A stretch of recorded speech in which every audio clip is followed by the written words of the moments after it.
for like 3 months whenever I take and get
So, where we last left off, our intrepid heroes ventured south from Ural after surviving its destruction at the hands of a goblinoid raid.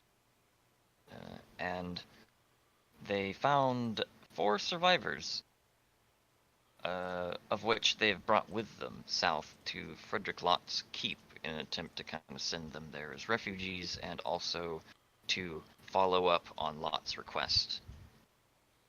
On the way there, they encountered Gowl the Giant, who went north after a bit of talking to. They ended up here in this camp resting for the night when a band of 4 knights clad in a purple sash strolled on by on horseback, and in between their horses they had a prisoner who looked like a wizard of sorts, tied up, bound, mouth covered in manacles.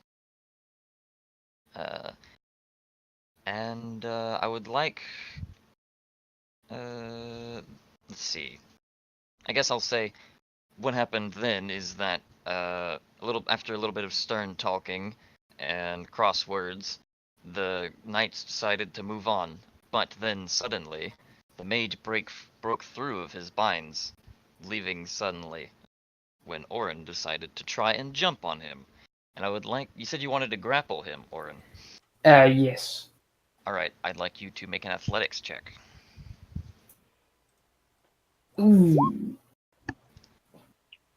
Oh my. Alright, well, there's still a chance. It's not much of one, but let me.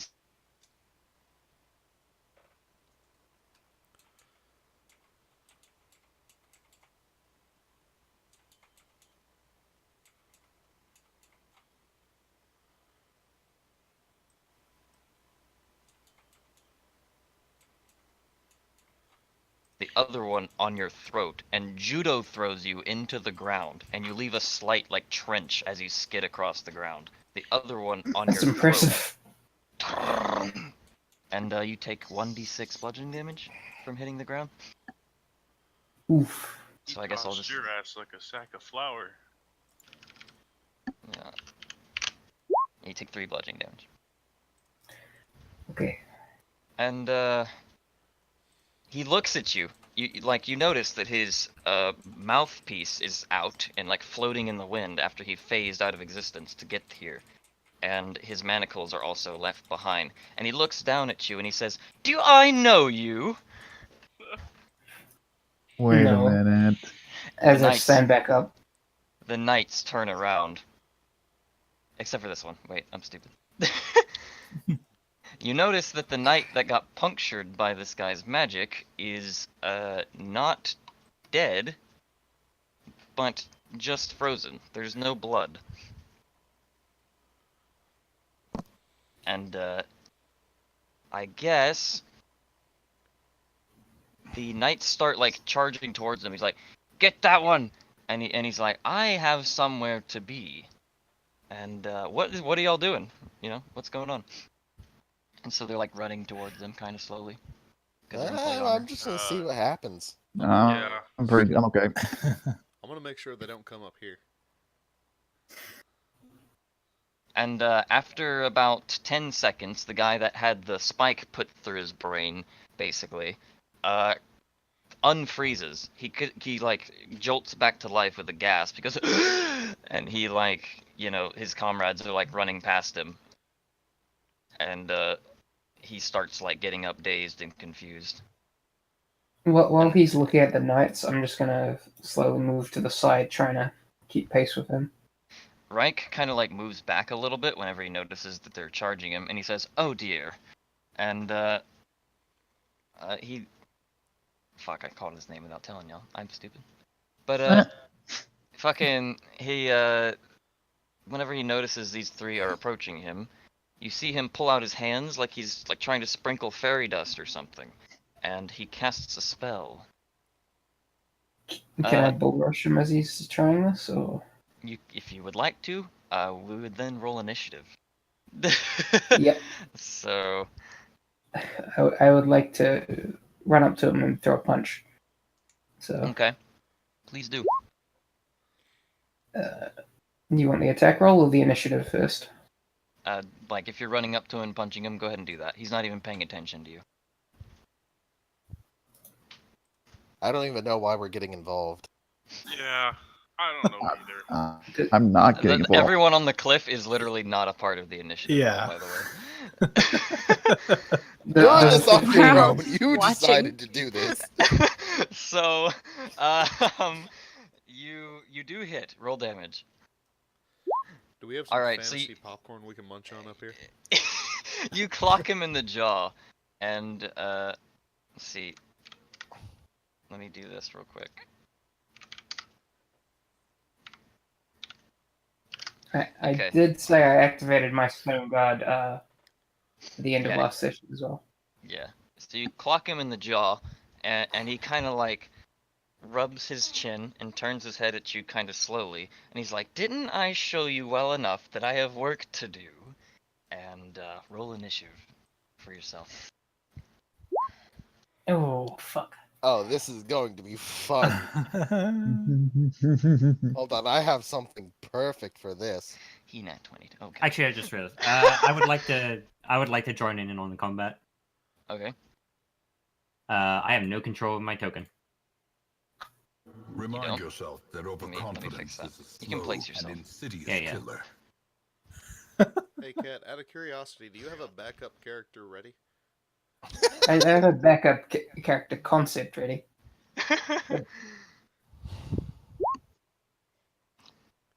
Alright. And I need to add these dudes. I have their sheets. Character. I'm just gonna nudge Boris and say, do you think we should intervene if things get out of hand? I mean, I don't know anything to the guy. I'm just gonna lean over a little bit and look at them both and be like, at the very least, we'll make sure he doesn't die. I mean, I don't know anything. I don't. Literally saved your life. I mean, Okay. Yeah, So, fair. Justin, I'm gonna PM you real quick. I got questions. I just realized something. okay.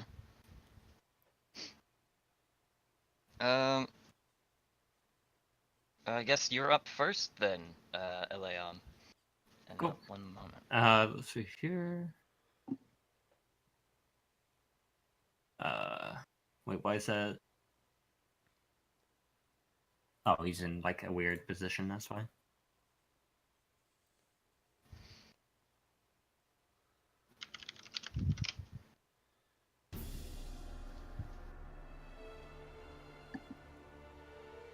Okay.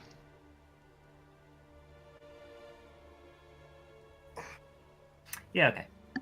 So I will fire an arrow at him. Just for now. Do I get any advantages for being on higher ground or anything?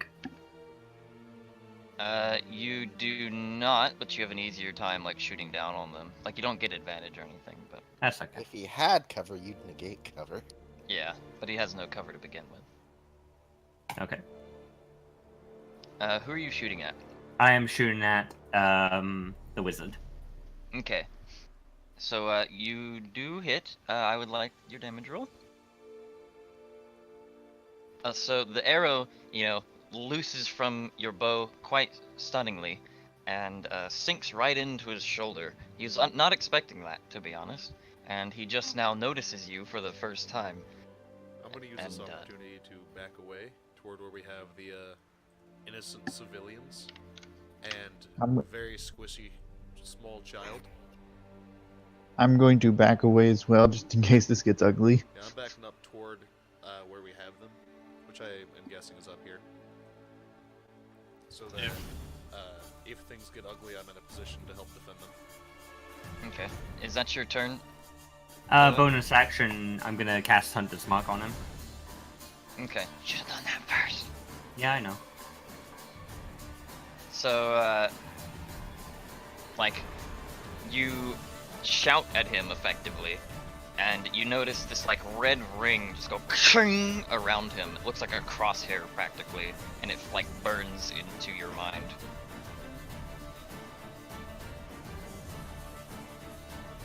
And that's your turn. So, before he got clocked in the face, he was trying to cast a spell, and he's going to proceed to do that.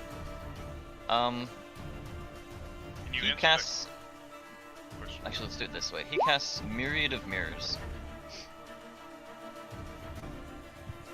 This is a large circle that will be encompassing this turn. Let's see here. What's 10 feet? Wait a minute. He is placed on a edge line, so That's a he's not on Basically- a box. radius. Would it be hit like here or here? You'd be able to get all four of them. Yeah, so he's getting all the knights in this. And so, suddenly,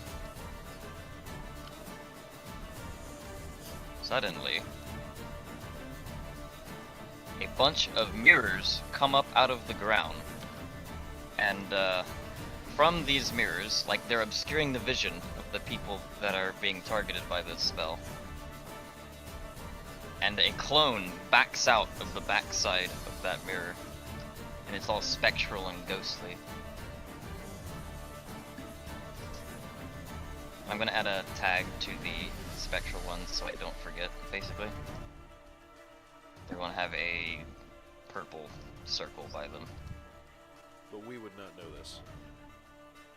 I mean, you can obviously see that these things are like ghostly. Oh, okay, so it's not like a sneaky. And then duplicity kind of after he's done fiddling with his fingers, he turns to you, Orin, and he points his finger at you and completely misses. I love Wait, this. doesn't that wait? I won't miss my mark. Flavor. Immediately misses. How tall is he, by the way? Just so the He's like 5'11". context. Okay, so he's only slightly shorter than me. So, yeah, oops. And I think he's just gonna stand there, because he likes this position. So the knights are very shocked. They go, What is this? And, the mirrors then drop. They, like, fall back into the ground, and they see an exact copy of themselves standing before them. And, they're, like, looking at themselves, trying to figure out what to do. The one in the front is particularly scared, and he decides to just suddenly attack the one with his sword. And he is in shock as suddenly his own sword clocks him in the side of the head. Let's see. Wait, and does they the mirror both- attack him in return? Yeah, like as he attacks his clone, the clone does the exact same thing, like mirrored. And so as he hit the clone in the face, his clone hits him in the face. And the one in front, do you mean this one here? Yeah, the one in the front of like this line. Yeah, these Okay, yeah. guys. The one closest to Orn and ya boy. So I'll do that. Orin. Okay, and so the rest of them have noticed this now, like that they see over their shoulder that this has happened, and they're like starting to back away, but then they notice that their mirror does that as well. And this guy in the front is like, huh?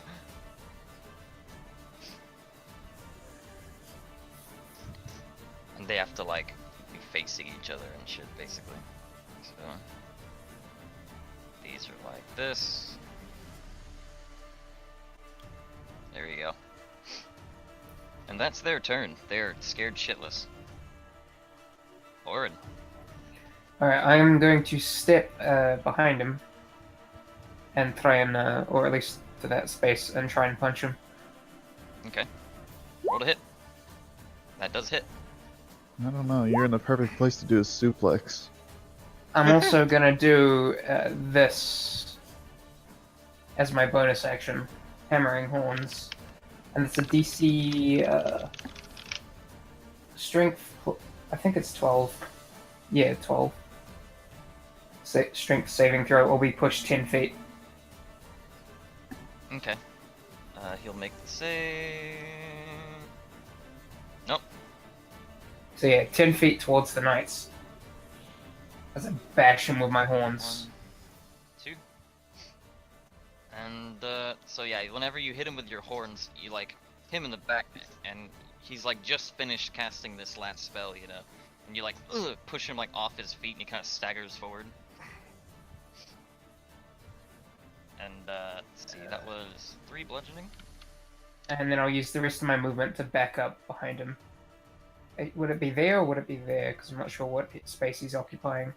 He Then between- occupies like the one like hit most forward. Okay, so I'll Yeah. stand there behind him. I'm kind of sad you can't gore him with your horns. I can, but I need a run up. So, Okay. Sam, if I wanted to enter combat, would I do it at the end of someone's turn? Or... You would do it right now. Sweet! Seeing how this is starting to come... Well... I just want to, basically. No Okay. other reason. So I'm just gonna move there and take a wacky at him. Alright. Move there. What do you mean? As in, like, jump off the cliff and stand on the cliff face? Didn't we How establish steep it was is about that cliff? 6? We can't tell. It is about 6 feet tall, but it's kind of weird when you're standing on the cliff face. What? It's a gradient. I would consider of- that like a disadvantage attack if you were standing there. Okay, how about 'cause- here? All right, now you're on the ground. Okay. So you like I'm gonna hit slide him down now. the cliff. Okay. My bonus is a +4, so 19. Yeah, that hits. 9 points of slashing damage. I should roll my d4 now, right? Yes. 1. Okay. So like you slash across his chest, and whenever this one hits him, he kind of like yelps a little bit, like a huh kind of sound, Going for the knees. and he does not feel good. Let's put it that way. Next attack. Are you smacking the mirror? There are no mirrors. no, No, I'm smacking the one who actually matters. Oh, you're Smacking the wizard. Spooky boy. So, that's a 21 to hit That does hit. for 4 points of bludgeoning damage. Okay.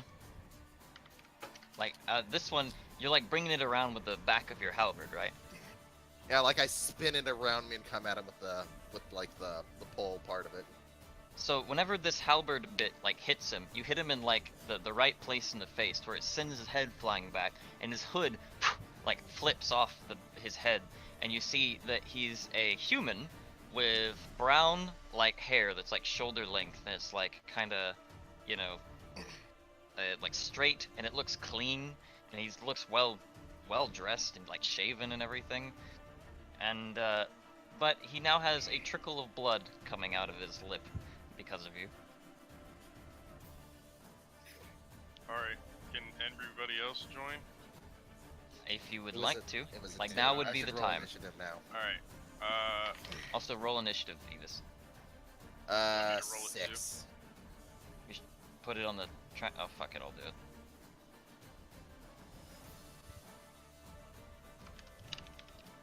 Sorry, I like my physical dice.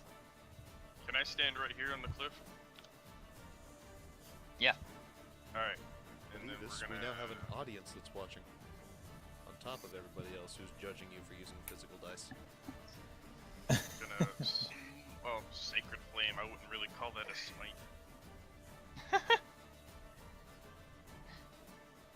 We're gonna burn it. Oh, with if only I rolled well on that d4. So you're gonna, let's see here.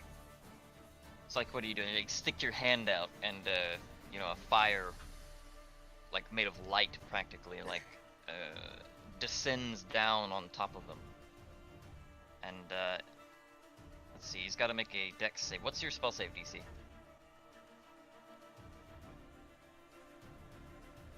13. Okay, he fails. And so he roll damage. Actually, I'll just do it for you since.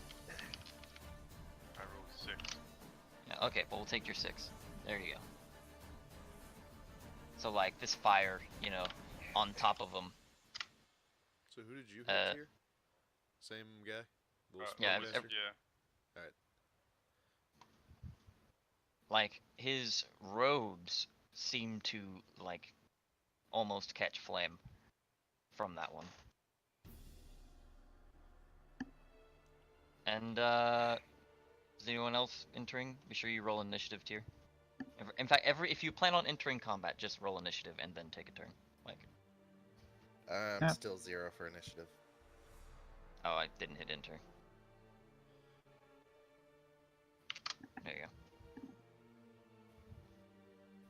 I'll, like, sort it after everyone's done it. So no one else? Nope. Nope. Okay, good. There. Now we've sorted. And we are on... Then I believe it's your turn, Elion. Yep. I'll take another shot at him with the longbow. Okay. So you fire, and amidst all these flurries of blows, it seems like he's, you know, getting a little bit aware that he should probably be defending himself from you guys. And so, like, whenever this arrow comes whizzing by, he, like, ducks, and it just kind of over his head. Okay. Oh, and my turn. Okay. So he has been now being attacked by all these other people that he didn't account for. So he's going to use his ability to, let's see here. What's the range on this? Ooh, that's not the right tool. Okay. So you see him go, see him like turn transparent, basically, as he did before, and he kind of like flashes back over here. And he literally just kind of like essentially backsteps through you, Orin, and you feel a chill run down your spine. And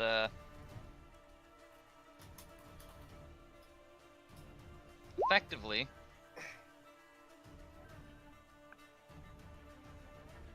he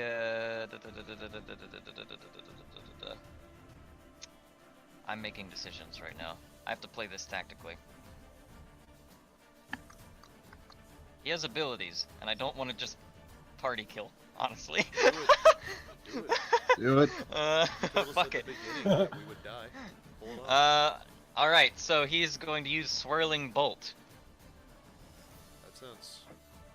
like- Swirly. And does 15 hit you, Orin, right now? No, it does not, but I do have to make a con save to see if stone armor stays. Okay. I'm good. Alright, does... Alright, so he's gonna do another one. Because he has the ability to do this twice. Does 20 hit you, Griggs? Mother. Yes. Alright. You take 4 piercing damage. It bounces to... Like, okay, so what he does is he, like, points his finger at you. It makes, like, finger gun, basically. And goes... And he kind of, like, flicks it like it's a whip or something. And a tendril that looks like essentially a knife attached to a cord flies through you and exits through another thing, and you feel like it feels like a snake just like went through your body at 300 miles an hour, basically.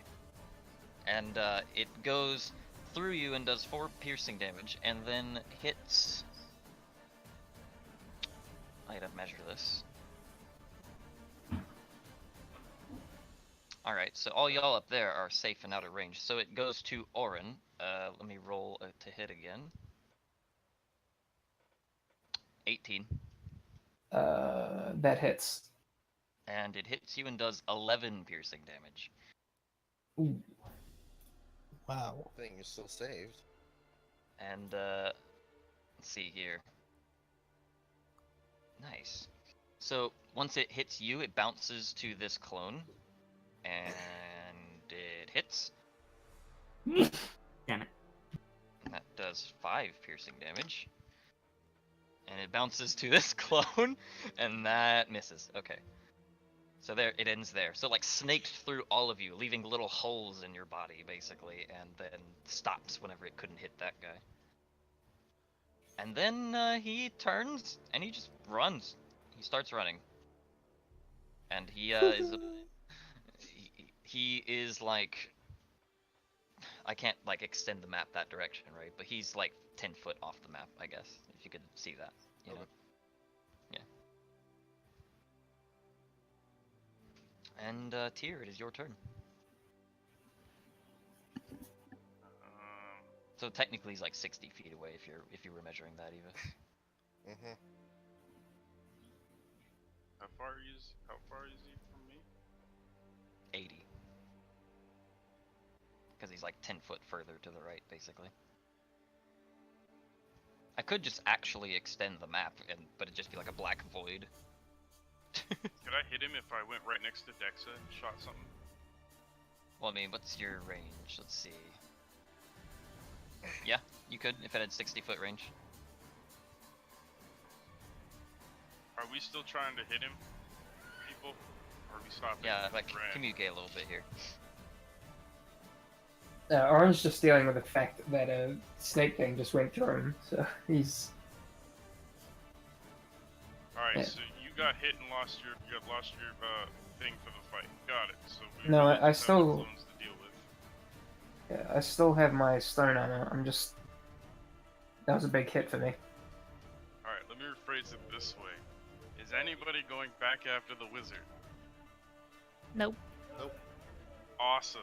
Alright, are we bothering to deal with the clones? Not so far. Alright, I'm done. Fuck that. I'm gonna take a couple step back so nobody can see me on the ledge. Hold And on, you don't that want is to it. take on 8 different plate armor.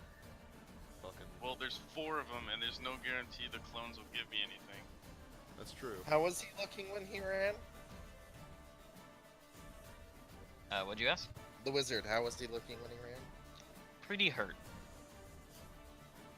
When the You know clones what? got hit, did it look like the normal people got hit too? No. Okay. Regain spell slots with short rests, right? Or is it Depends long on your rests? class. I do. Yeah, warlocks get them all back. Let me look real quick before I decide to do something, because I believe clerics do not. I think they get a couple things back. I'm basically the exception to the rule. Yeah, but, I'm pretty sure clerics get their divine sense back on a short rest. oh yeah, a long rest, and I don't think we might stay here for a long rest. We did start this as we were about to take a long rest, so. You're right. All right, fuck it. I'll waste. Oh yeah, we didn't rest yet. Nope. Alrighty. I was like, we must have rested. I'm fresh. No, I'm that's gonna from hit the wizard. that's from town. Alright, make a ranged spell attack. Oh, you and I have the same idea. What is that? Just roll for 46. I don't know. No. Just roll your 2 hit and then add your spell casting bonus. Yeah, so it's like d20 plus 3 or whatever. If your numbers are the same as me, it's probably a +5. For the spell mod, right? Oh, spell attack bonus, yeah. Yeah. Which, considering your Uh, well, then, you fire a beam of like white and blue light that like fires and hits the dirt behind him as he runs. Like leaves like sparks flying up in the air. As if God himself set off a firecracker. It must be a powerful firecracker if God made it. All right. Oh, that was a waste. The knight's turn. They start getting together in like a formation, which means the opposing knights would be doing this. They start approaching and copying their formation, basically. Kind of, as best they can. Oh, because they started off in a weird angle. Yeah. Yeah. Just imagine that they're literally like mirroring each other. Okay. And like the knights all step forward together, and you see them like interlock their shields, and they all swing for this one in the middle here. All at once. Let me roll these attack rolls.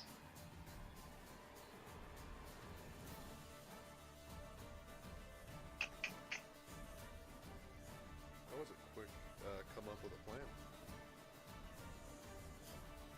So only 2 of those had a chance. It's almost like they're trained professionals. Okay. So, the ones that hit, let's see. They like slash the one in the middle and like tunk tunk, like knock it over the head with the side of their blade, basically. And everyone else that had their shields interlock gets a little bit of a bonus, essentially. And like the clones that all also swung like in the mirror, effectively. Like the ones to the side just straight up miss because there's nothing for it to hit. But the 3 all there are effectively going to be hitting somebody. So let's roll those. More stuff.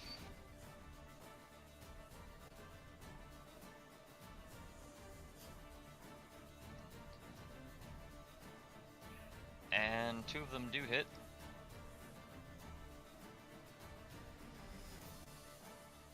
Okay, so this guy took that much, and this guy here would take 6, and the one back here would take 4. So they have a plan, and it seems to be working, just like trying to focus the one. Griggs, you're up. Sweet. I'm gonna take my movement.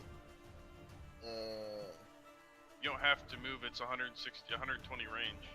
I know. But I want to keep pace. And I am going to Guiding Bolt. Okay, so he's sprinting away.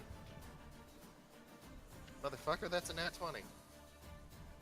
Alright. Roll damage. Okay. 3, 7, 9, 4. So 13. You want to just double that? Or do you want me to roll 4 more dice? Alright. How do you want to do this? Hell yeah. So he's like running away from y'all in an attempt to get away. So normally, Guiding Bolt is just a beam that projects from my hand. But Like I'm just going to clap my hands together and like a bolt of lightning from the sky Okay. is gonna And- smite him. So as he's running, right, you see this thing like coming down from the sky as if it's like in slow motion practically, and like this point that he's sprinting and the point where the bolt meet kind of intersects extremely violently, and it hits him like on the nape of the neck practically, and you see him like convulse with a as like the bolt hits the ground, and you see his body kind of like disintegrate as if it's flash paper or something. Like a white and blue flame just kind of like through his whole body, and he's just fucking gone. Poof. Nothing left. The mirrors disappear.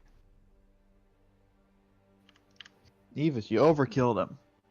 This is fine. I wanted to end it.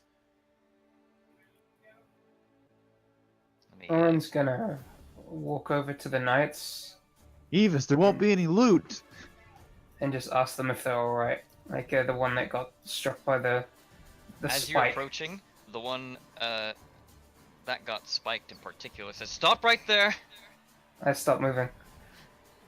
And he's like, "I'll watch this one," and the other three kind of start moving this direction. I was trying to help you, as like he seemed like He- someone who shouldn't get away. And as these three are walking by, they said, "He did." Yeah. And they're walking up to you, Griggs, right now in a group, and they get up to you, and they are like standing side by side like this, sort of talking to you from about 15 feet away, and they say, "You have any idea what you've just done?"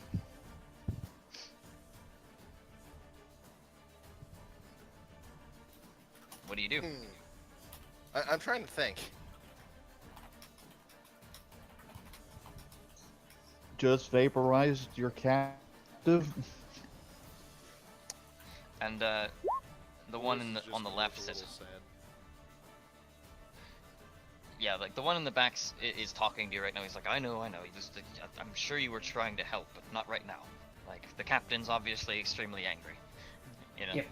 And the one on the left says, "Sir, should I detain them?" And he's like, "No, we'll talk." So basically, I'm just going to bury the spike of my halberd in the ground right now, Mm-hmm. and just lean on it like it's a staff. Like a job well done. You, I solved your. Should the music be stopped, by the way? yeah, I'm swapping songs right now.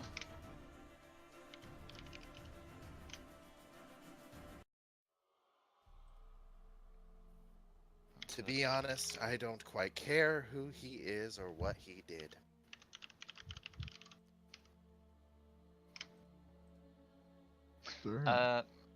So, well, they say, well, if you were fighting him for any reason other than mere bloodlust, I suppose, then He attacked my friends. your friends got in the way. But regardless, anyways, he's a vile cretin, and, And now he's dust. yeah, about that. He's not gone. We've had this issue before. This exact issue, actually. Right. He'll turn up somewhere else on this godforsaken continent, and the hunt has begun again, starting now. And he pulls out a note and he's like, "Name." Griggs. And he writes that down, and he's like, "Me lord will remember this." And they begin trotting off. Uh-oh. And I thought Telltale went out of business. Killed him. And the guy back here's like, "Captain," and he says, "We're leaving." And they like get over here, and Orin just gives them a silent bow as they walk off. Alright, what happened?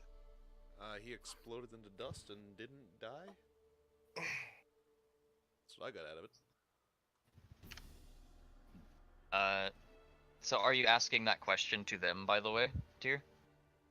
To anybody that answered my question, because I had to go get food. Okay, so what happened was, he hit him with the guiding bolt, and it basically turned him into flash powder, and he just exploded into white light and then disappeared. So the theory is he's not dead. The knights He seem to teleported, I think guess. They also said that, like, it had happened before. This isn't the first time he poofed away when he got hit by something. and now they're just super pissed, and they want, to just leave and get back on their hunt, because they just spent, I guess I didn't tell you that part, but Spent while you were however long. talking, while you were Anyways. talking to the one in the back, Orin, he said something along the lines of, "We just spent the last 4 years hunting this guy." Like, Yeah, that's why I was trying to grab him.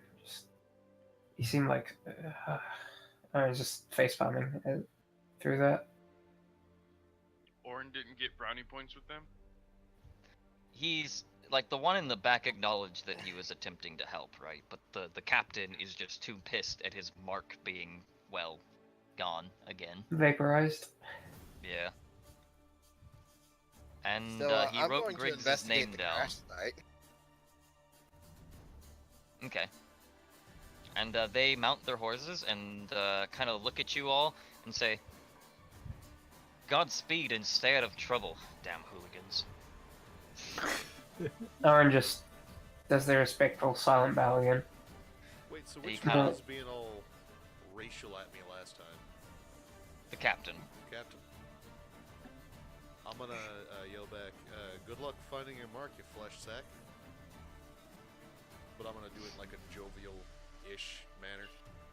He looks up at you on the cliff and he pulls out one of those manacles and spins it around on his finger. I'm gonna peek my head over the cliff. I'm Have going fun to... finding your mark again. Try harder to keep him in chains. Yeah, I'm gonna pull out my rapier and inspect it, make sure there's no rust on it from its Now lack is of not use. the time I'm to gonna be put it away. Like- Oh, okay. I do have some interesting things to talk about, so...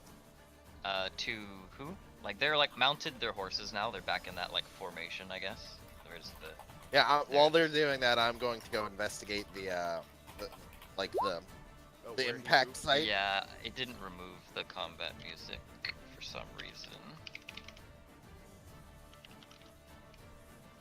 Let me I wouldn't just. say it's way beyond wavy. Wait a minute. There's an opportunity to be had here, and I refuse to And miss it. So I need to investigate that impact site, and then I need to talk to Elion. There we go. Because That's how I'll do someone that. did a smart. There we go. Okay. Now what?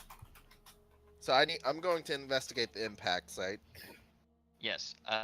Roll. Well, first of all, like you've walked up to it, and you see this like effectively. It looks like someone burnt a bunch of gunpowder in a circle, sort of. And do roll investigation check.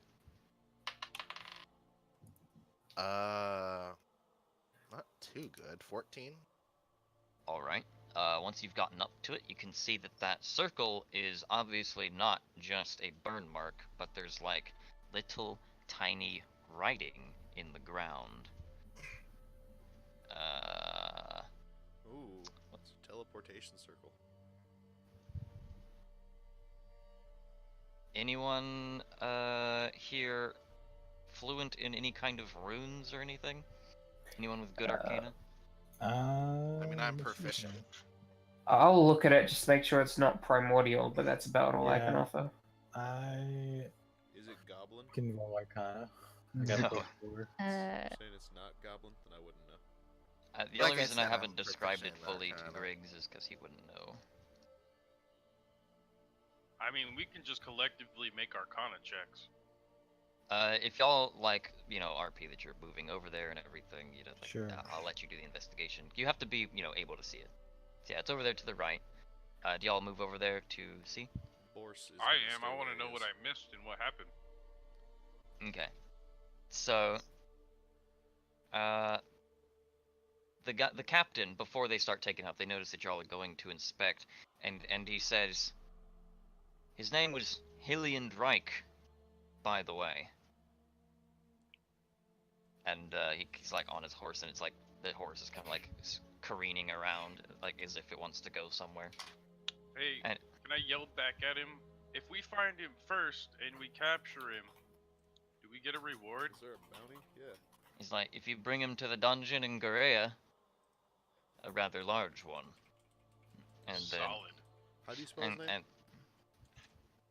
Hilliand Reich, Hilliund for his first name. Reich is just Rike. Gotcha. Like it. Sig Heil mein Fiera. Wrong Reich. And he's like, Sorry, he says, my mistake. he says, there was probably a chance that we stopped them, the captain. He says that, and he's like pointing at you, Orin, and he says, "You probably might have been able to do something, but luck seems to always be on his side." And then he looks at you, Griggs.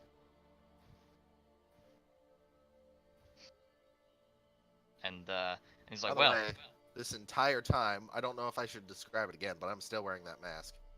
yeah. Like he looks at you with suspicion, is what that look was."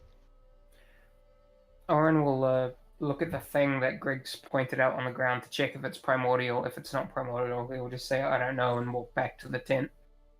Upon inspection, it is not primordial. It is some kind of like, well, it's nothing that you recognize immediately. Let's put it that way. Who has Okay. rolled Arcana? Oh, So yeah, I will move back up to the tent. Fuck. Okay, well, Tyr looks at it and he's like, I have no idea. And, okay. Your character can at least tell that these are homemade runes. Like, they don't follow a language, and these are, like, you can tell that these were written and printed as if they were, like, in his handwriting. You can tell that these are not, like, from some existing spell. They are his own ordering. Okay. I'm gonna spend the time telling Laura about how the party went and tried to stop this evil guy. And I'm going to tell her that we did it. Question like- for Elion. Sorry, continue. We'll do. Well, Lara's just like, oh, that sounds fun, and she's kind of like looking at the floor, like ditzily. She kind of like shuffles her feet around. Back to that conversation. So, question for Elion: is your mark still active? His hunter's mark. I don't feel anything. It has an infinite range, but it has an initial cast. Then Yeah. But if he leaves- would still he'd feel. know if it was if he was still alive. Yeah, you would feel your hunter's mark still humming, but it's super faint. You don't really know. You don't get a signal as to where it's on or anything, but you can tell that you are still on this spell. Unless you broke concentration when he left. On like instinct. Yeah, I broke it on instinct, basically. Okay. So, never mind. So the captain of the knights is, he's noticing y'all all communing and everything, and he's like, okay, we're off, and then they start leaving. This is the third time they've started leaving? Well, they're actually like leaving now, and at first they were starting to leave, quote, as in they were getting on their horses, and then they were about to leave, and then they started talking to y'all again. Now they're actually leaving. Well, they started leaving when they still had the prisoner.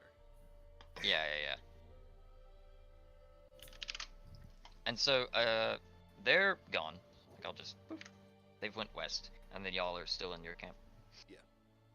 Are y'all going to rest, or are y'all going to start heading south? It's We about still need to rest. sunset at the moment now, so yeah, rest. Yeah, it's Yeah. pretty dark. It's like the start of the night. Alrighty. Let me Probably clear this start looking initiative. at things. Okay.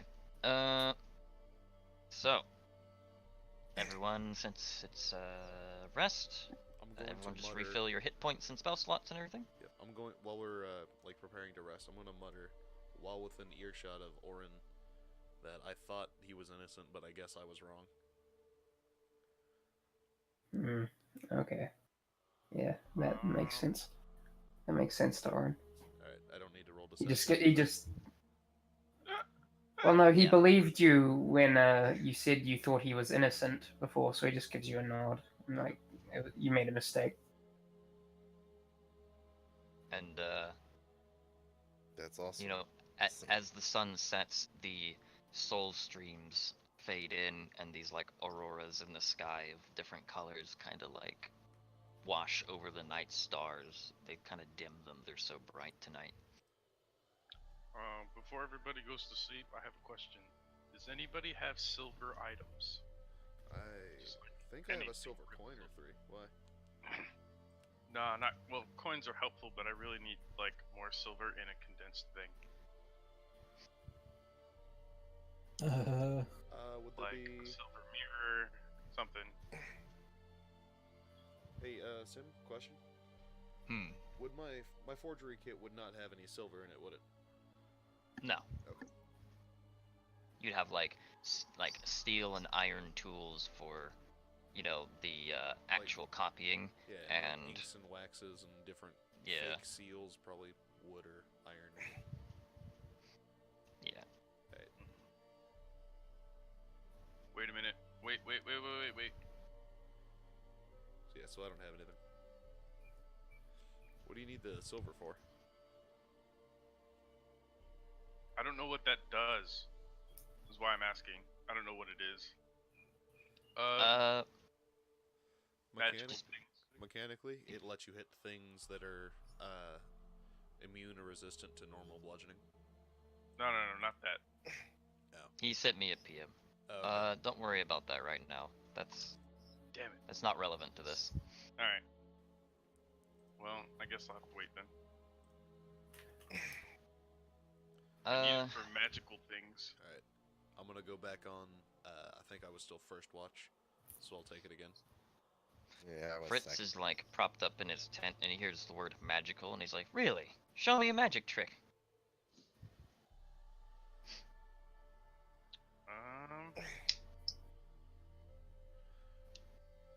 We're about to take a long rest, right? I'm gonna go Yeah. up to him, and I'm gonna make a coin disappear in my hand. With, Oh, and he's like, "Okay." yeah. And he With a kinda like minor this little- illusion, a puff of smoke whenever he opens his hand again. He does a little like clap. He's like, "Ooh, yeah,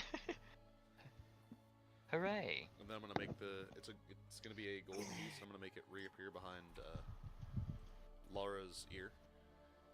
I'm gonna hand it to her. Yeah, they both like giggle. They're pretty excited by this. He's like, you know, that's fun, but I've seen tricksy tricks before. I've been to bars. I've got a trick. Alright. Oh, no. I'm just gonna look at Fitz and be like, if you can find me enough silver, I'll show you something really cool. But I need the silver first.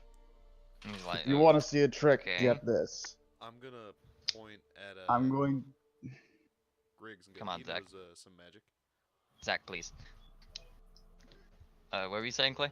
I'm going to wild shape Oh boy. Eat Okay. crap now. into. How do I get this thing to actually like? You could drag it in, or I could do it for you. Okay. So which one? The shore crab. That's not Oh. right. Shit. Well, we'll just That's not- pretend you're the short crab. There you go. That was that art that I did in like a minute. You can see the quality difference. Are you feeling it, Mr. Krabs? It's I like when mean- Mr. Krabs lost his shell. Yeah. There's that episode. That episode's a thing. What, Yeah, how that's big what I'm is this referring crab? to. I don't remember the name though. So he turns into like this little tiny crab. Like it's almost only a little bigger than your hand. Like, and he can't really talk to you or anything right now. I'm Like, going to now like do the Pinterest things back and forth and walk back and forth. Wait. Like a Who's got spy small crab. dagger? Quick, give it to him. give it a knife. Crab battle. I don't Knife have a crab. Yeah, the stabbo. I don't have a knife. I'm gonna, Crabbo, the crabbo. Stabbo Crabbo. I'm not gonna give him a knife. But I am gonna try and, like, pick him up and dunk him into a pot of water. Jeez. Okay. Crab legs tonight. No campfire, just a pot of water to see how he reacts. What do you do? I'm going to jump back out and change back. I mean, wouldn't it make more sense to just sleep in the pot as a crab? Question mark? I don't Well, trust you all that shape- much. Wild shape doesn't last that long. Would that count as cannibalism? No. He changed. Only- He's not human oh. anymore. Yeah, only if he changed back. See? Magic. And he I just mean, did. you can't eat him until he changes back, so. Oh, that is a lack of opportunism, I hear. Hey, I mean, when you start to eat him, he's going to change back. Well, then I'd stop eating him. Probably. So, the in the sky, you know, I described those soul streams earlier. But as this conversation is going on, the big one that was more prominent tonight was the white one. And a sudden, like, if anyone was looking to the sky for whatever reason, basically, it just, I like, was. suddenly changes in, like, a gradient from white to blue out of nowhere. oh, that's So, cool. It's like a big, you know how, like the oceans have like big highway currents, sort Yeah. of. Imagine that in the sky, but it's like souls, and you can like see it up in the air and everything. Did it fade or did it just like? It just swapped colors on you. Oh, okay. Like there's other ones of other colors, but there's a big one in the middle tonight that just changed colors. Huh, I wonder what that means. Oh, my bad. Sorry. It means one of the gods is feeling blue. Abadi abadai. Yeah. Aurora Borealis? At this location, yeah, yes, yes. All right, bedtime. All right, let's get him. Yeah, do your long rest. Reset your hit points and your spell slots, Easy. and all other time-based abilities. Do I need to do a perception for first watch? If y'all are doing watches. I will be doing the first one. Okay. Do your perception roll. And I'll be flying around. First watch, I'll just say it's like 4 hours or something. 8 hours. Alright. What do I'll we Uh, do? do 8 hours of next sleep. I watch. was thinking 2-hour watches. Okay. And so for the first 2 hours, the only thing you notice really that seems out of place, other than you know the sky and its beauty and like the occasional like hoot of an owl or like the caw of a hawk or whatever, but you do notice this like thudding sound to the south, very faintly, and that's about it. I'm gonna. Can I? I don't have night vision, but It's I'm kind- blind sight. The thudding sound is paced like thud, thud. And it's Dun, not getting dun. closer. No, it's Okay. like really far away too. All right. War drums. When my Ooh, that's a good. shift ends, I'm going to tell Griggs, since he wanted second shift. I'm gonna Yeah, I tell said him- I'd take it second last time. So I'd tell him about the thudding to the south.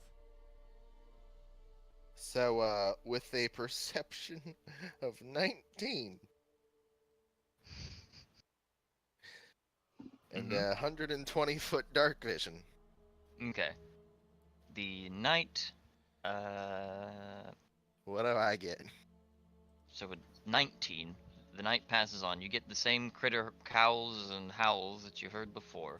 That thudding progresses throughout the nights, keeping that steady pace. Thud, thud. That hasn't gotten any louder, but every once in a while, on top of those thuds, you hear a whoop, ha ha, yeah, da, da, da, da. Like people like cheering in like weird kind of chants in the background. Can I tell What about if how it's the far away that goblins? is? They are very far away. The only reason you hear it is because like it's echoing throughout the forest, sort of.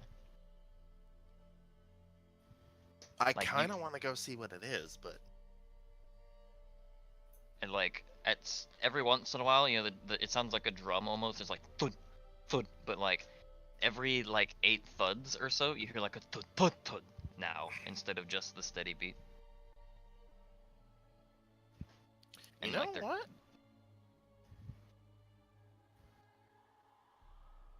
Does it sound like it's within a reasonable walking distance? probably. I love that answer. So, It's either I'm a go- yes or a no. I'm going to cast. And in your watch. Use one of my healing, like, fuck. So I'm instead of a long rest, I'm going to take a short one. Okay. And when my shift ends, I'm gonna wake up the next person. Then I'm gonna go see what it is. Okay.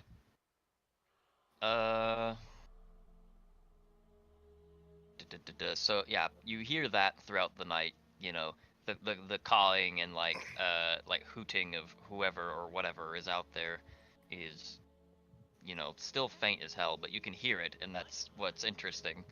And effectively, that night goes on uneventfully. Other than that, and who's next? Watch. Me, I guess. Okay. So yeah, you get waken up by Griggs. You roll your perception, and the only thing you hear is the faint thud, thud, thud, thud. Like, I'm also going to change Okay, so what were you into gonna my do, light Greg? armor. So, I am going to go investigate that sound. Okay. So, just to the south,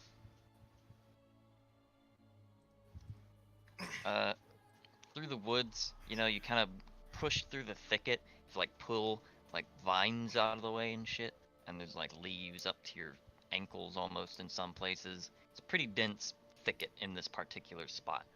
But as you get closer, the thudding gets louder. You know, it's like, pun, pun, and it's, like, suspiciously loud. And, once you get up to, like, the, how do I put it, what sounds like the source, you know, the hooting has finally become more audible to you. I'm going to try to move on this quietly, and I changed into my light armor. Okay. Let me do a thing. Like stealth roll style, right? Yeah. Okay.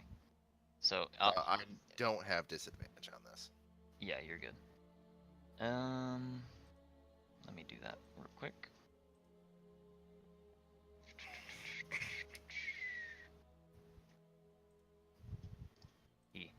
Okay. So you approach, you know, and you're moving rather silently. Things are going well. And you peek your head over some bushes because it's dense. You see what seems like firelight, like 100-something feet away, ish.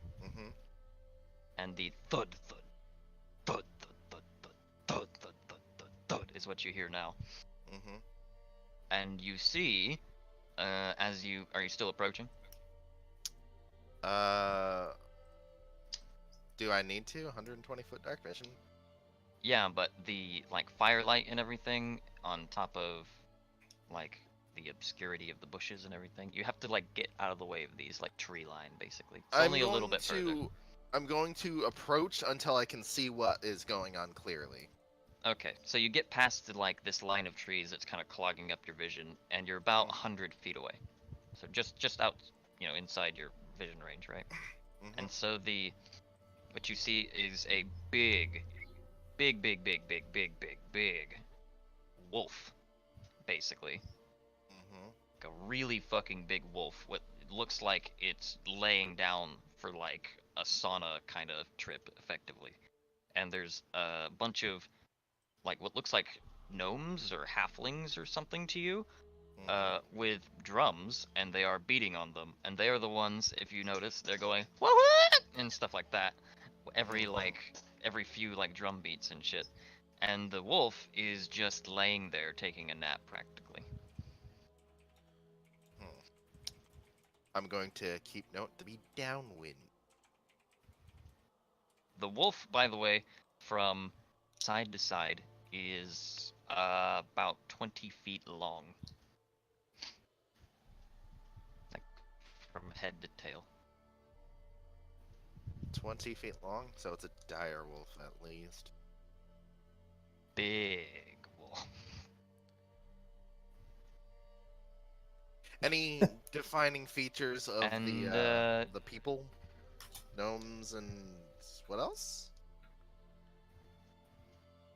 They're Halflings, barely wearing any clothes.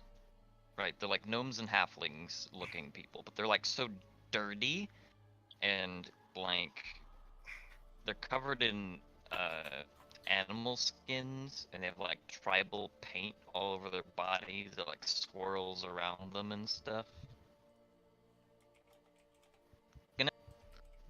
He's not a gnoblin. Effectively, little people are looks like they're partying more than anything. Huh. Worth it. And Looking some- for details as to why they are celebrating, or if they're just celebrating just because, or what's there's going on here. there's like one table, and it's just covered in alcohol, basically, You like said it was- barrels. It's around this giant wolf, you said? Yeah, there's a big ass fucking wolf, like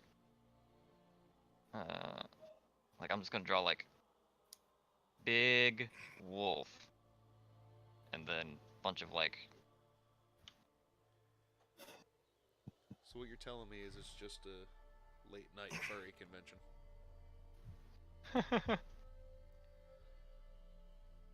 So, are you going to do anything, or are you just gonna like go back to camp and realize that these guys are just doing something weird?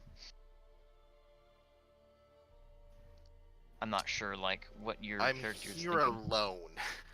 Yeah. Approaching is a risk. I mean, they might just invite you to drink some booze and party.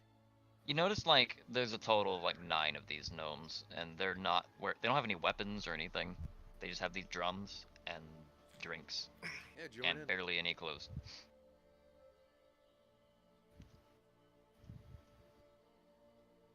Can I have a perception check out of you, actually? Me? Both of you, since you said you were nearby. Well, I would know, but nearby the camp, Oh, okay. 14. like over Okay, the so- trail. So, with a 14, you notice a snap of twigs behind you. What do you do? Like 10 feet behind me. Like, right fucking behind you. Halberd blade up to the neck of whatever it is. Alright, so you turn around and you draw your weapon, and there's a man wearing what seems to be like some kind of hybrid light and medium, like plate armor sort of thing, with crossbows, and he goes, whoa, whoa, whoa, whoa, whoa, shh, shh, shh, shh. Like, I'm listening.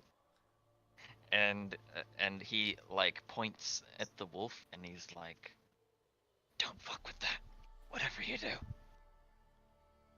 And the description on this guy's look, it's dark, but you have dark vision, right? So he's Mhm. wearing like, I can see him clear as day. yeah, Well, He- is it dim or No dark? color. Yeah. yeah. He's wearing, what you can see is he's wearing like a metal cap, which has like a cloth like headband underneath it, basically to like pad it, and this kind of drapes over his neck with like little cloth strips, and he's wearing like a breastplate, which has these like silky looking ribbons coming out of like where the sleeves would be, and the same thing's going out at the bottom as it's like tassels, and his pants are kind of similar, and his boots have like greaves on his calves in particular. So he's wearing like, It's a weird Oh. mix of light and medium. yeah, and So he's got 3 I'm pretty crossbows sure I can on see his, color like, because the hips. description is I can see normally in darkness, both magical and non-magical. Yeah, because you casted a spell, right? No, I just have that. That's Okay, as it's an invocation. passive. Yeah. Okay, yeah, then you just see you see him proper. His clothes are let me get the exact colors so I don't make a fool of myself. Yeah, his clothes are like blue and gray, and like the cloth dangly bits on his helmet and sleeves are red. And yeah, you Okay. you can see that he's got a bunch of crossbows. All of them seem like rather unique, actually, like finely crafted. You know, one's like on his back over a sling, and the other 2 are like dangling at his hips in a way he can just grab them, like I'm hanging going by to like a remove the belt. blade from his neck. Okay, his hands were up, and he kind of backs away, and he's like, "Thank you," in a whisper, and he's like, "What have you seen? I just got here." Well, I see gnomes and halflings partying with a bunch of alcohol. Can't tell if the wolf is alive. Wasn't going And, to do anything. I just wanted to know what I heard. Roll another perception check. One more. Now that you've said that. 10. So you and him are like peering both at it. We're gonna roll one for him too. Okay, so you don't see it, but he's like, "Oh yeah, it's alive. I see it breathing." And it's like very slight rising and falling of its like rib area, and whenever he describes it to you, you're like, oh, yeah, I see it too. And there's also, he says, oh, that's weird. And there's why am I doing that voice? He's like, oh, that's weird. There's a little, like, crow, like a tiny baby crow, like perched on this thing's head. It's like almost dancing with the gnomes as well. He says, we should leave to you, and he's like, by the way, and he's like still whispering to you. He like extends his hand. It's like a leather glove with like plates on the top, and he says, Yorm Bor Yilda. And he's like offering to shake your hand. I shake it. Griggs. Whenever you do it, it's like you're like, why am I He's got a holding good this guy's grip. hand? Or like, I just reciprocate the gesture. okay, so yeah, he shakes your hand strongly, and he's like, did Lott send you? Yes. And Didn't say he's anything like, about you. and he's like, just you? No. I'm traveling with a group of 7 others. They're resting right now. Hmm. I just He's- went to scout ahead. He's like, well, I'll tell you a little tidbit about these groups. We don't know very much about the gnomes themselves. We just know that they do this like once a month or something. And Lots of them. the big wolf, though, is a bit of a scourge around here sometimes. Doesn't get into any humans. It hunts down and kills many of the wild animals because it has a big appetite. But it avoids the humans, it seems. And because it's not eating these gnomes, I guess it has some sort of weird relationship. My summarization. And he's like writing all this down in his little journal that he just flipped out, and he's like, a sentient wolf in question marks on his journal. And Is it a full moon tonight? no. New moon? Is the moon significant at all? The moon is large in this world, but it is a like crescent right now, Okay. and it's like contrasted against that big blue aurora in the sky, basically. Okay.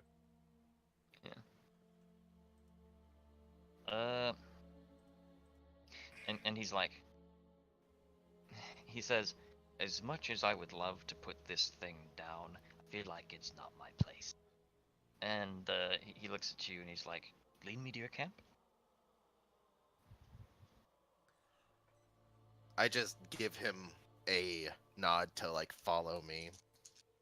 Okay. So as y'all are moving through the woods back,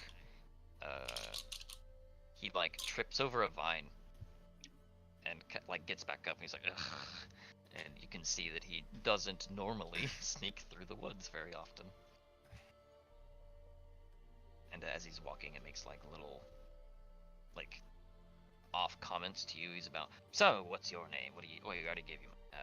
He's like very not like collected. Not very about all this. collected, are you? Yeah. And he have a. And he's like, does your group have a name?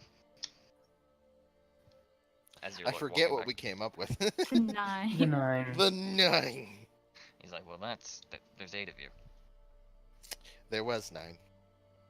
That's sad. He says. No one died. They just left, but Oh, there was he like 9. he like wipes an imaginary brow because he's got like that headband on, you know. The name kind of stuck when we first came up with it, and Okay. I guess. Y'all successfully make it back to camp. And he shows up with you. He has a token. He's like, y'all emerge from the woods.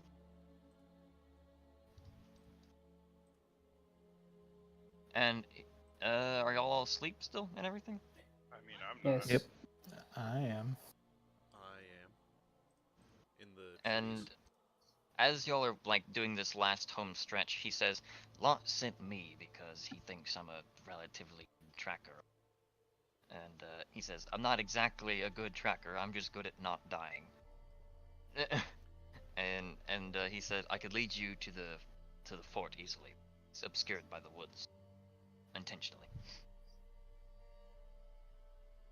And whenever like y'all have gotten up to the camp, He's like, I suppose we wait till morning?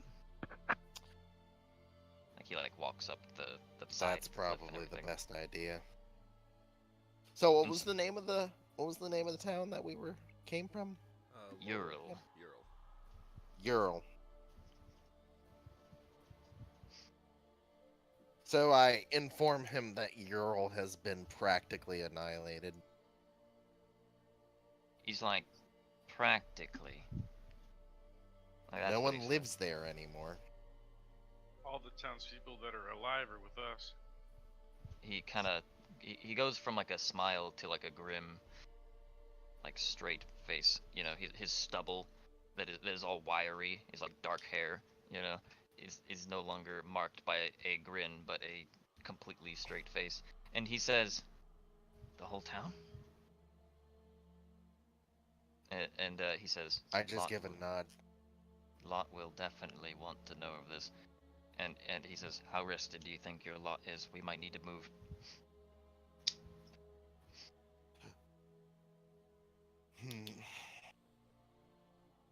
Most of us are probably fine, but the injured aren't. He says, "Oh, you have people with you," Mm-hmm. and he starts to like gesture like he wants to see them with his hands.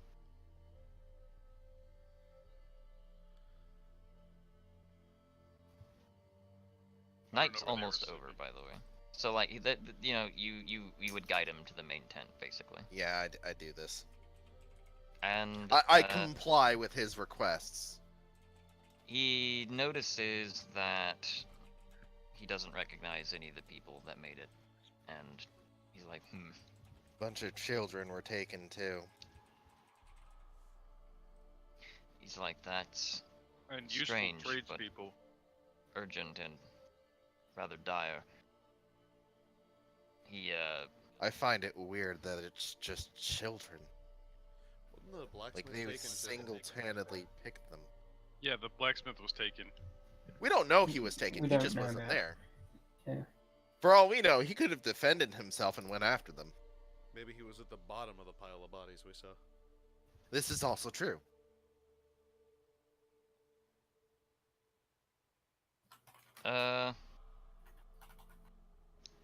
So, long story short, the reaction he gets from all this is, we need to go.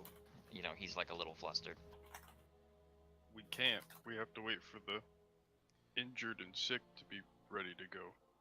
He says, "All right, then I will camp with you here." And he like plops down just outside We'd the only tent. wait a few more hours.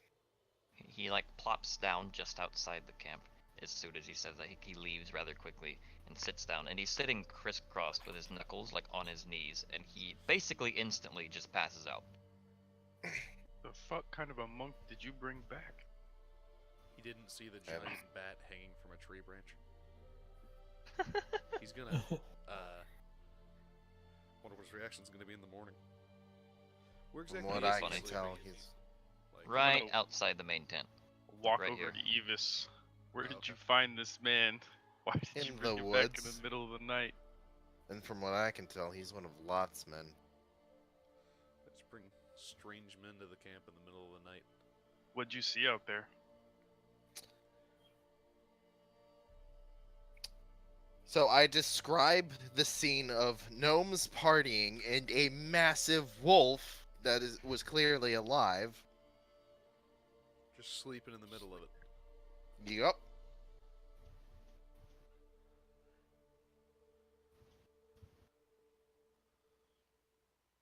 That's interesting. We should not screw with that. So, up to y'all whether or not you would like to do anything else or just finish your rest. I need to finish this rest, because otherwise I won't get healed. Who's got Can next we, watch? can we finish the rest so we can move on? Yeah. Okay, so the night goes on. Y'all sleep through it. No one was on watch, but whatever, nothing happened. If anything, Ziggs's character would have seen something. So, because he's Yeah, at that meditates. point he would have gotten his rest already. So. So, y'all awake. The sun is up, and this new character is pacing the outside of the front of the tent. He seems like he really needs to get going. Y'all are, and whenever he sees some of y'all like getting up from rest, he very quickly says, "Ah, you're awake. Let's get moving." He Who are says. you? Fly from here around to land behind him. And he says, whenever you ask, "Who are you?" He's like, "Yormbor Yilda, Prince of the Islands." He like hits himself on the chest. Wait He's a like- minute. The islands? The islands. Yilda. The islands of Yilda. Oh god. Orin He says- starts breaking camp. I approach him. You I'm said gonna use my Yilda. Blessing of the Forge. He's like, "Yes, I am Prince of the kingdom that resides in the human world there, known as Terith, if you've heard of it." Hmm. And he's like, "I'm here to assist Lott in his urgent needs, as we have a alliance of sorts." I And see. I'm gonna Like- put it Why would they send the prince? shield. He says, are you asking him that? Yeah. And he says, because the king is busy enough as it is. Don't he you kinda, have like, he tilts his lackeys head at do you. that for you? What kind of Uh, prince are you? All right. Well, just because you asked that, he kind of like strokes his beard. He's got a pretty wiry beard. He looks like Scandinavian, you know. And he's got I never described this to Evis because I forgot, but he has like a tattoo along his eye, which is just a diagonal like point, basically. Like it looks as if he was drawing a scar, but it's blue. You know what I mean? Alright. It's like from the like tear duct down to his cheekbones, just a little line there. And whenever you ask him, he tilts his head and strokes his beard, and he's like, "Something like this." And off of his belt, he has all these like dangling things and everything, and he pulls like this black like vase-looking thing, chucks it over his shoulder, and shoots it out of the air without even looking, Oh. and it explodes in the air. He's good.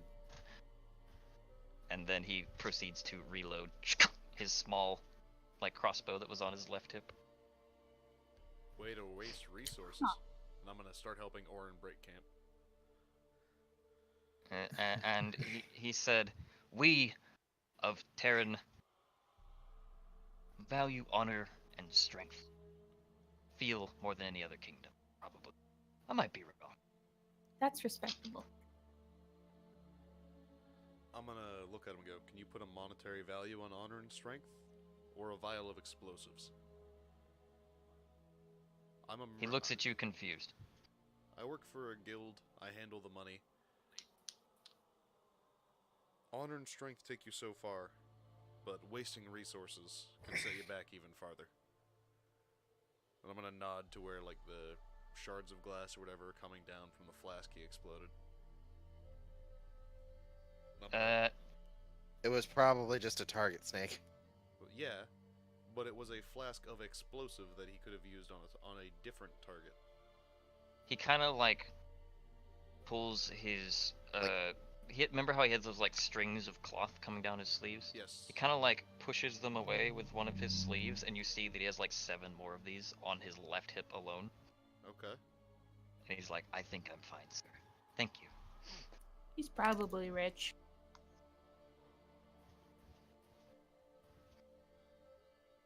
And Can I roll perception to see if I see any gold sacks on his belt or anything like that? sure. Can I roll perception to see if I see any? That'd be a good idea. I'm back. Oh All my right. God. So you see that right in the middle, as if it's like a fanny pack or something, it's like tucked under his belt, tied by a string. You get this perfect description, you know. Rolled a 20. He has a pretty small sack of coin, actually, but you can hear that it's full, basically. Okay. So, like whenever he moves, it kind of goes.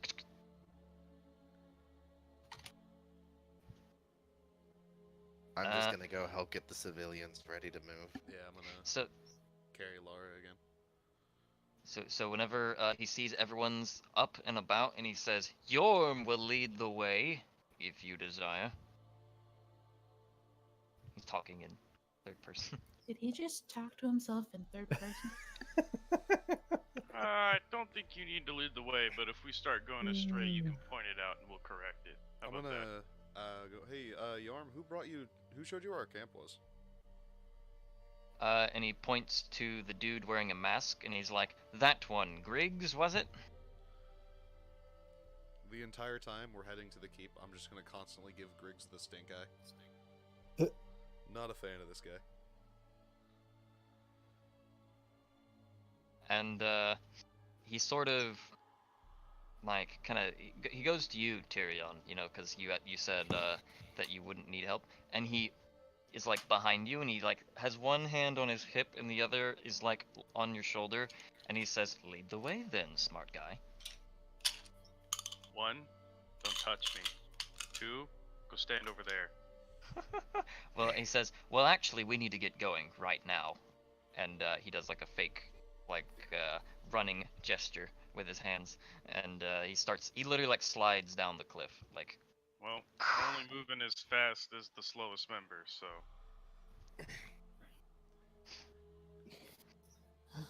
I'm tempted to see how Yeah. many different people I can carry to slow us down as much as possible now. Are y'all like following Alright. him? Or... Let's head yeah. out. Yep, we're following him. Yeah, I'm ready to Yeah. go. Uh, I'll be walking near the back with Fitz and everybody. Okay. I want to trip him. Yeah, by the I'll be way. at the front of the line. Don't trip I'll be the at the back Fritz. as well with We don't need Batman. that. Wait, you're gonna trip him? Yes. No. All right, roll an unarmed attack. Wow, y'all are Unarmed dicks. attack. Yep. Y'all are Okay. dicks. Don't do it. Hey, Don't don't do it. bunch us together. Yeah, I haven't done non-lethal, anything to right? this guy. It's gonna be non-lethal, right? Yeah. Can I call it that?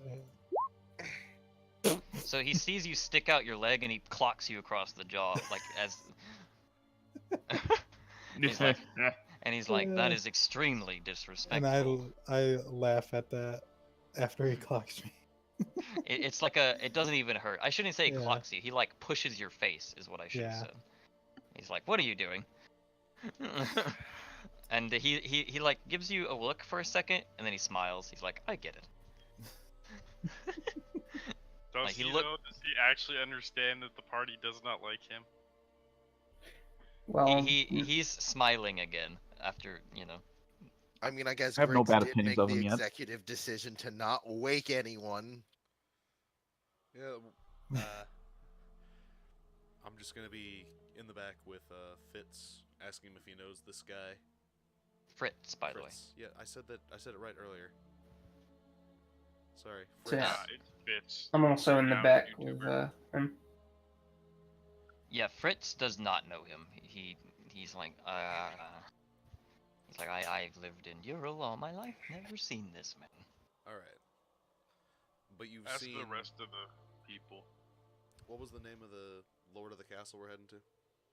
Frederick Lott. Frederick Lott. But he's seen Lott before. Yeah, he was in the tavern with him the other day. Yeah, but like before that. Yeah. Oh, there's Yilda. Yeah. Archipelago?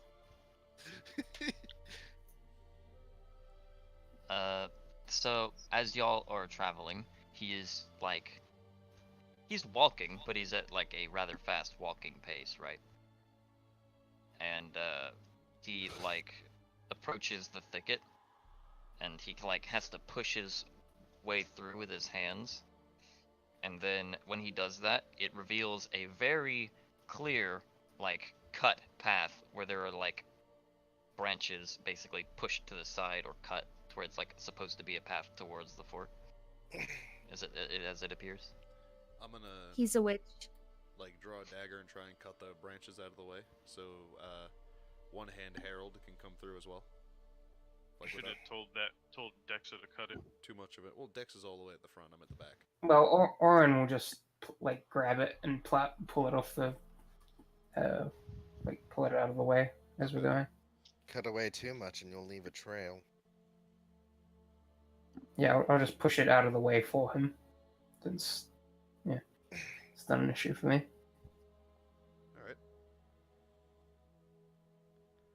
Alright. So the path is thin, so it's like y'all are all one after the other, but he kind of like leads you. He's like only standing like at most 5 feet in front of you. You know. Mm-hmm. He's making sure to keep pace, and as y'all are walking, he says, "I only know this path because Lott's rangers showed me.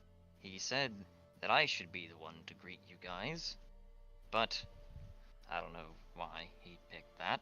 I'm gonna. And he's Can I do an insight check on this guy as he's saying these things? yes. Insight. It's right there.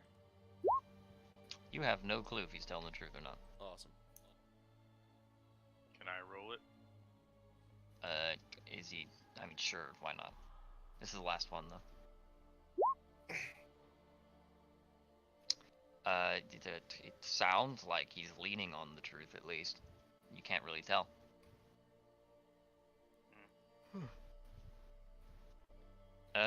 Effectively, like as he's leading y'all forward, you know, he's saying like, "Yes, me and Lott go back. Whenever he took his trip west on a little adventure, he this is before he became, you know, Lord of Ural and such. He took a boat from Harrel and sailed to our islands and did some crazy thing. He approached the keep, said to my father, 'I wish to become a hero,' and that didn't go so well because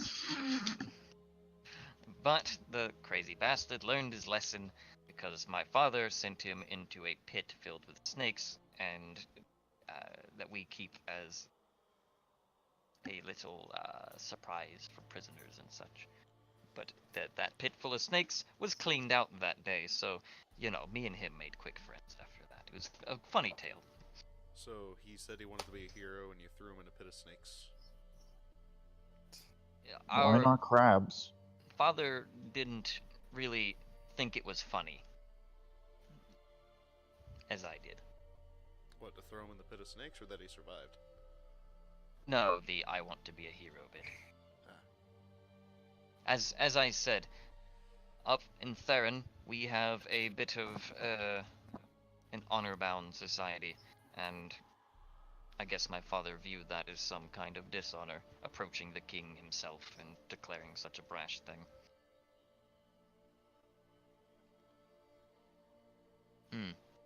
As you push through the section of the woods, you know, you hear that drum still, but as you keep going forward, it fades into the night, and you can't hear it anymore. Okay. So you've gone past it at this point. Or not fades into the night. It's like early morning. So basically, as that's going on, it's just oof. You are approaching the fort rather quickly now, as the forest edge is way denser than the center of it here, and it opens up a little bit, and you're able to cleanly walk around, and that's not in a single file line now because the thicket has passed, and now it's a grassy floor almost with leaves scattered across it, and the trees are tall and walkable now. Okay. Basically. And he's like, ugh, feels better, and he kind of rolls his shoulder. And he's like, we're almost there. And he says, anything that you know, Lott must know, he says. And he says, keep that in mind. And y'all break the tree line, and you start seeing the tops of, stone creeping over the, not over, through the tree trunks. You know, you see, a stone wall in between the leaves and such. And as you approach, you notice that this path that you are on suddenly becomes cobbled and fades from grassy nothingness into stones. And you arrive at Lott's Keep. That looks pretty. Pretty Where's the takeable entrance? charge. There it is. Oh, we're over here on the right then? Yes. Okay. The only logical space. Wonderful. Get your logic Magically out of appear here. between two guards. Hiya!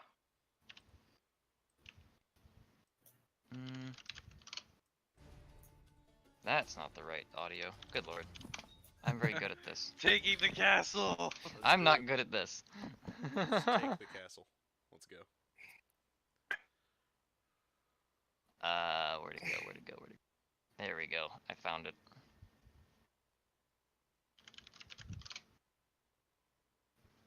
I had the wrong thing copied. Okay.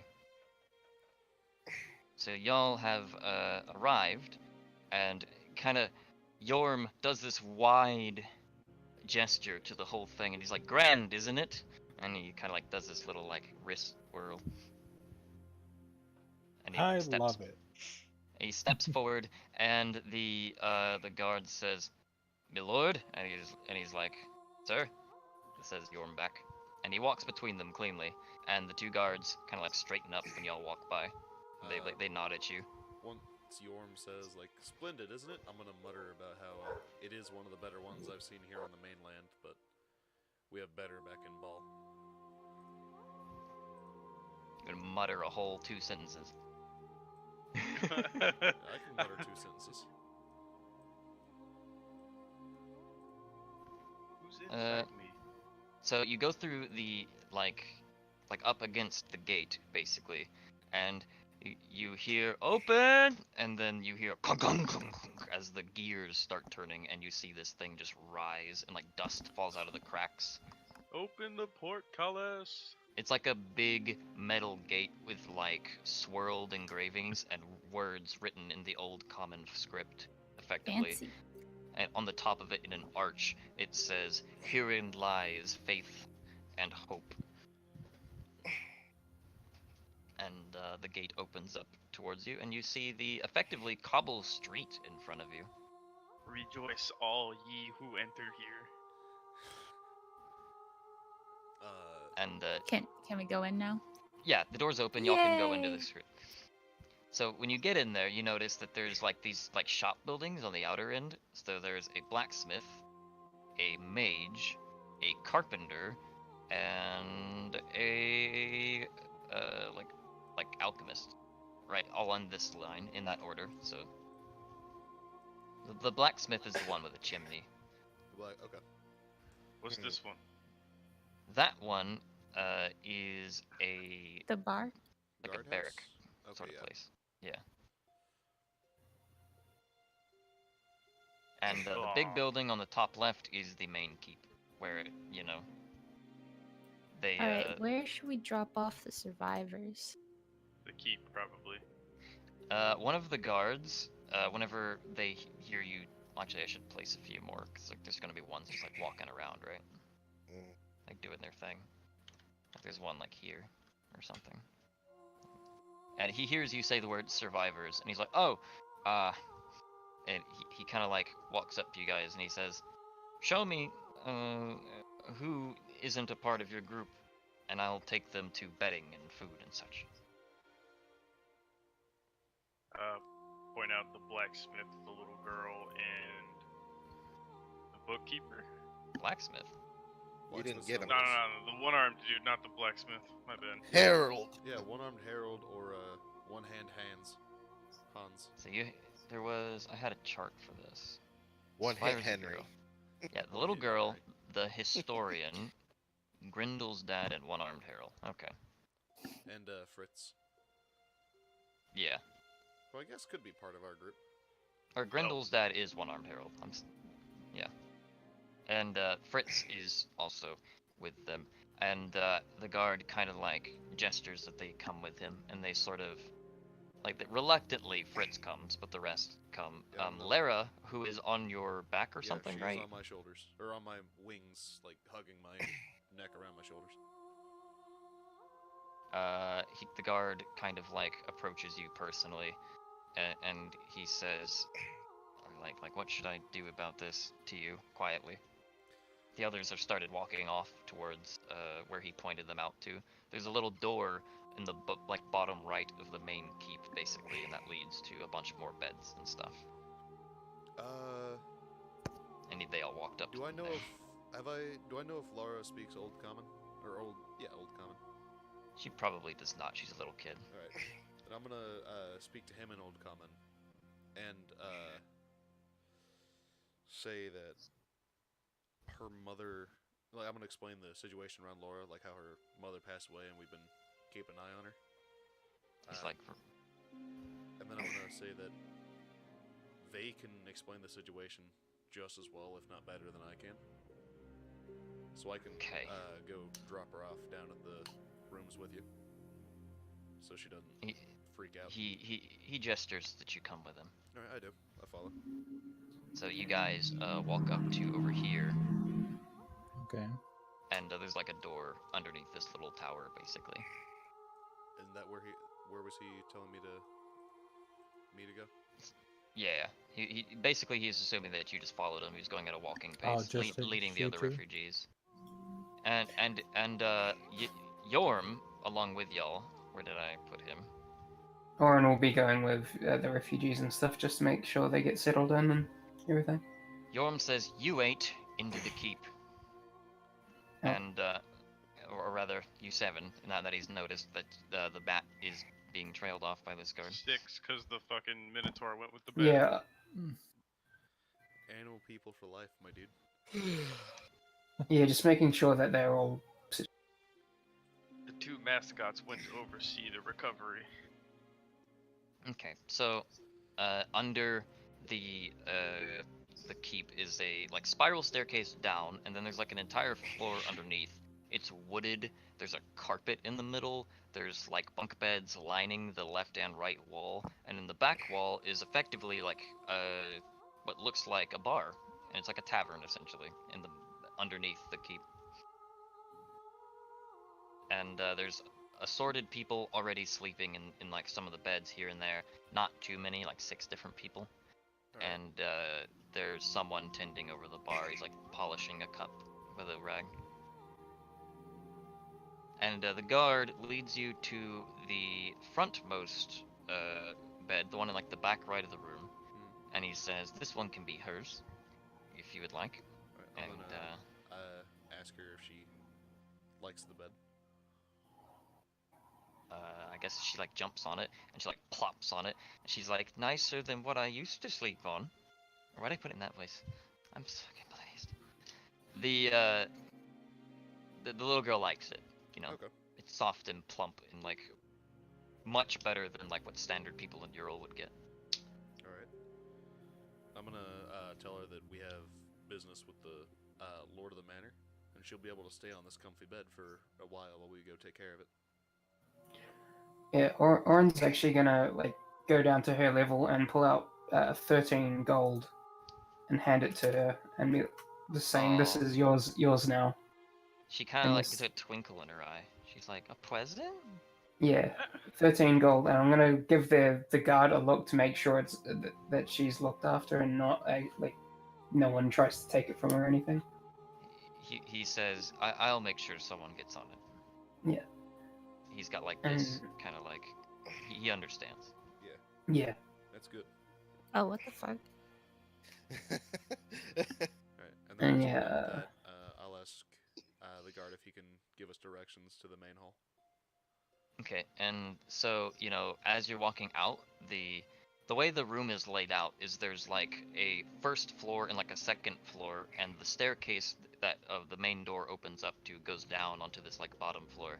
The second floor is more like a balcony that spans the whole width of the room on the sides. And so there's 2 floors of bunk beds basically in sets of 2. So you can house a lot of people down here comfortably, basically. Alright. And like as you walk out, you know, you notice that there's like old people and injured people and all sorts, like walks of different life. There's like a straight up orc that's in one of the beds, and yeah, there's a bunch of people in there. And so y'all leave and come out that same door you entered, up the spiral staircase, and you pass by someone in a blue robe, a woman, and she like nods at the guard, and he nods back, and he's then she just kind of goes along her business. And y'all make it back up to the courtyard, where everyone else was effectively not waiting for you, but they were entering the keep. So, these two knights at the front, and they are knights, are wearing like a red cape, basically, and they have their kite shield, and their swords are not out, they're sheathed, right? But, they see Yorm, and you guys behind him, and they say, "Sire," and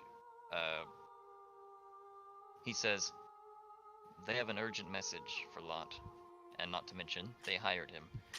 Or rather, he hired them." Bleh.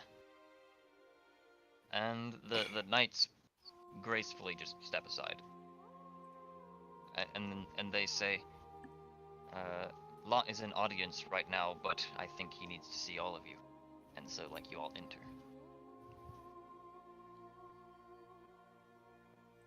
Okay, so let's see if I have the thing. Alright. When you enter, you know there's a slight staircase down, and then the room kind of widens out towards the back, and there's a big round wooden table with like a metal like rim around the edge of the wooden table, and this is engraved in a bunch of old script and everything, and it wraps all the way around the table. And there's chairs. There's like 21 chairs circling this entire table. Big ass This place table. is ritzy. Yeah. And Lott is in a comfortable looking chair at the head of the table, like, you know, towards the back of the room. And he says, "Welcome! You made it." And he says, "Were your travels difficult?" And Yorm says, "Sir, they have grim news." And then he kind of looks to all of you, like one after the other. I'm just gonna take the chair directly across from him. Okay.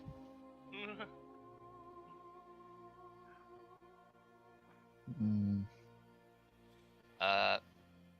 Everyone else can decide what they want. Guess I'll sit next Everyone to else you is then. just standing in the back of the room? What's going on? Sit next to you just... He Orin like...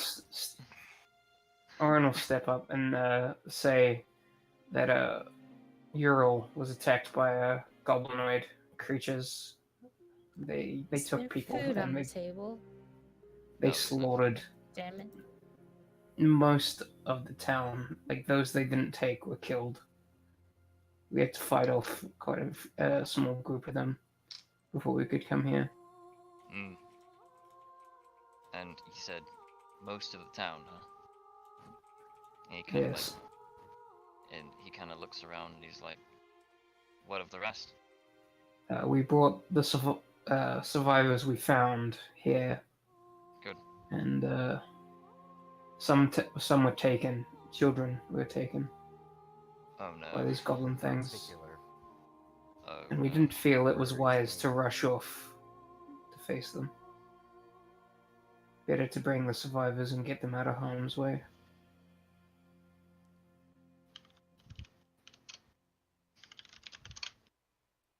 Mm. So, whenever he hears that there were children being taken, he kind of like curls his fingers into each other, puts his elbows on the table, leans in and says, "Take a seat, all of you." And the guy he was talking with looks like some other noble, also kind of like steps back a little bit. He looks worried. Griggs is going to remove his mask. Remove what? His mask. Ooh, that's a first. It's getting serious. What do we see? I sit on a chair, but I sit on the back support with my feet on the actual seat. Okay. Are these chairs reinforced? These are some nice ass chairs. Okay, good. You won't break a chair. I'll just sit Like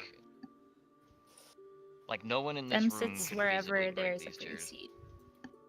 Okay, so I'll just kind of have y'all like arranged in like a U along the bottom half of the table, you know? If I could, And I would have he- sat at Griggs' right side. Okay. And I'm on his left.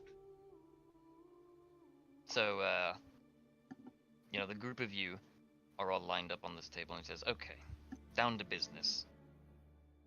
Let's get down to Is this business. a map, by the way? Sorry. The room? Yeah. Yeah, I do not have a map for that. I Okay. could kind of improv one real quick. Well, I was just wondering. Let me see if I actually have one. But while I'm looking for this, I'll say, down to business. He says, as you all know, the goblins have begun heading south. You witnessed it firsthand. North? No, Oh, they you headed mean, south. okay. And he like looks at you like, oh jeez. Well, they went And- north with the people.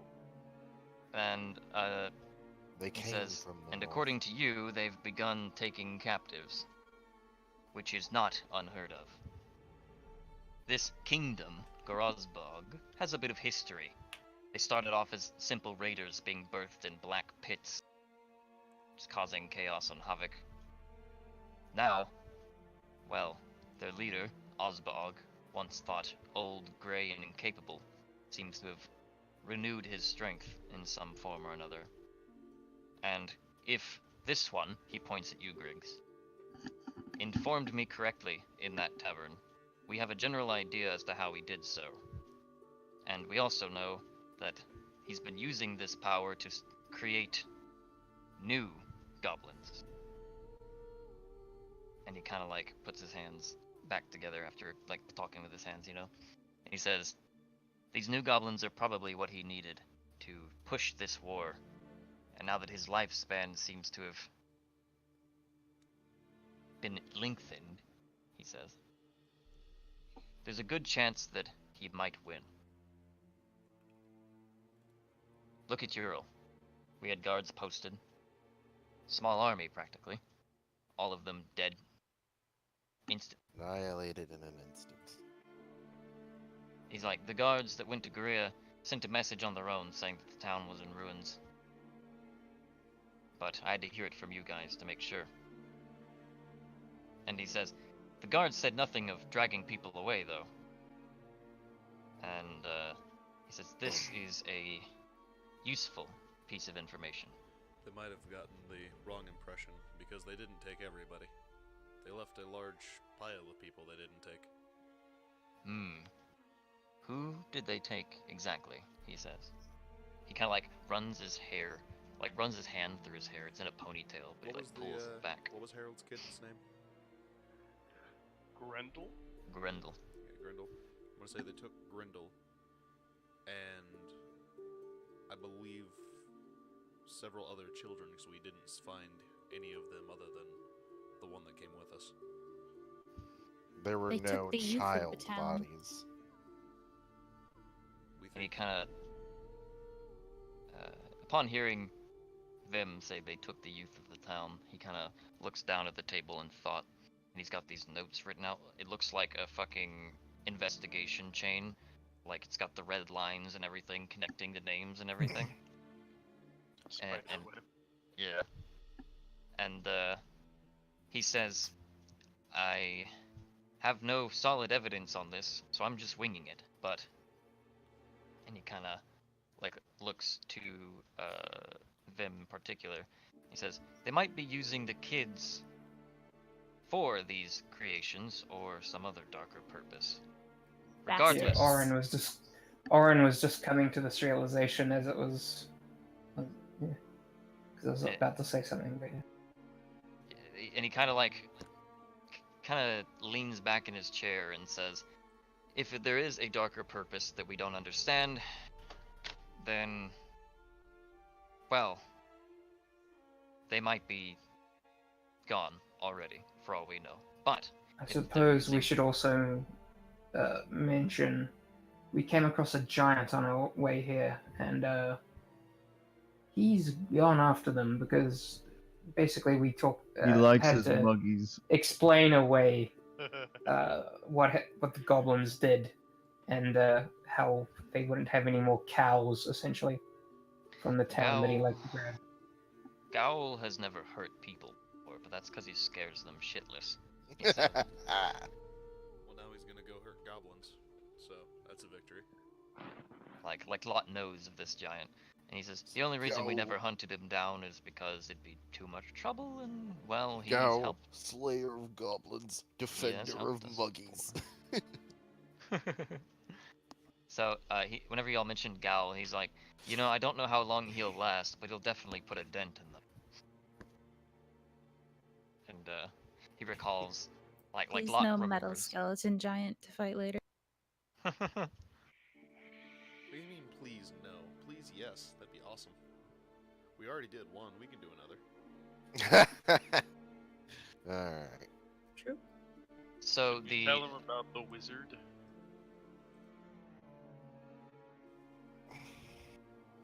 What was It's it? not No, important. nobody.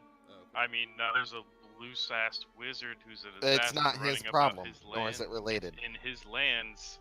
Nah, we don't know what's in his lands anymore. He pooped. You notice that the knights here are not wearing that purple sash, and rather they're wearing the same, like, accoutrements as the guards, like the red line and but they have a cape as well, and like a red plume. So, are y'all mentioning it to him at all, or? Yeah, I'm gonna. We found a patrol of Knights of Sternver with one wizard captive, and then he escaped in front of us. Right. So there's now a renowned killer, maybe. At least he said he was running around your land. What did he say? Was that? there a name? Something Reich. He kind of sharply inhales. He's like, oh god.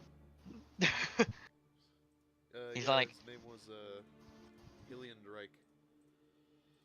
he says, Reich probably has nothing to do with this mess, but he's a troublemaker on his own.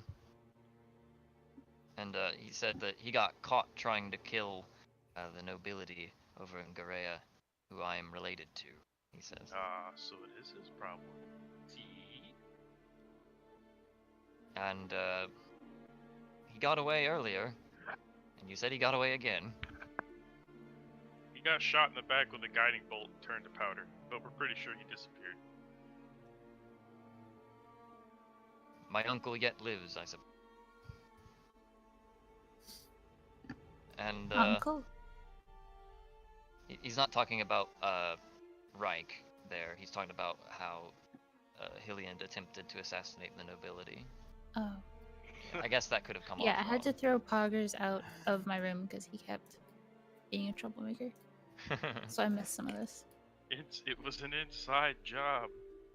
Basically, Lott just confirmed to you that he's at least related to, The people Reich was trying to assassinate.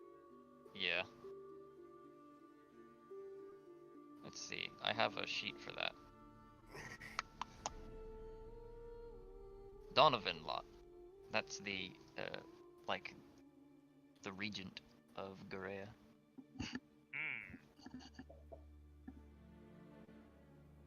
And he says this. He's like, my uncle Donovan. He's the regent there. Not a noble in charge, but definitely in line. And because regent, he has control over many things. If he were to die, who were to take his place? And he kind of looks, and he's like, maybe one of the dukes, maybe a military governor. We're straying from the topic at hand. Let's continue. He's like, yes, anyways, the goblins, they, we've had reports that they've been raiding other places too.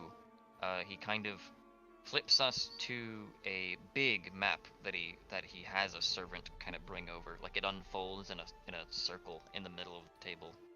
And he pulls out this little pointer. And, he says, those of you who know of Ural, all of you, have witnessed that, but we have reports via Eagle that Caelia has received a similar fate. Although not complete destruction, the guard there managed to fend them off for now. Although many people at the edge of town were killed. He puts an X there. And he's Do like, we know how they're getting around? we do not. We see them enter through the night, and they leave within minutes. Ural itself was attacked. I have a report from my uncle that the Undercity of Gorea has been spotting goblins, but not of this strange, wide-eyed nature. Didn't somebody have pieces of one of the goblins? Yeah, I do.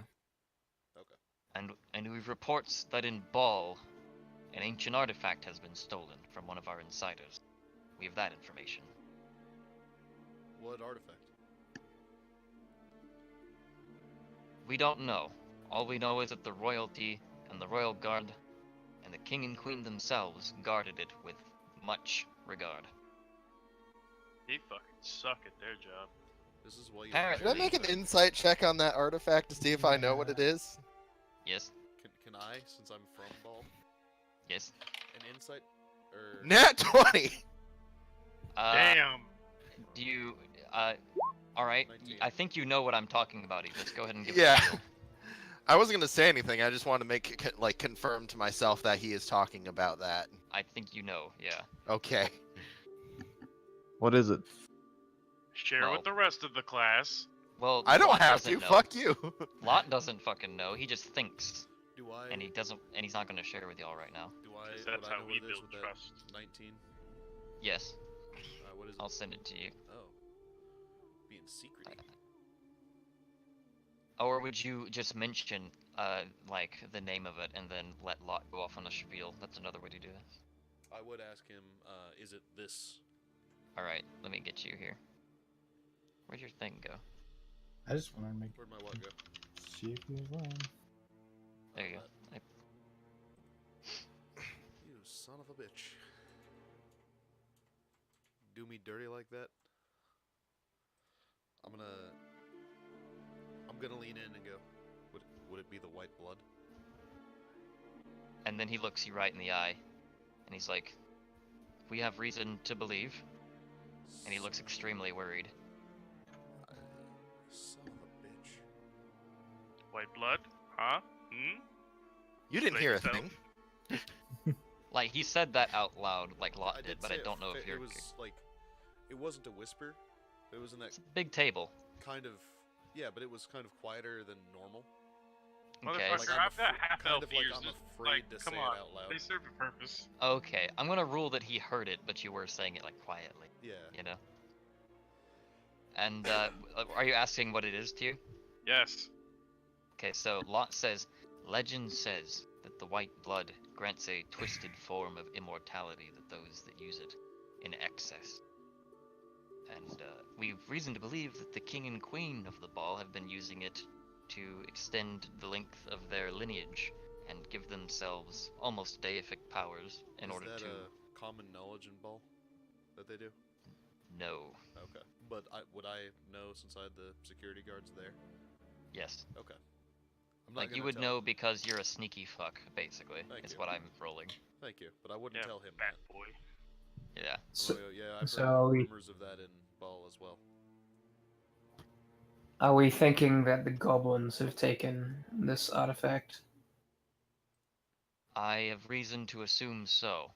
Because last we knew, Ozbog was in his deathbed, and his kingdom was falling apart. But now he has creatures with wide eyes and new features that we've never seen before. I feel like those two things don't just occur without something helping. And, What was the skeletal hand Ziggs took? Was it a metal skeleton on the goblins? Or was it just normal bone? I'm trying to remember. I think it was like some sort of blackened bone, not metal. I think it was black, but it wasn't. It was somewhere between metal and bone. I don't know. Just- We've got just pieces checking. of it to look at. if you want, Ziggs can plop it out on the table. Your mic's muted, Ziggs. He never told me he was AFK, so this sucks. Shit. Okay, we'll talk about something else for a little bit and get back to that. Alright, can I ask questions about resources within the keep?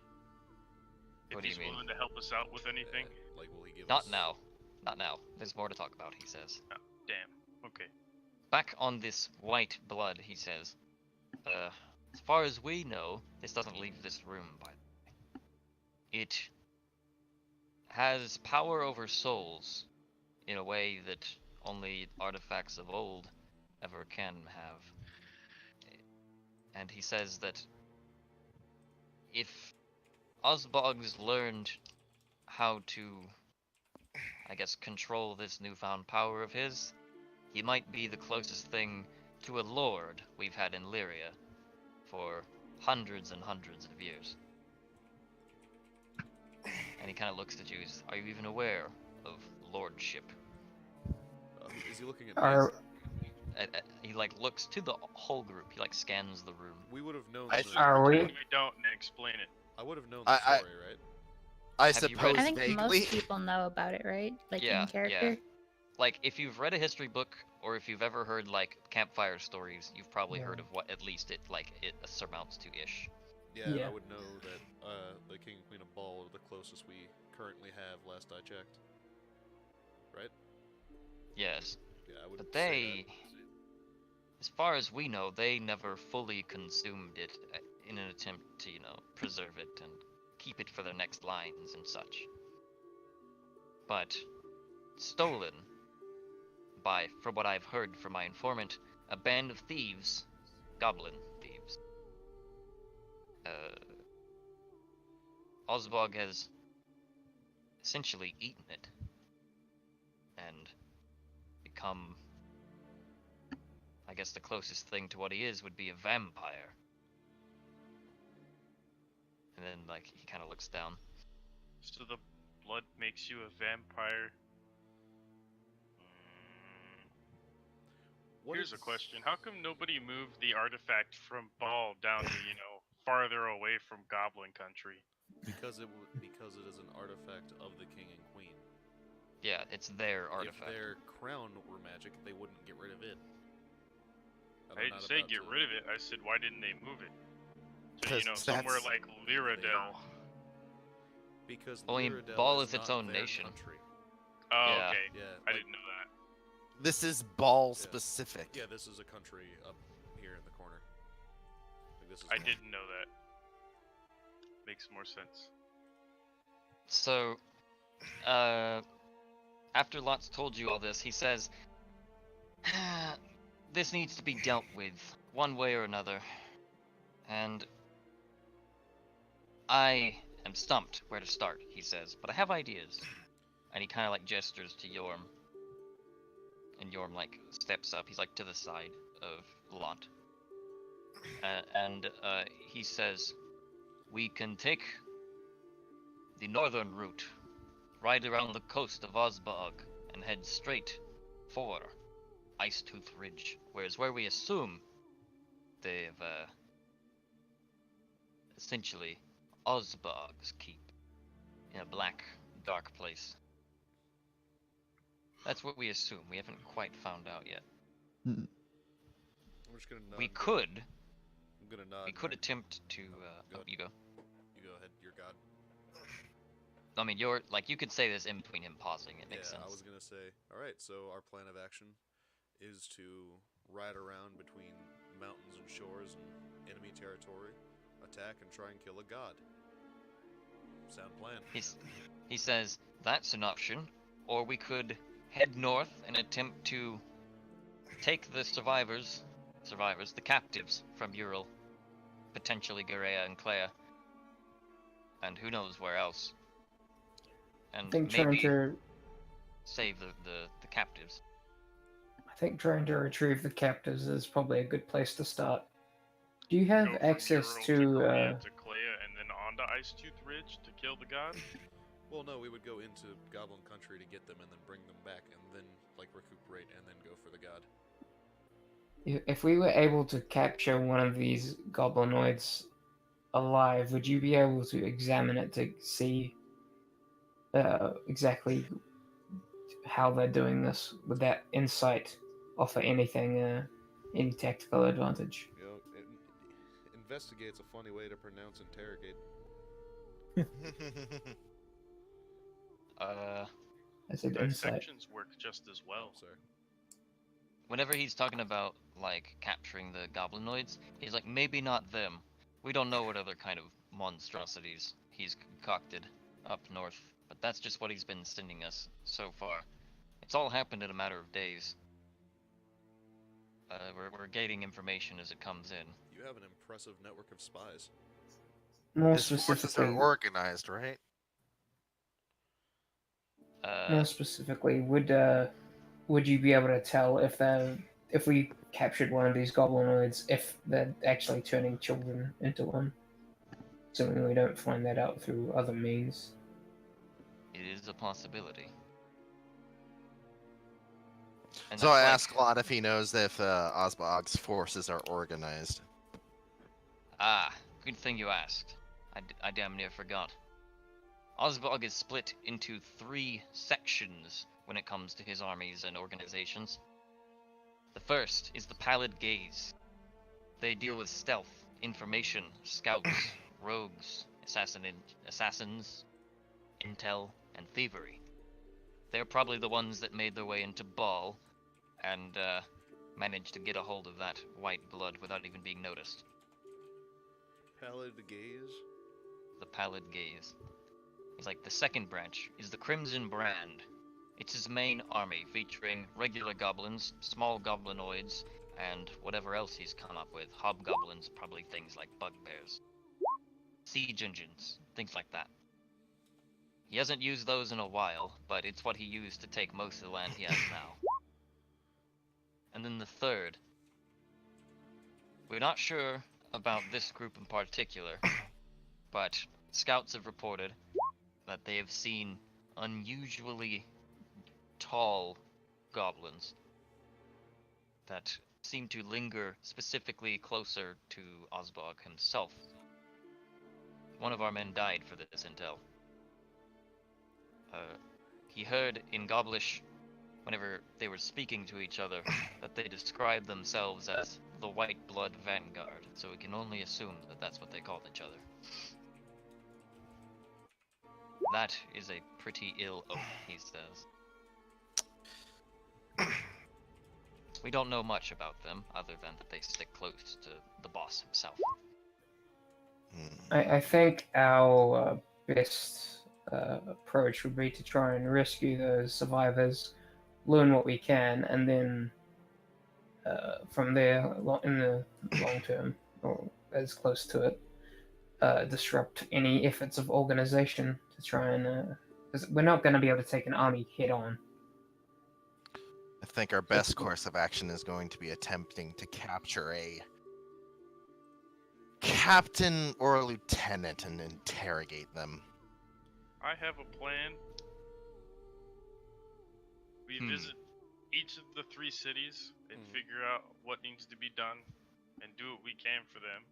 So for Euro, save the survivors as well as for Clay, and then Korea check to see if we can be of any help there. And then on to the slow dismantling of his organization, starting with his intelligence and then working up to the Vanguard, and then when he has nothing left, we kill him. I'm sorry, are we playing Wildlands now? The slow, systematic destruction. I hope our. Except for we don't have a ton of time. I hope people are in for the long haul. We're in here for a 6-year campaign now. Nah. So, Lott, upon hearing this plan, sounds like he recognizes that you're thinking at least about it in an intelligent enough way, and he says, okay, we can start with something.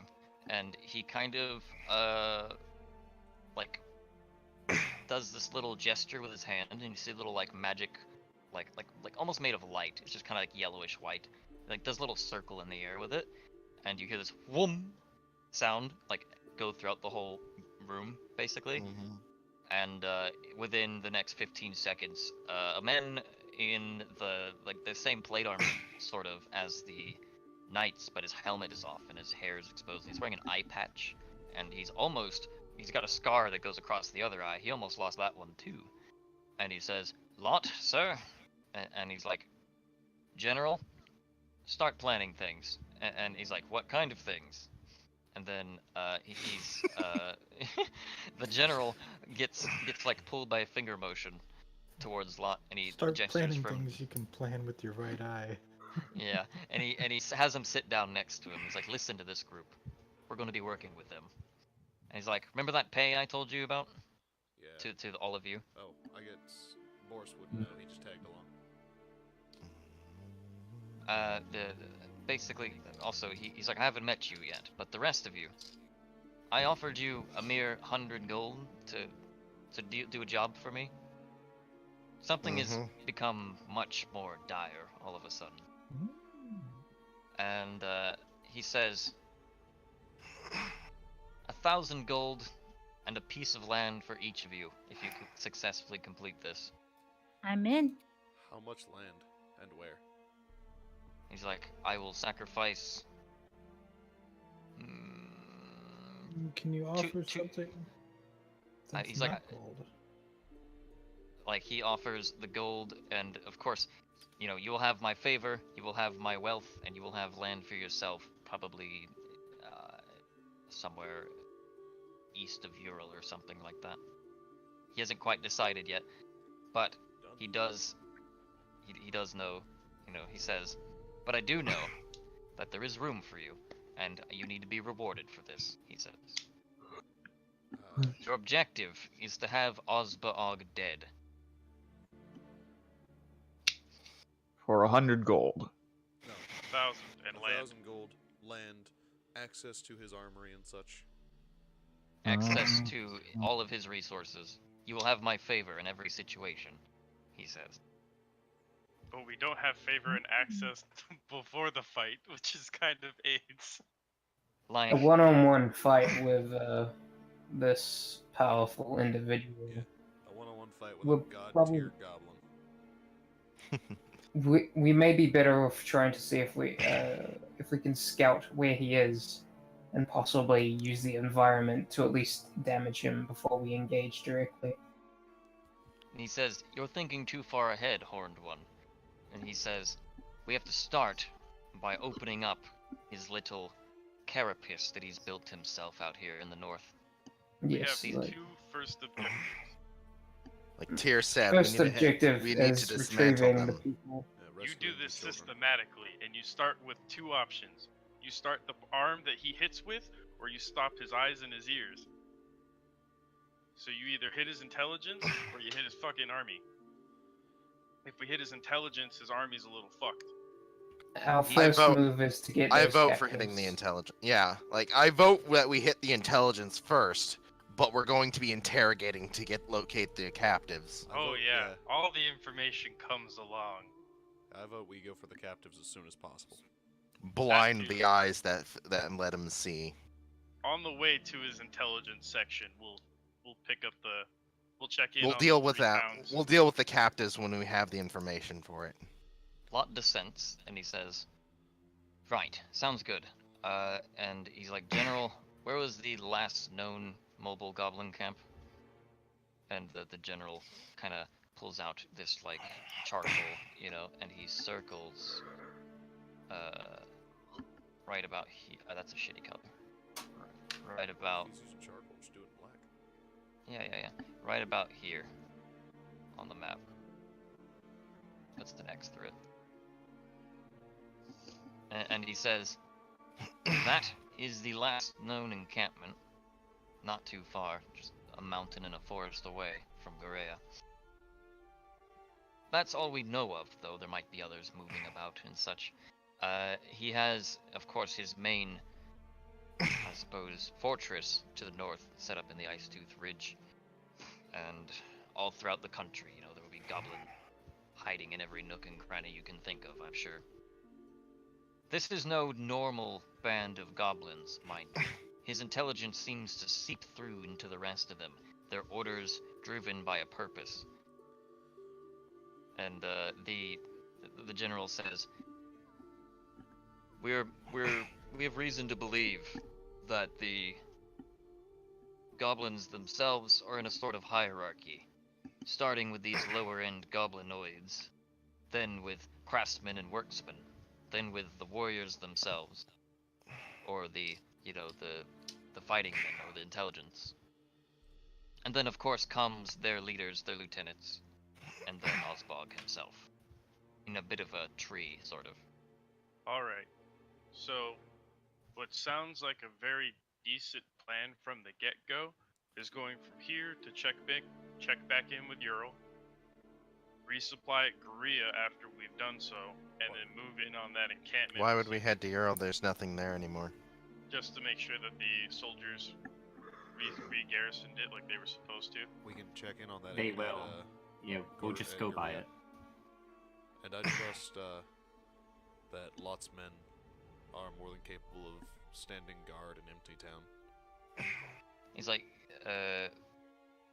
since you've told me, I've already ordered some men to go and reinforce the town, so that the goblins do not pick it up as a strong point. Which, who knows, they may have already. Go to Korea and check in on the Undercity, I guess, and resupply. From there, we go to the encampment, and if we find the survivors, head to Caelia and leave them there, or go back to Korea. I would say we drop them back off at a city that's still functional, like Korea. Yeah, Korea would be a bit. Caelia has its own problems. Caelia But is still worse. there, but it is not in the best shape. Worst comes to worst, if we find we're closer to Caelia, we'll go there and have them take a boat. Alright. And then we'll start with trying to locate his intelligence forces. If we're the ones going in as your first strike group, you need to arm up the other towns that are worth arming up. Ural deserves like a small garrison. Korea and Caelia should probably be buffed up hard for any siege that might occur. We might need My authority doesn't steep over Gorea, but I will reinforce Ural as much as I can. And we've been talking of doing a raid in the north ourselves. He says to his general. He looks up at him. We should probably try and also reinforce the college and Harrow if we can, or at least in the morning. So we'll warn Korea on our way through, because we've already decided that we're going to go that way. Yes. He says I can send a message from here. And that would be faster. If we can get there faster, that would be faster. There's a bird post out of one of the towers in the keep, and he can send hawks for messages. What was I thinking?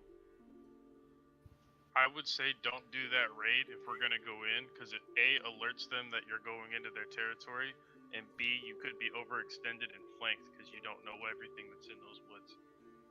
We could go in together and combine our strength for dealing with them. I mean, a smaller group is less noticeable than a large raiding party. We're already stretching it as is. Exactly. Once we set off the alarms, we might be. We're in trouble anyways if we set off the alarms. Yeah. Let's face it, I doubt we'll be able to sneak these captives out without starting a fight. Oh no, we're probably gonna have to decimate this encampment. Who said anything about sneaking? Exactly, that's what I'm saying. If we do the raid them at the same time, we have a better chance at succeeding. Or at the very least, have one group follow behind, so the first group goes in, starts the fight, and the second group goes in. They'll send a larger force if we go with a bigger force. Personally, I believe our best odds are if we annihilate the camp with a small, quick force. Maybe if the they don't know it giant happened, then we are good. I mean, Which means no one can escape. We do only Or at have least 8 they people. won't know it for a while, or until they send a runner. Which maybe we can keep, And better yet, they won't know how it happened. If anything, we can bring men in after to secure the camp, and we can hold it as a front strong point. What I was trying to say was, we send one group in first, and then have the second group come in after us. So once they're distracted and engaged, we have people come up behind them. The general That's likes this risking idea. a lot. This is going to have to be more like an assassination than a war. There's only 8 of us. I'm just suggesting a few extra blades so we're not as outnumbered. I'm not talking about bringing an army. So 'Cause- the like as y'all are like doing this, the general's writing notes, and after y'all have discussed everything, he says 8 squads to Caelia, 14 to Ural, 5 to Harrel, you know, and they and he says like he's like, should I prepare a group on standby for a raid, or are you doing it on your own? Do you I think have we can any handle it on our own. specialist? We can bring him into the camp and we'll hold the camp. That'll be our entryway in. Do you have any specialist assassinate types? People who could sneak in as we engage, like just a few extra blades to take out the key targets as we fight them. Yorm says, you have my crossbow if needed. And then, and he's like, we also have a few knights probably. People who can be quiet and strike at key targets once we engage is what I'm thinking. Just a few extra blades. I mean, assassination goes out the window when the rest of the party shows up anyway. Because Chad's not gonna sit still. The point is, we would essentially be their main focus, and some could stay hidden and then take out key targets. Okay. I don't know. It does. Tactically, that doesn't make sense. No, tactically that does not make sense. Once combat is joined, it's kind of hard to sneak anywhere. That's why I'm asking for roguish types. I still say that our best options are quick hit and quick hits, and Yeah. like If we take anything, it'll be that one encampment, and then we're just gonna be a quick reaction strike force, just running out through his lands. They wouldn't happen to be they wouldn't happen to be at the base of a snowbank mountain, would they? Something we could cause an avalanche on them. They're settled in a valley, but the mountains are miles apart from each other. Okay, never mind. like this isn't a small area we're covering. No. Just thinking out options. And they need all of their men in case they roll out a siege party past us. If they roll out, we kind of hope. I'm hoping they do roll out a siege. If they roll out a siege party, we can't stop them. Nope, but then he'll have less people in his nation. That'll probably be the best time to hit him. Lott says, that makes sense. And he's like, perhaps we can goad him into attacking. And he looks at the general. And, Is there a way to get us for us to get a message to you once we're in there? Have a runner trail us, and if something goes wrong, have the runner. That's a risk. They might assassinate it behind us. He says something inconspicuous. He says I can bring one of the birds with you, but you can only send it out once. It won't come back after that. That's fine. All we needed is to give you a signal to start to provoke a raid. Well, hold on for a second. Let me ask this question because that could change it.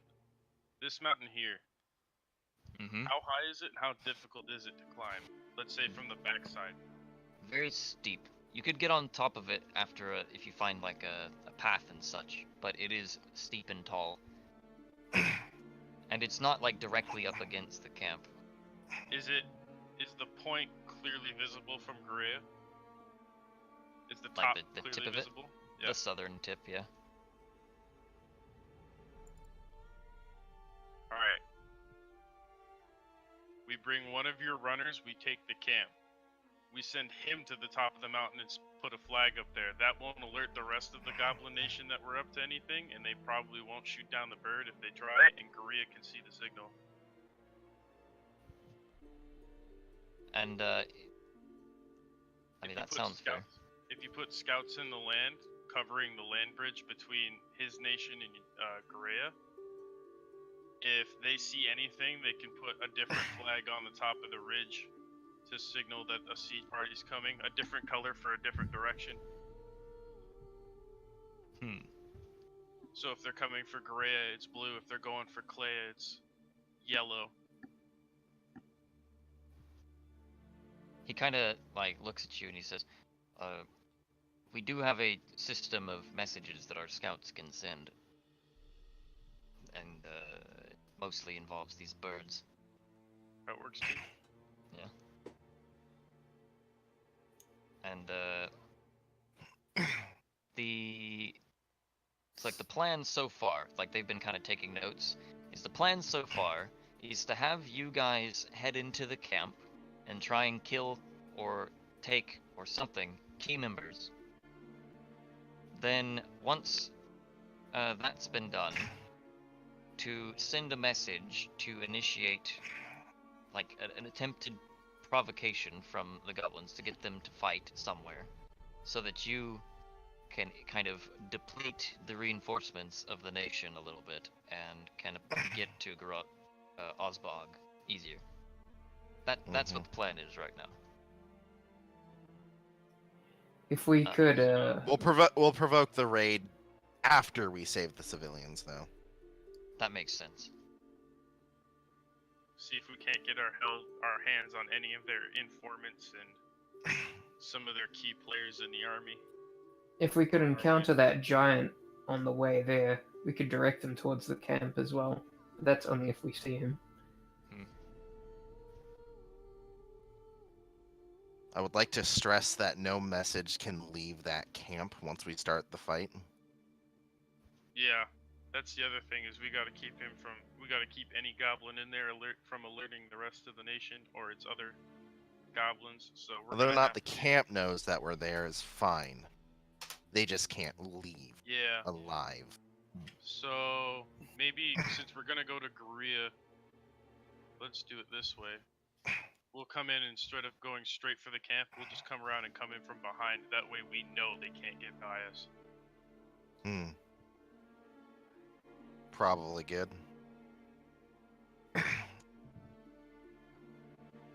Remain extra alert. That corner was like a long ass walk, but I get what you mean. Like, coming from that side would probably be a good idea. Yeah, because if anything, y'all would stop runners and like maybe you could call the raid on then if you need it or whatever. Yeah, because right here there's no way around them. It's guarded by a mountain on either side. You have to go this way. Yeah, like there's a little gap they can pass through in between the southern mountains, and on the southeastern side there's a pretty wide gap. It's all forested. And there's a small gap on like the southwestern end too. It's all, but like, of course, you can traverse over a lot of the mountains too. It's just, that's a different journey entirely, So, the semantics, I guess, could be left to y'all, because it's not like you need to meet anyone anywhere, because you have a bird to send to call. And, you should probably still have scouts posted in the woods. Yeah, we already do, he says. Yeah. It's like, what do you think I run?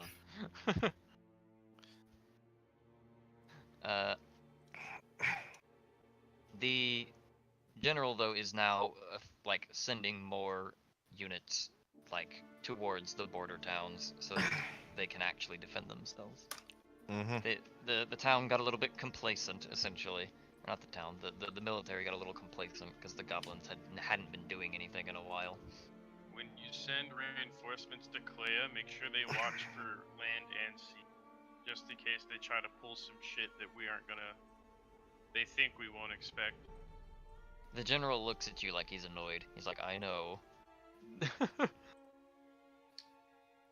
And, yeah, he's been writing in this notebook this entire time, like sending orders effectively as letters. And, he's like, alright, says Lott. He's like, I will let you take things from our blacksmith within reason. He'll sort you out. Effectively, he has tickets that can be exchanged for some sort of equipment or, items, whatever. Same thing with every other shop in the keep. The journey north will be dangerous, obviously, but whatever you do, do not let a scout run. And on that note, he says, alright, off with you for now. I need to think. Hmm. And he kind of like shoves you out of the room. Alrighty. I'm To the gonna blacksmith. hit. Yeah, I was gonna hit the black first as well because I've got a very simple thing. I'm gonna check with him. I was gonna see if he had a. Did he mention a Fletcher at all?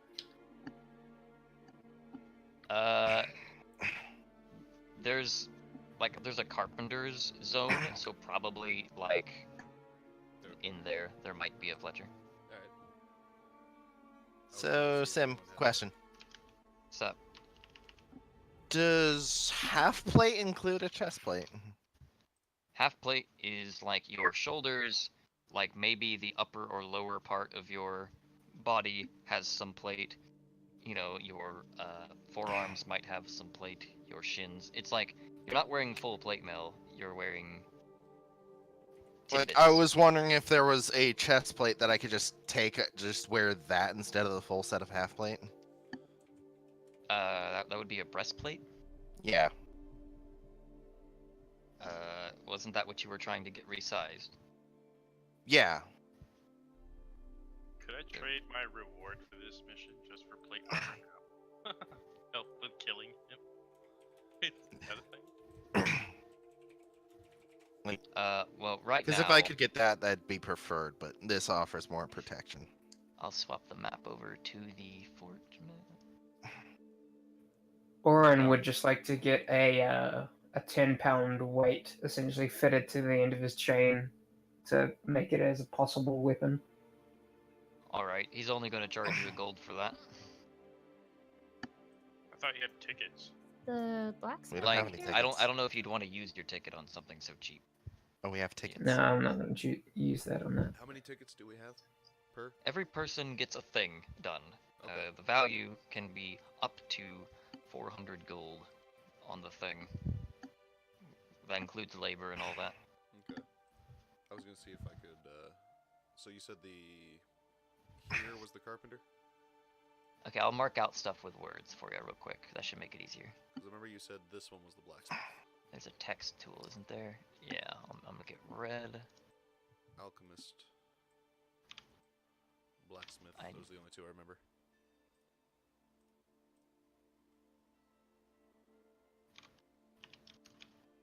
Yeah, actually, now that I think about it, if I have that ticket and it's worth up to 400 gold, could I get it? Could I get that chest piece resized and fitted with that crown on the double? Yeah. Awesome. I would like that done. We're not gonna leave for like 4 hours because I need a long rest for what I'm about to do. That's okay. I need to get some information still, anyways.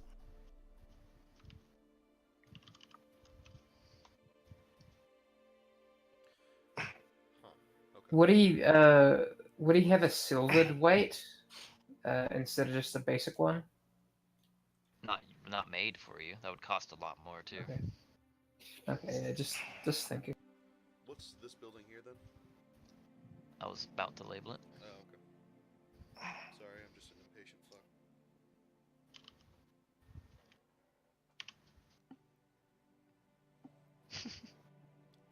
Alright. I love it. Okay. Well, I'm going to take a break real quick. Need a restroom break. Need some tea, etc. Yeah, let's take a break, get yes. something to drink. Also, do we have people in chat? Actually. Couple. Like there are a few. I'm not sure how many people from ours are there. All right. I'll be back. Like there might be one or two real people. Hello, Twitch people. Please make yourself known if you are alive. I'm gonna go ahead and mute us since we're taking an intermission. I was about to say, and if you're a bot, say nothing. There's only 3 people watching. Yeah, there are lurkers as well, and I'm not sure how many of those are us. So I'm gonna go ahead and. Let's see.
or Basically. less, like a fourth of it. Like 15 foot, I would say, is the max.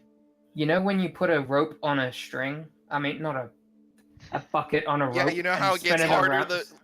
You know how it gets harder to keep it the same the longer the rope is. Yeah. That's what I'm But trying to I'm think thinking about. that at a shorter range. So I'd Alright, say max the range silver 40 work for feet on 15 this foot. attack. That sounds fair, right? 20, 40? yeah. No, that it's sounds still, it's so far. for a 400-pound minotaur who can most He doesn't probably have. hold He onto has it. no bonus to hit at all. It's literally just a d20. I Yeah, just my it also- strength. having your weight doesn't really mean anything. It's really how strong you are. He's pretty He's- strong. Yeah, he is very strong. Like I, as the DM, fully believe that this Minotaur could throw a metal ball attached to the end of a chain 40 feet. Also, Okay. the stream is back online now. Sweet. The bitches started before I could get it back up because I went to We make a didn't- sandwich. We were We talking. didn't really we were start. theoretically discussing. We were discussing a weapon attack, not really starting. Good tea. Okay. Yes. Anything y'all want to talk about when it comes to equipment? Blast it out right now so I can help you with it. Yeah, I How wanna much know would he whether or not charge? Sorry. Whether the blacksmith, the magic shop, or the alchemist have silver. The blacksmith probably has bars. Yes. I was gonna go to the. Go ahead and carpenter. approach him. All right. Walk in through the door. Yield, blacksmith, where art thou? he kind of like he's got a really long beard that like goes down to his knees, like you can tell because of the shape of it behind the counter, and he's like, "Ye old, I'm 40." What do you And have? you can tell by his short stature that he's a dwarf. Yes, my favorite kind of people. What do you have for wares, including your ingots? He says, "Well, we have just about any kind of weapon, martial or simple," he says. "Armor, less. The guards have been using a lot of it, but we do have a lot of raw materials, because we get them shipped in from assorted places. Lott's got the money for that." I use this ticket for about 25 gold worth of silver. Absolutely. Awesome, here you go. He's like, "You want anything else with that?" What else do you have that you'll be willing to part with for a ticket? He kind of like throws his hand back over his shoulder, and it like clips through his beard, which kind of like fluffs in the air when he does it. And he's got this like rosy nose and like scrunched eyes and everything, you know. And he's wearing like this like leather apron and everything. And whenever he does this hand gesture back towards him, you see that there's a rack of pretty nice looking stuff. There's a shield with the like Lott family crest on it, like the guards basically, right? And there's a piece of like engraved half plate armor, like it's got little like runes under the eye slits. And he says that armor piece in particular is quite nice. And then he kind of points to the thing behind, like to the right of that, for him, to the left for you. There's a like pair of crossed scimitars, and he says, "Made those for Yorm or Yilda, but he hasn't even picked them up yet." So, and he's like, "There's a couple other things in the back I could show you, but those are like my set pieces. They're quite nice." I'm more of a warhammer and heavy armor and shield kind of a man there, good dwarf. So, not much of that was very appealing. Not that I'm saying that your work isn't very good. And you have back? in the back, he kind of like gets off his table, like not his table, his stool. He's sitting on a little stool, like behind the counter.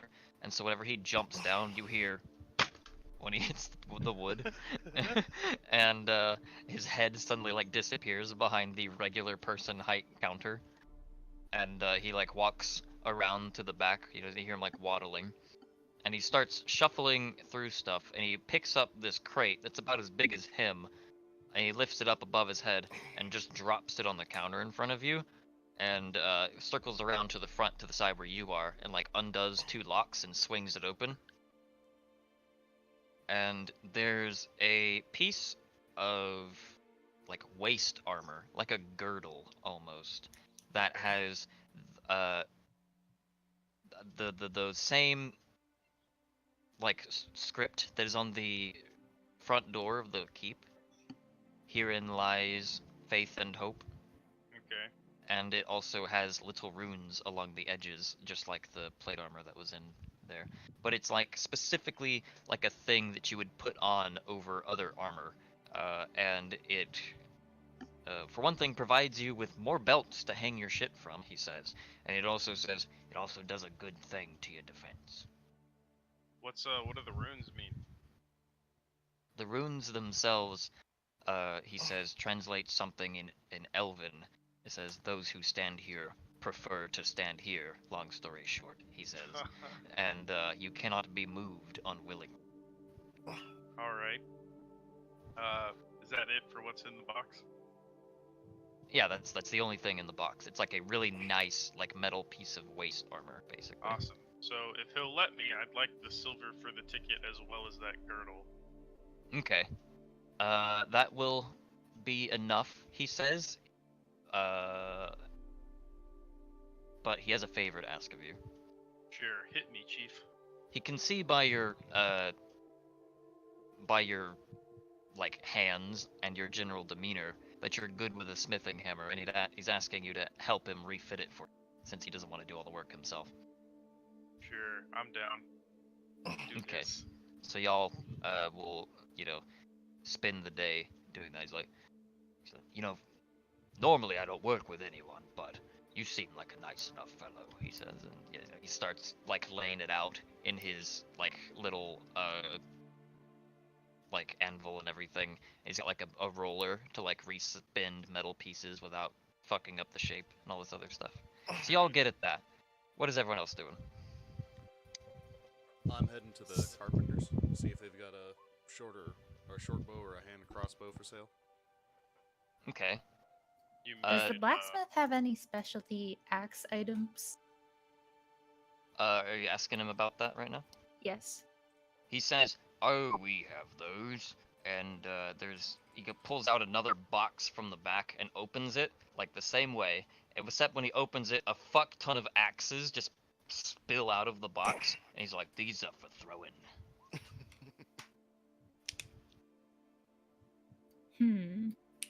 I'll take 5. Throwing axes +1. You notice that the construction on them is exceptionally good. And you said you take 5. Yeah, how much for 5?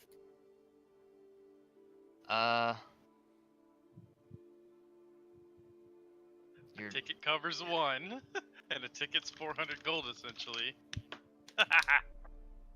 Does this count as a long rest, by the way? Okay, so the 5 axes that you got are throwing axe +1, so you get +1 to your hit and damage roll. Here, we just took a rest, though. Yeah, I know, Yeah. but I need it for something else. I mean, we're here and not doing anything, essentially, besides me, I'm in the forge, but... So a ticket covers a +1 hand axe? No, she bought 5 of them. For a ticket? Yeah. Wait, They're throwing axes. Oh, can you only spend like 1 ticket? Yeah, you get 1 ticket, but you... Oh, well then fuck that. But you can buy 5 things with it. It's just worth a set amount of gold, and you can only spend them in one place, basically. Well, I'd rather So, just like- spend it on like health potions or something. Okay. So, like, you could get 400 gold's worth of work from the alchemist, or from the blacksmith, or from basically get to pick one shop to spend it at, long story short. Or you do what I do, and you fucking offer up a ticket and your help. Yeah. So by the end of the day tier, you will get this girdle, which will not only add 1 AC while you're wearing it, but also make it to where you cannot be, like, pushed off of the location you are standing without making they have to succeed a DC 19 save to push you, on top of any other save. Is there a name for this girdle? the unmoving girdle. You are not muted, Cat. So, I would like to. You said the blacksmith has that half plate armor, right?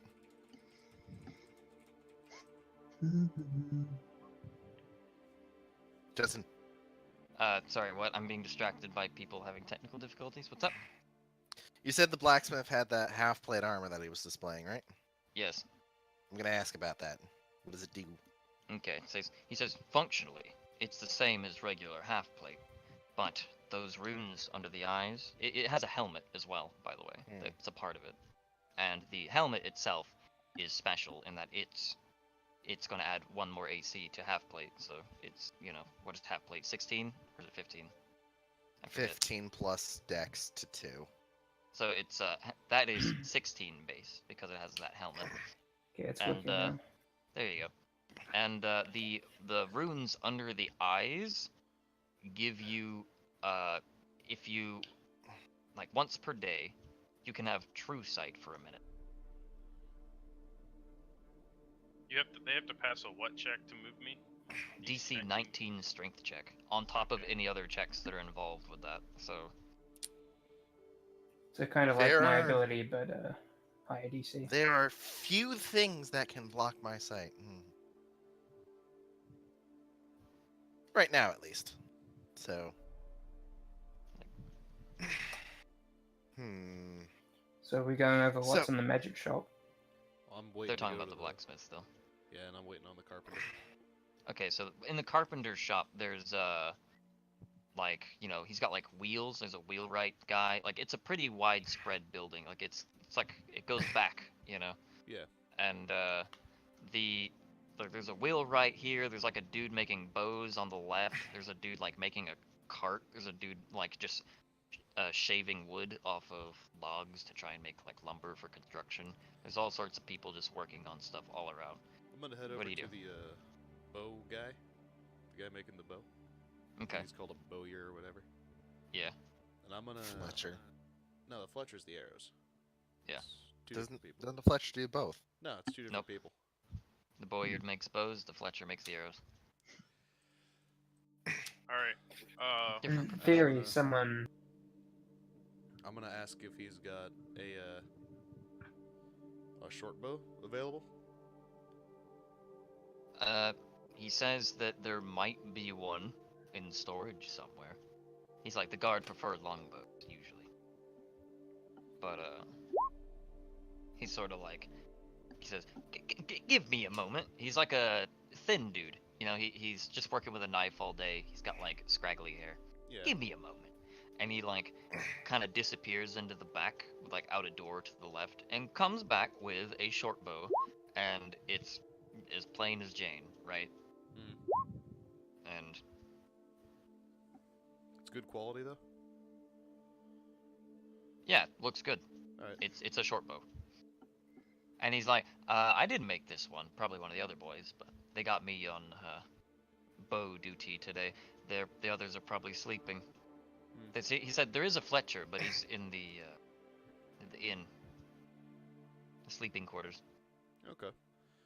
How much would the bow be with a full quiver of arrows? The short bow here. I believe. One moment. He's like looking through like a little notebook now. I'm totally not looking that up. All right. With the full quiver of arrows, that would be 20 gold. Would I be able to get change back? Yeah, probably. And I hold out the ticket. And he says, "Oh." Yeah. He's like, "No, we don't do change on those." He Oh. said, So I "But was gonna- we can get you more work done if you need anything else." I was gonna see if I could get it a little polished up over at the magic shop.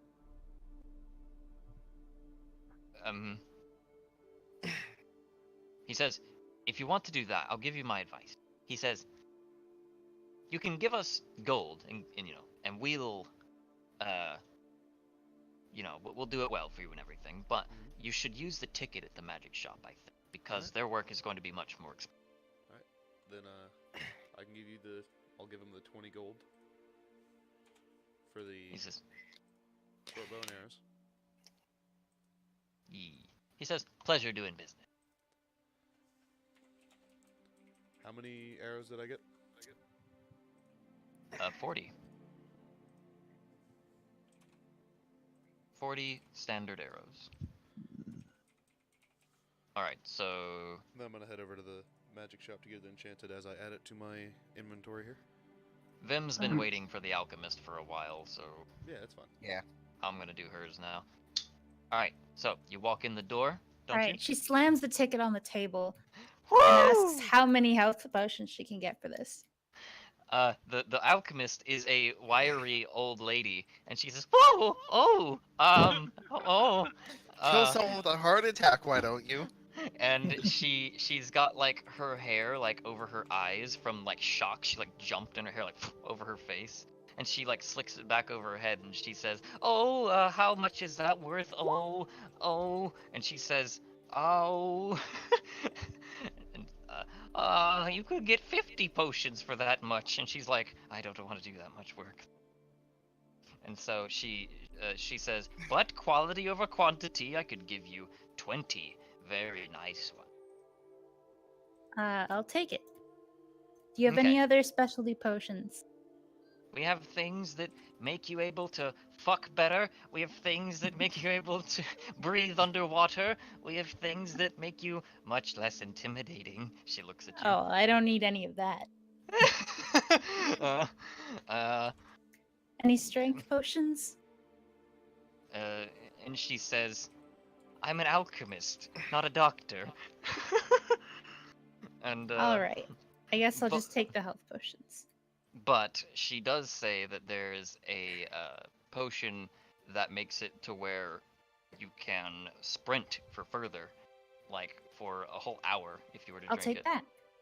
Okay. And so, if doing math real quick, so you took the sprint potion, and that's like deducting for the amount of health potions you can get, basically. Hey, it works. So, what else did you take other than the health potions and the sprint potion? That's Okay, so that'll be like I'll just say 19 health wait, potions. water breathing? Oh yeah, there was that one too. I'll take that one too. Okay. How many? Because she has like 5 on display in a little case. You're like bubbling of Bunsen burners and stuff. A couple? I'll just take 2. Okay. So Probably that'll be won't need it that much. 17 health potions, 2 water breathing potions, and 1 sprint potion. Done. And in order to give this to you, she's like, I'll throw in a bag too. She gives you like this like cloth like carry bag. Like it's like almost like a purse, and it's just has like lines in the bag, like cloth like sections like cut out so that it keeps the bottles held up straight. Oh, so it's like the bags Fancy. you get at like a liquor shop. And that's it, unless you want to scare this frail old lady trying to make potions. All right. Thank you very much. She's like, you too. She's like, oh. Isn't that how Vim begins and ends every encounter? By being as aggressive as possible and then immediately mellowing out? Basically. Okay, magic shop. All right. Who's going in first? Who got there first? I think it was Me. Xanth. So you walk in, and then the other two proceed to walk in behind you, and you see this kind of how do I put it? You see this kind of hooded figure. He's in like what looks to be like a medieval office chair, basically. It's floating on a stone, and he's got his legs propped up and crossed, and he turns around to face you. And you see that he's got a very sharp chin. You can see the ends of his ears, like, going through the top of his hood. He's an elf. Okay. And he says, Is he cute? He's got a hood on right now, but you can, at least he has a nice chin. You can see that. But he says, welcome to my shop. And he also says, I don't really get many visitors. People like swords and boards here, not incantations and conflagrations? Well, I'm here looking for books. Books more tailored towards very powerful spells. He says, that is the wrong spell. Yeah. Roll initiative. That would be funny as hell. It's like, I keep. you want powerful spells, do you? Boom. I had the bot muted. I missed out on that. That was funny as fuck. Okay. There, that's what I meant to play. Okay. Yeah, he's like, oh, well, I've got books. And when you look around the shop, you know, he's got like these little dangling like crystal lights. He's got an entire row filled of what looks like empty soul gems, which is an interesting thing. And below that is a bookshelf, and he has like it's separated kind of like a wine shop would have it separated. Like the top shelf is the really nice looking shit, and on the bottom is like whatever, you know. And he's got an entire wall, which is like drawers that you can pull out, which is full of scrolls. Okay. And he says you can have a look around, or if you want anything in specific, I guess I could look for it for you. Anything towards mobility Mobility. and He like pushes against the counter, Yeah. like because he's in this floating chair, right? And he like floats around the edge of the counter towards those drawers. And the one that was closest to him, he opens up and he kind of rifles through it and pulls out 3 pieces of paper, rolls them up neatly, wraps them in a bow that he pulls out of nowhere, basically, and then hands it to you. And he says, Okay. haste. Such Okay. a weird way to say that. Haste. and I like how he's fully expecting your character to know what that spell is too. Yeah. He can tell by the look in you. something. He was to- floating on the chair. Yeah, his chair just Yeah. floats and he's pushing it around. Professor X. Just saying. And something that might help me control my environments. Environments. He kind of like taps his fingers together. He's sitting here thinking, he's like, I might not have anything for that. But then he's like, rain? He kind of questions himself. That could work. And he, you know, goes back into, like, he's still next to that one. He kind of scoots forward in this floating chair, and the, like, drawer, like, 2 to the left. He opens that one up, and he only has 1 of these, but he says, it's a scroll of mass rain. I am not even sure what it does fully. Okay. And he says, I could probably read it and find out. He's like, actually, pass that back to me. He like, he's curious himself now. And he opens it up and he reads it out loud. He's like,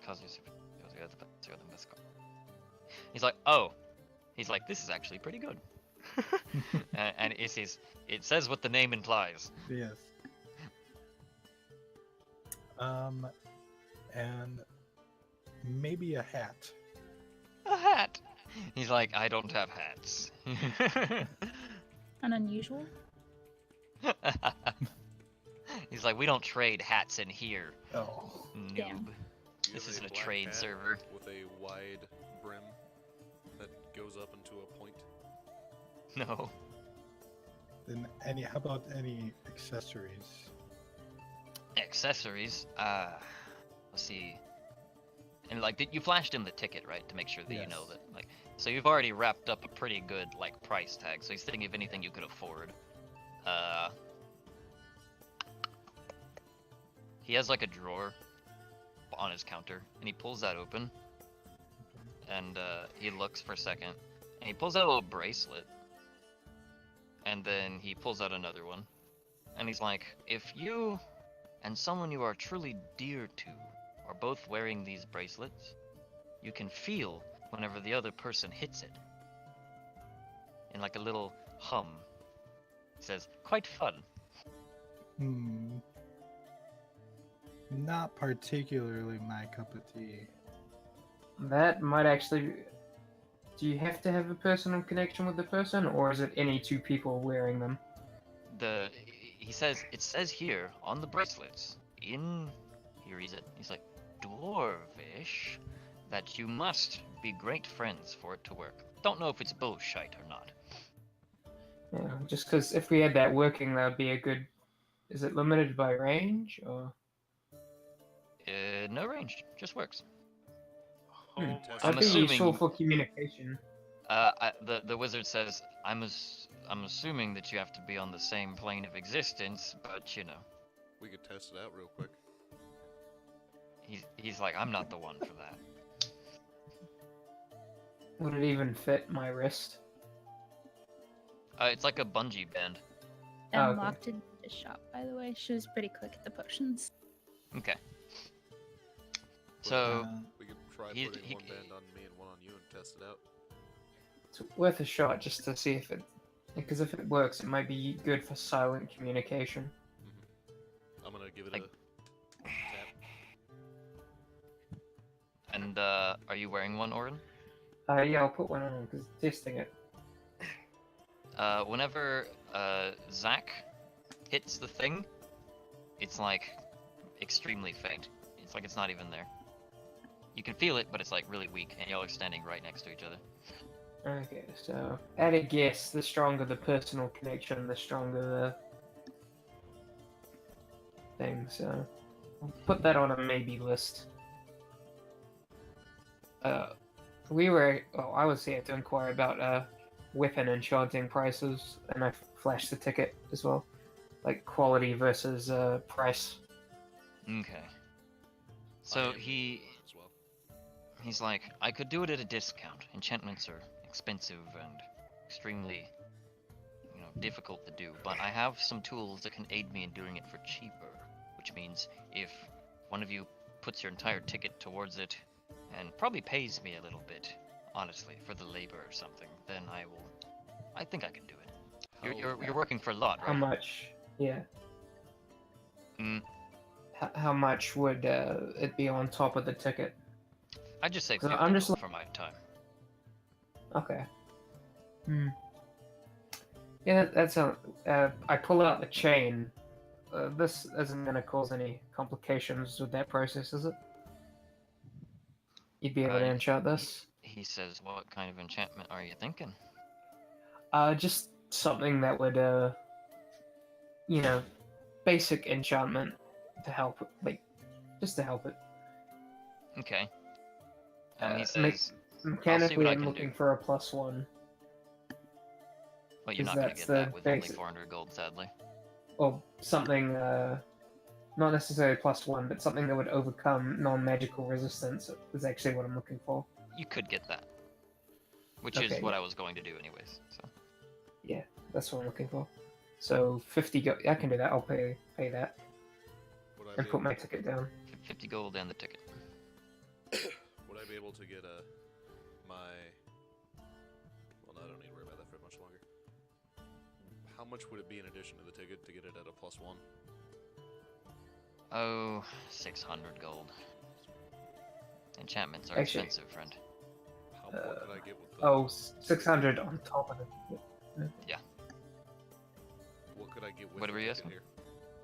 With the ticket? Yeah. Oh, you can get all sorts of things, spells, books, etc. Speaking of books, Xanth, whenever you asked about books, he did, Yes. point you to that shelf, so you're allowed to look at that, whatever you want. Okay. Like what enchantments would I be able to get on a short bow with this, for example? I could do a funny one. A funny one? An enchantment of screaming. Every time an arrow lands somewhere, it goes, ah! And he No, very no. loudly yells. The Is that iconic Star toggle- Wars Scream. Yeah, can I turn that off? No. Then maybe later. Maybe next time. Get a could separate bow. Get a separate bow. That's actually a really good idea because that's useful for creating distractions. I And mean, then you could just throw it on a dagger and then huck the dagger wherever you want it. He says the best part about it is if you train it to do other screams, it can do other screams. It's a sentient, trainable, screaming bow. It's only as sentient as, recording sounds, but yes. Eh.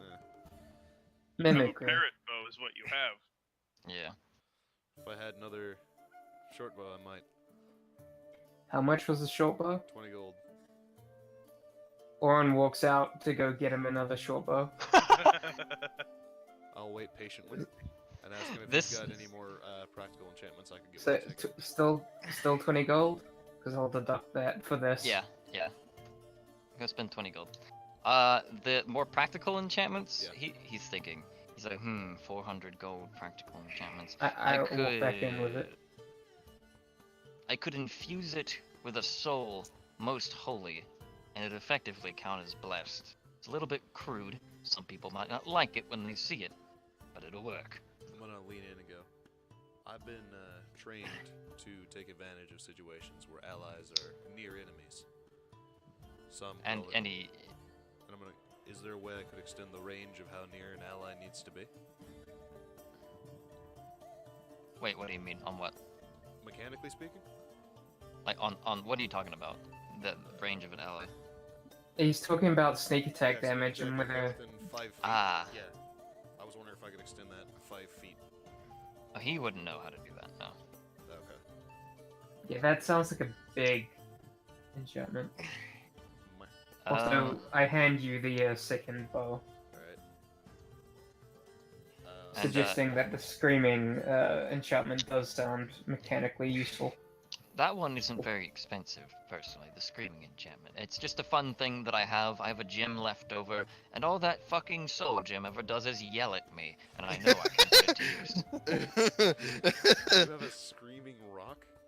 He, like, goes to that shelf that has all those gems lined up, and one of them is, like, red. It's not even on fire. It's just fucking red. And he It's pulls it just out. in a case that's silenced, and when he opens it, it starts screaming. Yeah, like, he unlocks this box and pulls it out, and it's like, ah! And he closes it. I say to him, "Did you know the green one?" I say to him as he closes it, "Did you know green ones actually talk shit?" Really? Could I get an Referring to, insulting short bow? Well, Uh, I don't know if Trade he's a it to soul his soul. gem, but I have a green rock at home who's sentient. That's interesting. He, like, kind of writes something. Can I should just check in collect with him at now, some point. He done just likes sitting thoroughly, around. come Investigate the magic shop. Alright, what are you investigating for? I want to know what the fuck that scream was, Oh, okay. Yeah, I am gonna. and I have questions for items in my inventory that Magic Man could probably answer. You asked what that scream was out loud. Yeah. still My new waiting. bow. Fuck I- that. And I handed Uh, the short bow that Oren brought me. He pulls the box that has the soul gem in it, and he's like, legend says that this was the soul of a barbarian who died by getting stabbed by 1,000 needles. I'm gonna like, And- not look directly at them, but What a pussy. They say barbarians can't feel pain. I think someone tried to prove them wrong. I think they succeeded. Yeah. so did he feel the pain? Based on this, he opens the box again. Ah! And he closes it. He's like, probably. And whenever he closes it, it's like muffled, like. Yeah, I'm gonna hand him one of the short bows. Okay. He says, I will be done with this by tomorrow. This will be easy. And And yeah, so I same also thing wanna- for the chain. the enchantment for the chain, if you have a soul gem that's white, he says, I can use it to basically infuse it rather than do a proper enchantment. And that, if it's a white soul, it should work as a blessed weapon. 10 gold. I you can have don't have a soul gem. I just. it. 10 gold, cat. You can have it. Oh, cool. I'll give you 10 gold for that. Cool beans. I was about to go ask what I could get with it. That's one of the things taken Alright. care of. I will hand him the white soul gem that I was just that I just purchased from Tier. You mean the white with a little bit of black? No, the white one. The big Yeah, one. The one with a is little the bit one of black. my fucking character. Boris has. They So- both had black. So, do you hand the gem to the mage? Yeah, I do ask him to look it over to see if it'll. Like, I ask, will this work? He immediately notices that black core. He's like, that is disturbing. Because the black slit is like a little iris in the middle of this, like, mostly white, like, see-through soul gem, right? And he's like, it'll work. It'll work. What do you think it might do to the weapon? Fuck if I know. And he goes into the back. I Okay. do have a Oh, soul this will gem. be a learning experience for all concerned. I do have a soul gem marked in my inventory. Is that different than the one I popped? I thought I got rid of that. I thought you popped that one. Yeah, there was only 2. Yeah. You shouldn't have 2. Alright. Yeah, there I- were only I 2, and they had the both other had black. I didn't hear the black part when we picked it up. I remember. I did. I didn't hear Yeah. that. I I remember wanted the to- one that the first one we got was like all sorts. They were of both fucked like up. that. Yeah. The white one was just less fucked up. This will be Yeah. Alright. interesting. I wanted So to if he's- ask. Oh, What are you right. asking? Okay. I wanted to ask the shopkeep if he ever enchanted a live body part. A live body part. He says, I believe you're describing a curse, and I don't deal with That'd be those. fucking necromancy, my dude.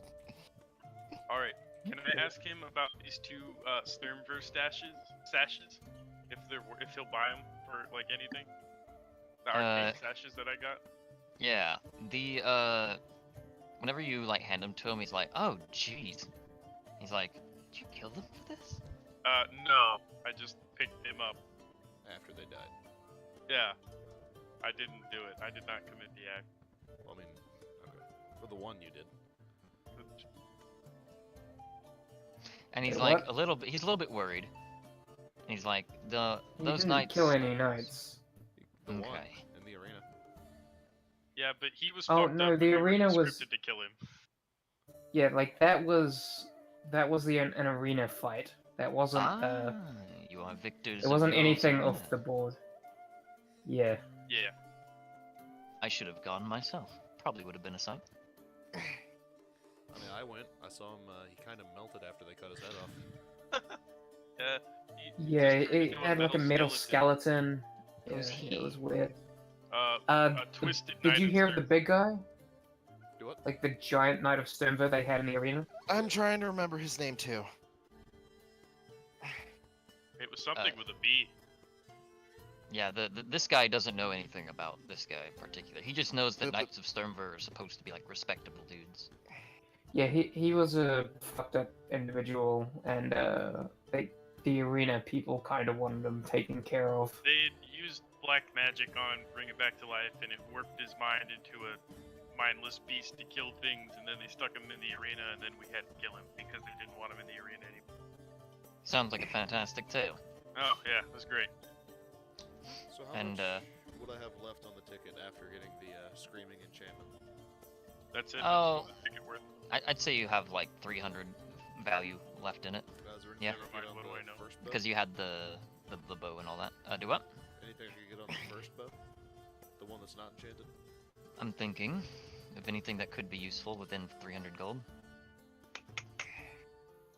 He's thinking. He says, I could probably enchant a quiver, is what he says. Oh, to do what? An endless quiver would be great. That would be way too difficult for me, my friend. But I do know a certain enchantment that my old master taught me with quivers. He told us how to make it to where if you dip a arrow like into the bottom of your quiver before you pull it out, you can essentially make your arrow a different shape on the head. Like it can bend the steel-tipped arrowheads into different shapes other than points. So you can make a blunt one, for instance. Oh, That's actually kind of cool. would you be able to make it so it added poison to the arrows? Not for this price, no. Ah, Just pour some poison in the bottom of your quiver every time you pull it out. It's just already cooked. I think I'd only get like 10 shots with that, and they would all, or no, I'd get the 40, but they would all be like 1/4 the power. Because the vial is only 10 doses. I don't know. I know, Sim. I'm waiting too. I'm just kind of. All right. trying Do to you want it? figure Sure. Decide, please. Yeah. There I'll you take go. So your ticket is being spent on a screaming bow and a quiver of reshaping. It. Well, I've is what already they're got called. the screaming bow ready. There you go. And you'll have to send me whatever the chain does now. Whenever he gives you the chain back, like he hasn't given you these back yet, but just No, put it in it's your inventory, I next guess. day. I'll give you a description of the chain in the morning because it's a little bit dramatic and fun. Cool. All right, these sashes. These Explain sashes. Yes, I have no idea what they do off the top of my head, but I could spend the evening finding out, he says. All right, that's worth enough for me. We're giving this guy a lot of work overnight. Yeah. He's like, I "I'm could gonna have have used an uncle." identify on him, but it's meh. He asks if anyone has any liquor. Yeah. I hand Yes. him one of the the primed things. Oh, okay. Like- So you're handing him some extremely valuable, like, mead, basically. Yeah, This I be took good shit.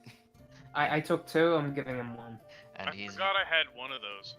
He's very happy to be given this. He's like, you know, Lord Zednus, is one of the, like, heads of Sturmver, actually. He's a knight, like the rest. But he owns this meadery as he spent some of his money on its spoils. And he, like, fucking uncorks it with a clunk. And he gluk gluk. He's like, ah, very good. And then he kind of puts the cork back on it and, like, puts it on his counter. And he's like, I will get to work. Off with you. By the Unless way, you have more for me. I want to head over to the alchemist and get those blueberry potions checked. Whenever he took the glug of the drink, by the way, he like flicked his head off. Like it's not his head, his fucking hood. And he revealed that he's got slicked back blonde hair that like kind of dangles. It's like pretty long actually. And his ears are very pointed, and he's got super duper duper bright orange eyes. Like they're almost glowing. He's gonna- a warlock. Try and find somebody to send that message back that I mentioned to you last week. To my work contact about the box of booze in the woods. Okay. So I'm gonna going with Orin to the try alchemist. and do that and try and get it. I'll give you an update on that as time flies, because traveling does take a while, Yeah, right? So. I was just making sure I'd be able to get it done, Okay, yeah, for sure. and then I'll be leveling up my souls during the long rest. Good. And people are going to the alchemist shop or for something? Actually, Yeah, I'm getting those blueberry potions checked. And I have that stone skin maybe potion to check. how many souls Okay. would it take to get a +1 bow? A lot, More than 1146? definitely. You didn't level up your soul level? No, I'm doing. He's that just held on to him. this long rest. I was going to, but forgot about it. He like I know that it sounds crazy, but it does take more souls than that to get an enchanted bow. Already. Like enchanted, whenever I say that, I mean like +1, +2, +3 Yes, kind of yes. thing. Yeah, there's like other things you can do, like what you're doing to his flail, for instance. But Yeah, you get a Titanite shard and you fucking slap it in there and go, whoa. so yeah, y'all were going to the alchemist shop. So she's still in there. She's like attending her counter with the like Bunsen burners and everything. She's like putting some herbs in this like pot as she stirs it, you know? Yep. And she hears the little bell ring, ding, whenever you go in. Hello. I was wondering if you could pull out one of the blue potions. I have 3 of these. Would you be able to tell what they are? And this yellow one, I'm gonna set them next to the blue ones. And she says, well, I can tell right away what the yellow one is. And she kind of like swirls it, like she picks it up by the neck and kind of whoosh. And that one is a potion of stone skin. And he kind of looks at it again, and she says, I believe it makes it to where your flesh kind of hardens on the exterior. And the exterior is, you know, armored practically. like mechanically, that now that you know that, the potion basically gives you a flat AC amount. On top and of armor, or does not help with armor? if you are wearing armor over it, if your armor wouldn't exceed the AC, like basically it makes your AC this. If your armor class is better than that, it's Doesn't still do that. anything. So if you're wearing plate, right, this won't be better than that. But if you're a dude with 13 AC, this would make your AC 17, and it's a So flat 17. is the base? Yeah. Alright, cool. Who's weak as shit and doesn't have that high armor? Like anyone with light armor or like Hold on. unarmed defense or something. How long's it last? I think it lasts for 10 minutes. Yeah, Not a long time. 17 AC for 10 minutes. Alright, I'm gonna take my potion and leave then. Yeah, and the blueberry potion. Like, I do mention they smell of blueberry. And she notices that when she uncorks one of them, and she says, "I think I can figure out what it is by breaking down one of them. Might end up using about half of it to do this." And she has like this whole setup with like different pots and like extraction and like evaporators and all this other kind of stuff. Ask her if she'll replace the half. If she figures out how to make it, sure. Let's see what it is, because I'm not gonna drink something without knowing what it is. Yeah, she can And break it down to find out at least what it's supposed to do. Yeah, we'll talk about replacing it if it becomes an option that's affordable, depending on what it is. Alright. Justin, can I do the thing, or do you want me to take a long rest first? What do you mean the thing? The silver thing. You can If do it you- whenever. You haven't burned your blessing or anything, have you? I put it on the shield on the way here because I didn't know if we were gonna fight or not. So, Okay. and I don't know how long, if just staying here counts as a rest or not. Because I mean, I could just go fucking lay in bed for 4 hours, get up, and then do it, and then lay in bed for 4 more hours because we're not leaving till tomorrow, right? Yeah, more than likely. Alright, I'm gonna go do that. Okay. I just say that I did that. Your character like goes and at the end of this whole escapade, they go and to the rest area that's under the keep and find a bed. Yeah, Boris is gonna go ahead and start heading that way. He's gonna pick up his stuff before he leaves in the morning. Take So, a yeah. 4-hour nap and then wake up in the middle of the fucking night to do this thing. We'll see what it is, and then talk about replacing the missing amount if that's an affordable option afterwards. Okay. Yeah, she agrees to that.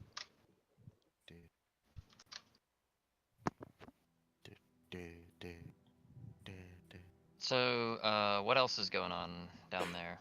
I noticed Torin hasn't said anything since we started leaving. Oh. Right.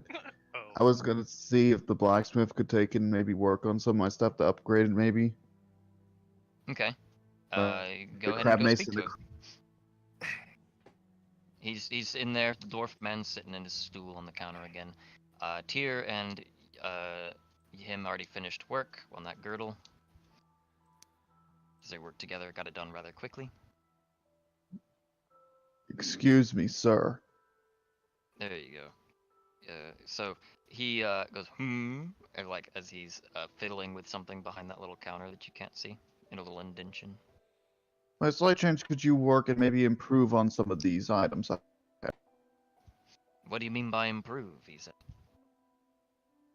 Well, for instance, this mace. Make it hurt more.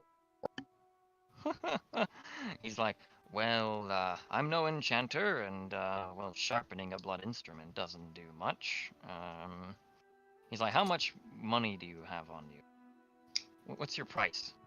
I have this ticket thing, and I have 100 gold. 500. He's thinking to himself. 500. I'm afraid that's only gonna get you so far. If you want it to hurt more, you probably need some sort of soul gem or something like that, so we can enchant it with an element or something. But just as it stands, me by myself, I have not the... I've nothing really that's worth that little that could make it, you know, more damaging. Okay, how about this shield? Can you make it be stronger in some way? I'm afraid that's a very expensive enchantment as well. But once again, if you were willing to bring back, say, something that I could infuse with it, perhaps, I could do it for cheaper. Hmm. Okay, then.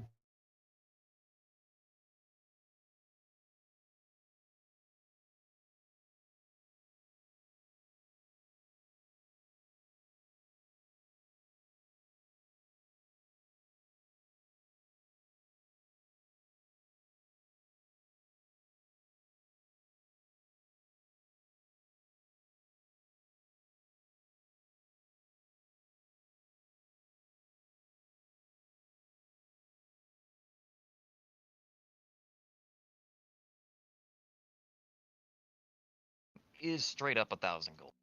So, yeah. The 400 gold ticket will get you something, but, you know. Like, you can make things cheaper by bringing a lot of the stuff that's related to the enchantment, if you can. If you, like, have some semblance of idea of what you want out of it or whatever. But just a straight up +1 is expensive, so.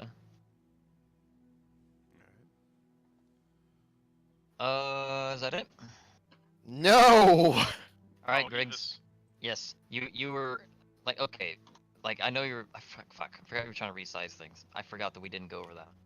No, Right, so like, the I see, like, there's two things that I can see myself doing.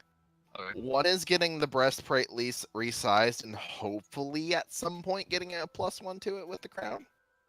Okay. Or, if possible, and this is probably cheaper, take the half plate that I have, like, pat it to silence it to, like, see if I can get rid of the disadvantage to stealth, and add the crown to it.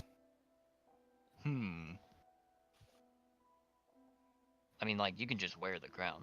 Like, you said it was too big. Like, if you get it resized, you can just wear it with whatever, as long as it doesn't have, like, a Oh, helmet. well, I still want to get like, the silenced on the, like, Okay. silencing the clanking of the armor. I'll tell you what, I'll take that ticket for all that work. I'll do it myself. When you wake up, should be done, maybe. He kind of looks at that crown, he's like, you know? Mm-hmm. So yeah, he, like, holds out his hand. Alright, I give him the ticket. Yes, thank you. Turns out he doesn't have a high enough smithing level to improve enchanted armor yet. I mean, I can do it if you can't. Okay. Alright. So, now, I need to head to the magic shop. Okay. Magic. And I'm going to ask if they have books on about the workings of the soul and maybe histories of attempted resurrections. So this mage in here is like, he sees you walk in, he's like, oh, I think I do. And he kind of like floats his chair over to the bookshelf, you know, and he just grabs one off the top shelf. And it's got like a gold binding, like not actually like solid gold, but you know, like fancy, like inlaid. And the book's title is basically Investigations into Our Reality, Appearing into Our Soul. And it is by an unwritten author, and it says in the like intro, like whenever he like reads the intro to you out loud, and says, an ancient text found by old dwarven smiths, and it is the basis of most of our knowledge of the soul, at least at its core concepts. And he kind of like one-handed closes it, and he's like, he kind of thinks about a price in his head. He's like, 20 gold? It's a nice book. This is perfectly fine to me. 20 gold? And he like hands it to you with one hand. He's like, anything else? And he notices you're wearing your mask still, right? Like he noticed Yeah. that as soon as you walked in, but he's like a little bit uneasy. I'm sorry. I take it off. He's like, oh, okay. Just sees. And For whenever everyone else, there's something wrong, but it's not like you know it yet. yeah, like you can, like your character looks a little like off-put by everything. Mm-hmm. Yeah. Does he look introduces. Like he's died? He looks a little emotionally gray in the face. For Constant sure. panda eyes. His name is Sate, and he like, tells you that. Like I see something in you. Come here. And he pulls you over to that like scroll Okay. thing. Which scroll thing? I've been kind of like thinking. There's like a wall of like drawers to the left full of scrolls, and he pulls one out in particular, and he gives it to you, and it is a scroll of like he holds it out to you to read basically, and it's a scroll of restoration. Like the word before restoration is like fucked up. Oh, this will be useful. And he gives it to you for free. Thank you. He's like, I don't know if you can actually use that.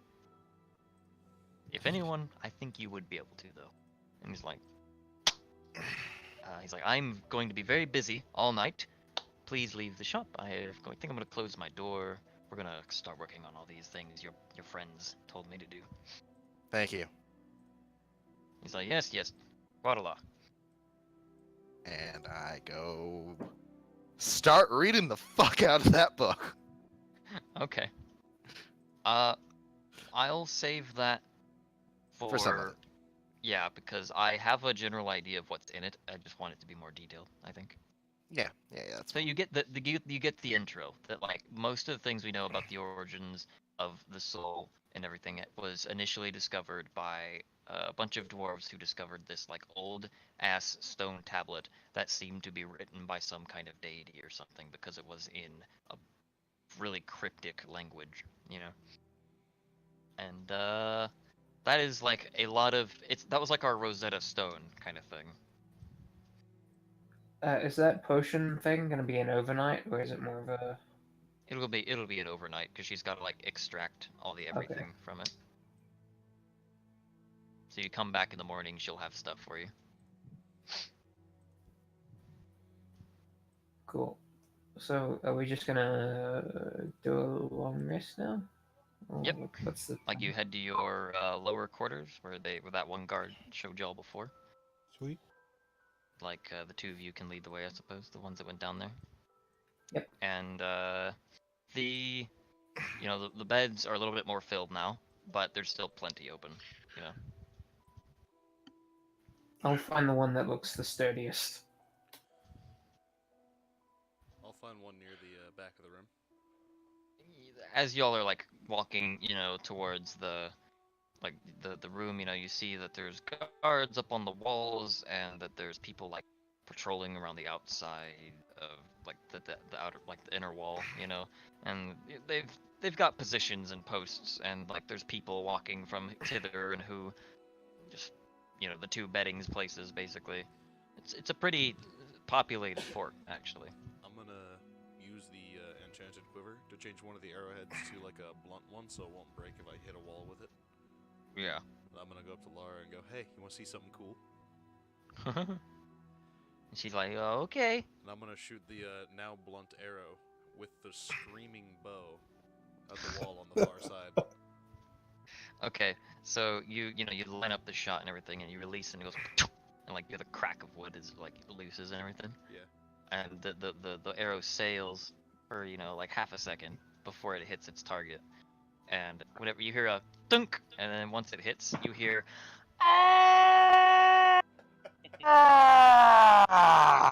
and all the guards like turn around and look at that spot, and they're like, "What in the gods?" and like 2 of them like start running in that direction, and they see you with your bow out, and they're like, "What's happened?" And That was then- worth 20 gold. That was. Oren's got a slight chuckle watching this happen. Oh, I guess I would have to have waited until morning for that. So, because Totally should load 3 arrows and fire at the same. like there's 2 guards over there looking at the arrowhead, and they're like looking around for somebody. And the one that I'm noticed gonna- your I'm gonna explain to them that it was enchanted by their local magic shop to do that as a method of distraction.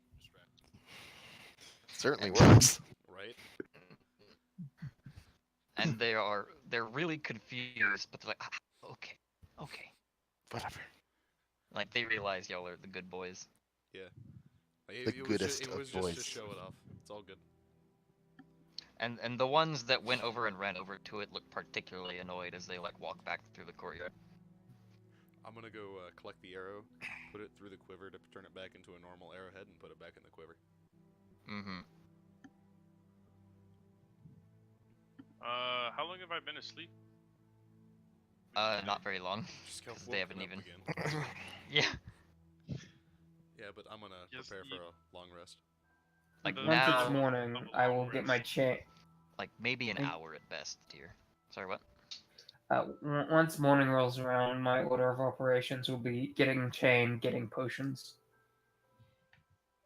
Okay. We're nearing 5 Collecting p.m. stuff. Let's see. Should we keep going for an hour or no? It's nearly 6. Yeah, So- it's I kind of like just want to find out what the chain does before we end. Yeah, I was hoping we would end with a long rest so I could get my next soul level in. Okay. Well, Yeah. we get our long rest. Like y'all sleep through the night and everything. Yeah. Tyr, you get your short rest if that's How what you were much is trying to the do. No, I second- was trying to get a long rest, but I didn't know because. Never mind. Long rest. That's all I need. Okay, yeah, y'all get your long rest. You sleep in the sleeping quarters, and when you wake, you hear footsteps on wood. You hear people talking in the middle of the room, and it smells like breakfast is served. All right. Eggs. How much is a soul level for level 2? Level 3, sorry. I'm at level 2. I have a chart. One moment. Alright. 'Cause I would like to progress. How did you get that many souls? How did He you get enough popped for the level- big one. Yeah, the big Oh, one that we found okay. that you guys got by murdering the guy. Okay, you are going to spend 724 of those for this level. 724, you said? Yes. I'm now at 422, and I'm soul level Okay. 3.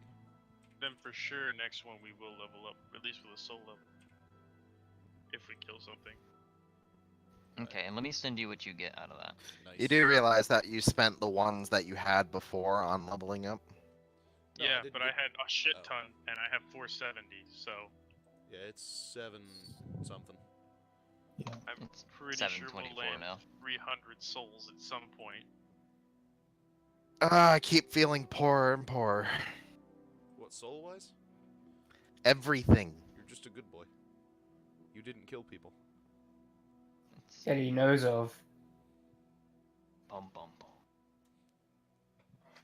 Alright, let me send you what you get. Alright, You can name it whatever the hell you want. will do.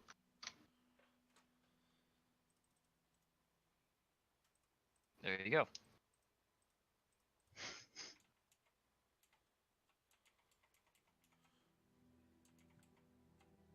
Can you do me a favor and explain the at your choice bit there? Whenever you do it, you can choose whether or not it happens. Oh, okay. So Okay. Alright, I'm gonna go eat then. Get the breakfast towel. I'm thinking of like, okay, so y'all sleep, you wake up, breakfast time. Who's doing what? I'm going to get my chain. Because I Okay. want to find out what that does. I'm gonna go to the middle of the courtyard and throw my hammer down and enchant that bitch real quick. Okay. I'm just gonna get that armor and continue reading book. Okay. Yeah, I'm gonna like mark your progress on the book, like how many hours you've put into it and everything. Like put that on your character sheet. Yeah, Alright. yeah. So So, I can give how you long information. would you say that I would have been able to read it yesterday? Let's say you read it for like an hour or 2 yesterday, and you read it for so far like another hour right now. So it's up to the hours of reading, basically. Okay, so Orin, you go to your magic shop. He has your chain readied, and it's like laid out on that counter already. And when you get to it, you notice that the ball end of it is glowing like white in pulses, as if there's cracks in it, but the cracks aren't there. But like you know what God rays in video games look like? It's like Yeah, that and that comes out of the end of the ball every like second and a half. It's like whoom. so it's like a lighting glitch, but cooler. It kind of like glows outward every like second and a half in like a heartbeat sort of thing. And he's like, that did something. Whenever he sees you walk in, and he like gestures towards the ball and chain. So, what are the mechanical benefits I should write down? Currently, all you know is that it overcomes magical resistances, like a silvered weapon or a +1 weapon. That's all you know that it does right now. Okay. He doesn't even know what it does yet because he hasn't swung it yet because he can't. I'm gonna try and find like a roughly arrow-shaped stick because I've got a thought. After I collect my chain, I'm gonna go find out about the potions. I'm gonna head to the magic shop and see if he knows how to teach it new screams. If he can explain When the y'all process to me. when y'all pass by Tyr, you notice that he's like doing something in the middle of the courtyard. So put my hammer down on the ground and wiggle my fingers over it and give it Blessing of the Forge. So it is now a blessed weapon until another long rest. And then I'm going to pull out my craftsman hammer and my 25 gold worth of silver ingots and just throw all the silver ingots on top of the hammer Okay. and shift a little bit so I can see the head of it. And then cast Artisan's Blessing. There you go. And fucking hit the hammer head once with my craftsman hammer, and then just sit there and watch it. So you strike it with a loud metallic ding, and it seems to like reverberate throughout the whole fort. And you see it start like glowing almost as things start slowly moving towards the hammer, like the silver almost like melts slowly, like ice cream. And before he just undid his first blessing because he covered it up. Huh? Like you blessed the hammer and then put the stuff on it. So Yep. I was saying like you covered up the blessing so it's now just a normal hammer for the day. That happens over the duration of an hour. So, as y'all are doing stuff, you see him just like standing over this, essentially like with his hands out as it's doing stuff. Alright. Big molten puddle of silver over what looks like a hammer underneath. I'm gonna see if I can hang out with the magic shop owner and teach the bow a couple new different kinds of screams. Okay. So like You gave me this option. every 20 minutes or so you hear like either the bat or the magic shop owner like yelling, Or the basically. Well, I mean, like they're like recording screams. Right. And what they have to do is they have to literally like grasp the bow and focus and like yell into it like it's a microphone. And I'll have a few phrases that I'll write down later for. there is a clause with this bow is that it can only use like single letter screams, basically. Oh, okay, so you can't. You know what I mean? words. It can go. It can yell. It can make a sound. It can't speak. Okay. So it's not like. Do you magic. check? It's not Do you magic. change it one by one? It would be able to do that. Like, can you have different letters screams saved up on it, or only one? If it's one sound in like one like length, it could probably do it. It could be like, oh, ah, like trying to send a message. Yeah. If you shoot your bow fast enough, it'll speak using vowels and consonant sounds. Jeez. How do you scream? Hi. Okay, do me a favor. Scream the sound for the letter H. You don't. You I guess you just go like like that. But yeah, I'm gonna record a few comedic ones. as well. Like they're all not all gonna be. The clown scream. The Duke is canon. Please let the Duke be canon. Can I have a dude? If you can find someone with a trumpet, I'll let you. I'll try and do that later. Dude. As of right Yeah. now, I was gonna also include. Let me see if I can find it. Have you heard the YouTube video for the world's loudest orgasm? Yeah, perfect. Yeah, I was gonna stick like a couple sounds like that on there. Maybe the grapefruit technique as well. If you'd like. Okay. Put some gotchi in there. Grapefruit Man. technique's a little bit too complex, but a little bit of gotchi, his scream, that like the Yeah, that'll some be more perfect, like yeah. very clearly not angry screams as well. He's like nutting rather than, Yeah, like that's the kind of Yeah. sounds I was looking to add as well. Yes, go ahead. Yes, you're spending like 20 minutes per each of these. That's fine. So like every once in a while, out of the magic shop, you guys hear a couple screams and stuff. As like he and Sate are like discussing what would be the funniest things to add to it. Funniest or most distracting. So Yeah, it yeah, ends yeah. up usually being the same thing. After about 5 of these come from the bow, the Tears creation is finished. So go ahead. World's most annoying sound. So what is your thing right now, Tyr? And do you I'm got? going to pick up my now finished silvered warhammer.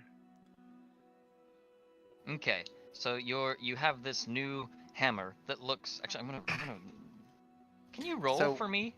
Your like smithing tools with like proficiency and everything.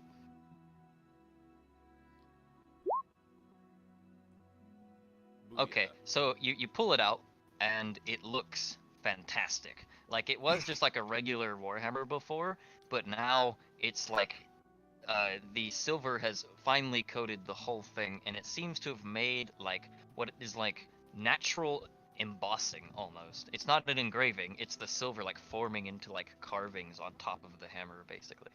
Yeah. And it looks extremely pretty. My ornate whacking stick is now better than it was before. And it now counts as silvered for overcoming magical resistance and hitting incorporeal objects. Hurrah! So But it's not permanently those- +1. Those potions. Ah, but it is permanently +1. For the As day. long as you choose to use your blessing on it every day. I've Yeah, got yeah. 3 blessings though. Basically, he's just got to keep blessing on it to make it +1. That's why I said not permanently. Yeah, yeah. The blessing isn't permanent, but the blessing was required to do the forging.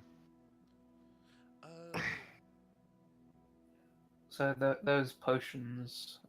Yes, when you get in there, she's like, you notice like half of one is missing, and that she's got like this long ass list out, and she's like, Oh, okay, Jesus Christ. this was a bit of a doozy, she says, but this is everything it does. Well, hold on. I And, have that a thing for this. I do ask if the half potion is still usable or if it's not enough as a dose. Oh, absolutely, it's still usable. Okay, here's everything it does. She's written this out. You will learn new languages. You can transform into an animal. You can jump 4 times as high. Your wisdom increases by 4. You grow feathers for 8 hours. You can have an erection. You can fall in love with the first person you see.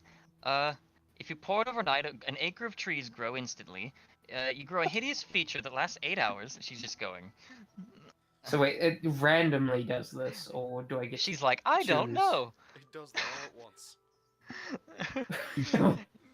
You grow a beautiful ginger beard that goes down to your knees. You drool uncontrollably for 4 hours. The index finger on your dominant hand starts to shed bright light in a 20-foot radius. You forget everything that's happened over the past 3 days. 2 extra arms sprout from your sides and function as if regular limbs for 10 minutes. The potion is a water elemental. Drinking it kills you instantly. Wait, the potion is the water element? What's the percentage chance of that happening? You don't know, do you? The potion is Coca-Cola. What? Equivalent. What is Like- Coca-Cola? Like, it's an equivalent. It's like a sugary drink that does nothing other than taste good. Oh, The- dear the- God.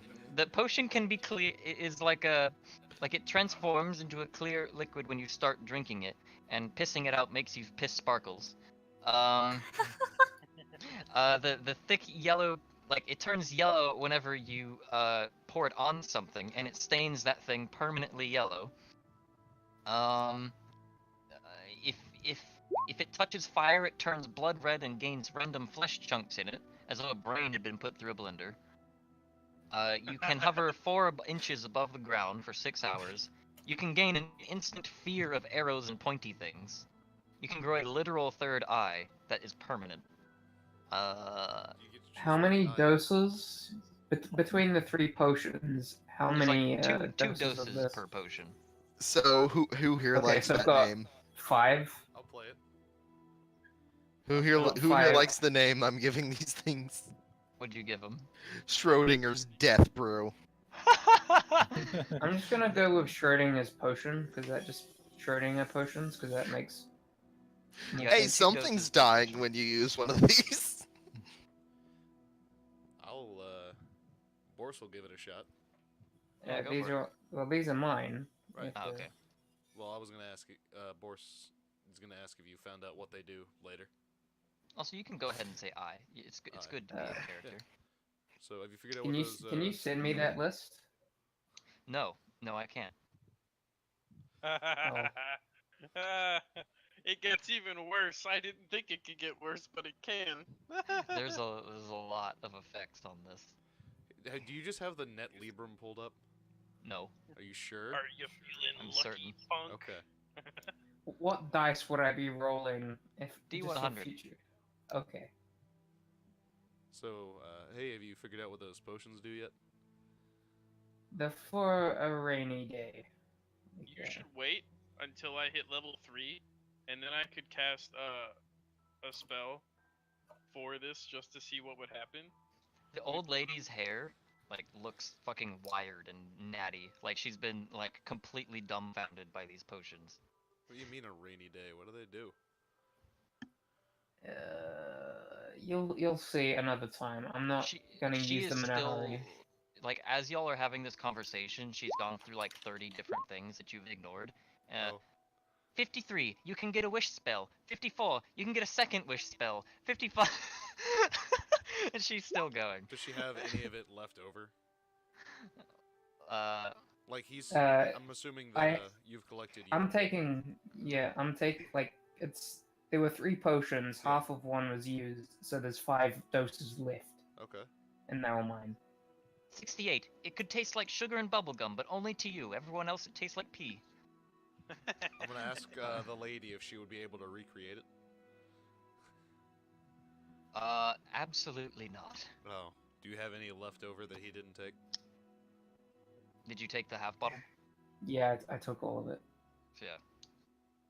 He's got all of it. Damn it. I wanted to Alright, give it a try. can I It go to the sounds magic interesting. shop and ask about these sashes? Okay. So, whenever you get to him, he says, the sashes are a feature of their oath. Whenever they swear their oath, they put on one of these sashes, and it's like a effective lie detector, long story short. And it sends a signal to somewhere whenever it catches them misbehaving, is the best way I can put it. Okay.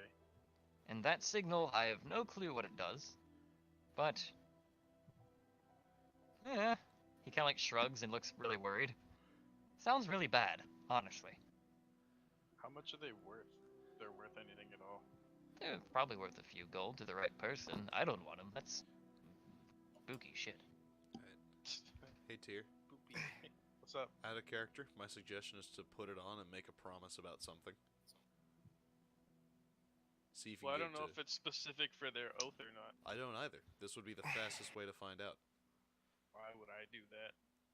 Because it's the fastest way to find out. Curious. I want to see something first before I make a decision on that.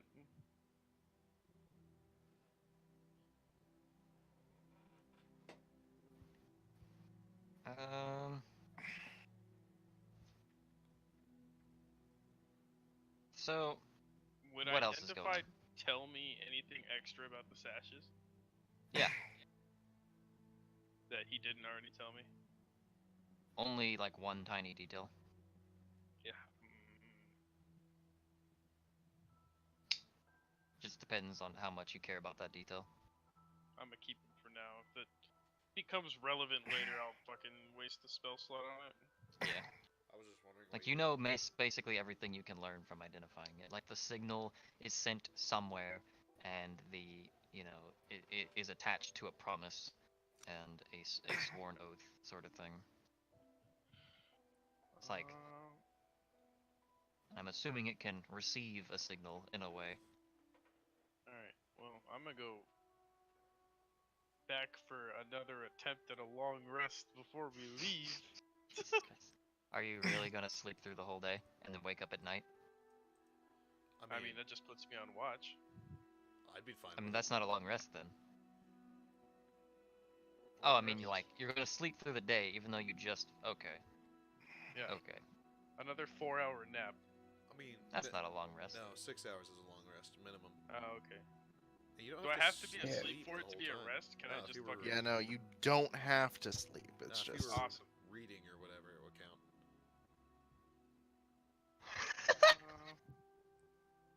If I can... Well, yeah, I can read that book. Woohoo! That wasn't very yeehaw of you, Tyr. What? The whole long rest thing wasn't very yeehaw. Because everybody else is ready to go. Yeah. I didn't know that we were leaving. I thought I was just gonna rest until we How were long ready did to you go. think we were going to be here? We're There's not a little gonna- bit of urgency, remember? There's people captive. Yeah, there are lives at risk. Y'all were only Nobody resting else up to was gear like up. doing anything, so I was like, well, fuck, I might as well go find something to do while I wait. At some point, y'all have to start leaving, Yeah, basically. we were getting our stuff and getting ready to leave. Okay, roll call. Who's ready? Just Lott finds you personally, along with Yorm. Go. I was gonna go tell Laura that we were heading out on an adventure. Okay. I'll actually join you for that. Who's out in the Just to say courtyard?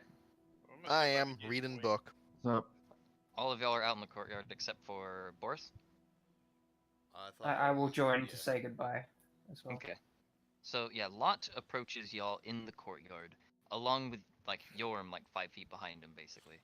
And, he says, head to the tower to the north. You will be getting a messenger bird, and that bird's name is Shaq. And, you must treat him Shaq? well. He is one of my favorite. S-H-A-Q? S-H-A-K. Oh. You must treat Shaq well. Do not send him unless you know you need to. He will not come back to you. I need to go to the alchemist shop real fast. And I was considering sending Yorm with you, but I feel like he should go, but part ways once you get a little further inland, because he is somewhere else. I have a bit of a mission for him personally. He is to rally the Yildens. Awesome. And then Yorm kind of like looks proud about that. Alright. Well, while we're waiting for them to come back, I'm gonna go to the alchemist shop. Okay. Little old lady, you have medical supplies. Hopefully a surgeon's kit, but I can make do with other things. She like has potions. She has a lot of potions, like health potions. Herbs that can be put on a wound to do a little bit of healing, like out of combat and stuff, that are pretty cheap. And she also has like bandages and things, like to stabilize someone, but she has no surgeon's kit. So she has like first aid kits, herbal medicine, and potions. How much is Like- the first aid kit? First aid kits is a couple pieces of silver. How much would a goal of 1 gold the first aid kits get me? I'd say you get like 25 like bandages basically. It only does a D4 healing, but it's still something. It takes a whole action to use it too, not a bonus action. Oh, these are for out of action anyway. Yeah. You said 25? Yep. So basically, if someone just got stabilized from death, you can like use that on them to pull them out. And now I have random strips of cloth for the Molotov as well. Hey. Basically, the first aid kit is like a magical wrapped cloth that all you have to do is wrap it around, and it does the like closing of the wound for Oh, you. it doesn't have morphine? No. Damn it, I was gonna get high. I'm just gonna put first aid kit because it's better than bandages, I'm assuming. Yeah, it's first aid kit. Bandages are like worse than that. They don't even close the wound for you. You have to do like medical checks and shit. That'll do all that work for you. Surgeon's kit, you do a medical check and fix the person, basically. We're going to Korea anyway. I could pick one up there. Ha! Definitely. Big city. How much is a surgeon's kit? Don't ask me right now, because I'm not an encyclopedia of the economy. Sadly. I wish I was. I have an encyclopedia of the fantasy economy in front of me. I mean, look. I kind of based it off that. Well, yeah, so I'll be able to give you a rough idea if I can find it. Yeah. I would have that open, but I have so many tabs open to begin with. Okay. Lott and Yorm are, with each other. They're with y'all in the courtyard. They say, you should probably get going. Be sure to get the bird. I'm assuming you geared up, ate well, rested well. The rest of your companions are off doing something, he says. Breakfast was kind of dry, but other than that...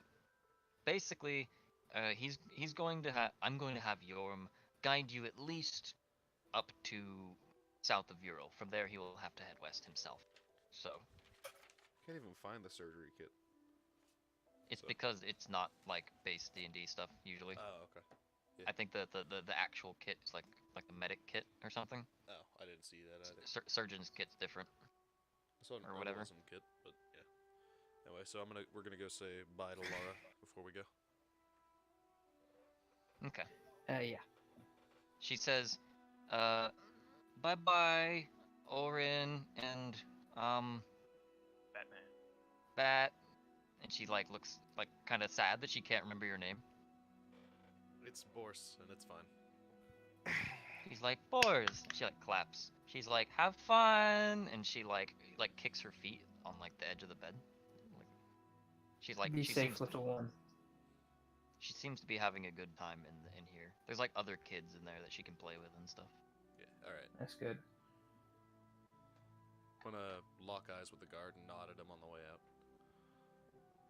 Yeah, the one Pretty that's like much watching same. over him. Yeah. Like the one that Orin threatened the other day. He like I didn't threaten anyone. he holds up his hand and like he nods. So like I know. He seems pretty nice. He's got like soft eyes and such. And then, Whenever y'all get into the courtyard, you see Lott giving orders to the rest of the group, basically saying like, you will head north, beginning execution on our plan, and we will wait for your signal on any attack. We'll be defending ourselves until then. Godspeed.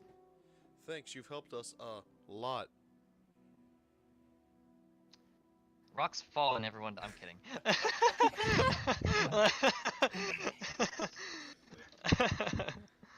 Orin's footsteps become a little heavier after you say that.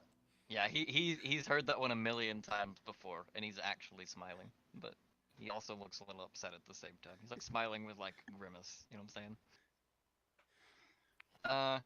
Yeah. So Yorm says like he starts walking out with y'all if y'all start leaving. Yeah. And he says, "We will be on a great adventure," and then he's like, "Half of an adventure." Yeah. Like, And then we'll both have the other half of a great adventure. Yes. He's like, "I will tell you many things when I get back. If I get back." You will. You probably will. And he's like, "You too. Godspeed." That's like a normal thing people say. Good luck. Yeah. So, you begin leaving the fort, and it's left behind you in relative haste because you had the beaten path from before. Let's go on this world map and let's get rid of these markers for now. Do I actually get sneak attack for being sneaky? Are you a rogue? Yes. Then yeah, you get sneak attack for being sneaky. No, I'm saying like We're if right they don't here, right? know I'm there, do I get the No. sneak attack? We were. Because I think you were thinking of backstab damage, which is different. Or we're like in this forest. No, I straight up just mean like sneak attack on that thing. Where's my pen? Where's my... What am I... Okay. We were right about here. I drew a little circle. Oh, so that fortress was tiny. Well, just because it's visible on the world map. Like, it's definitely cartoonified. This isn't actually to scale or anything. Okay. Yeah. Okay. That would be really hard for me to do. Don't expect that of me, please. So it's like a few miles walk actually back to Ural, but effectively, Yorm is going to follow you like halfway to wherever you're going, and then just head to Harrel and then sail west. He tells you that as you're going. So what's the plan, boys? What are y'all doing? Heading to Korea, I suppose.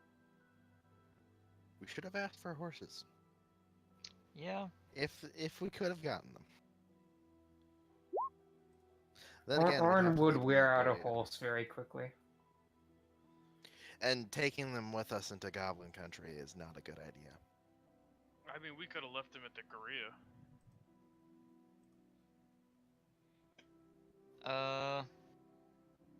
So like I say y'all pretty much safely make it back to like that edge thicket, you know, where it got like really thick and he had to guide you. Like he's like walking with you instead of ahead of you now, because you know there's that path still. But you have made it there so far, and yeah. I now would like people to start rolling survival checks. Alrighty. Oh, we're still Uh, going? Okay. Yeah, this is a skill challenge, by the way. Ooh, yeah. We're doing for successes and stuff. Oh, So that's 2. I got Okay, a 2 fails, 17 2 on the succeeds. die. My survival is plus I 0. crit though. I know, but Can I use my perception instead of my survival? by the way, since I'll be skill looking... challenge. Yeah, you can roll other skills. Yeah, that's what I was asking, because I'm not... Usually you... Okay, I forgot to... Y'all forgot, but skill challenges, you roll stuff you're proficient in. But if you come up with a reasonable way that you could do something without being proficient, I'll let you roll it anyway, basically. Yeah, then I'll do You know. perception, because I'll be looking around and such. Vim is triumphantly jogging ahead and looking scary, and also pushing the bushes that out of the plus way. 5. Holy I shit. mean, I'm clearing I path, can boys. investigate ahead of us in the area. Yeah, perception, investigation, insight, all very good things when you're just trying to avoid contact in a dangerous fluid. Investigation's the only thing I have proficiency in. There you go. I've got investigation, It's insight, not a perception. high number though. So, How do you only have 1 proficiency? What? No, of anything that's useful, investigation's the only sorry. one. You could roll Arcana to look for magical traps. You could Well, roll yada yada yada. Like, just you think outside the box. You're rolling through woods where you just saw some gnomes fucking hot dancing around a giant fucking wolf. Anything could be in here. He's got a point. About a giant wolf that was cool with them making a bunch of noise as it sleeps with a bird on its head. I could persuade the trees. Do it. So, fuck I off. dare you. I don't think that'll that needing proficiency thing is kind of killing me. It's not my fault. You don't. Not everyone has to perform in these. You know, there's only a limited amount. This is a 3 or 3 check, and we have 2 successes, and I don't know who actually rolled. I'll investigate as we go to see for tracks of anything dangerous. Boris, that 15 is a pass. So we had, yeah, I'll take it as a success. So as y'all push through the forest, you know, Boris is kind of like keeping watch, and Vim is like pushing ahead to make sure there's nothing in the way, and like Yorm is like making sure that we don't get off the beaten path, and Ziggs' character makes it impossible for us to get lost anyways. I know he's like not in chat right now, but Yeah, he's in the main chat. essentially, wait, where is he? He's in the main, I'm just gonna send him a message. Oh, now he's gone. Oh, never I mind. said something to him and just. Okay. Anyways, yeah, his character would make it to where it's impossible for y'all to get lost because he has forest as like his favorite terrain and all that. So that's just not an issue. But as you get through the zone and everything, you know, you notice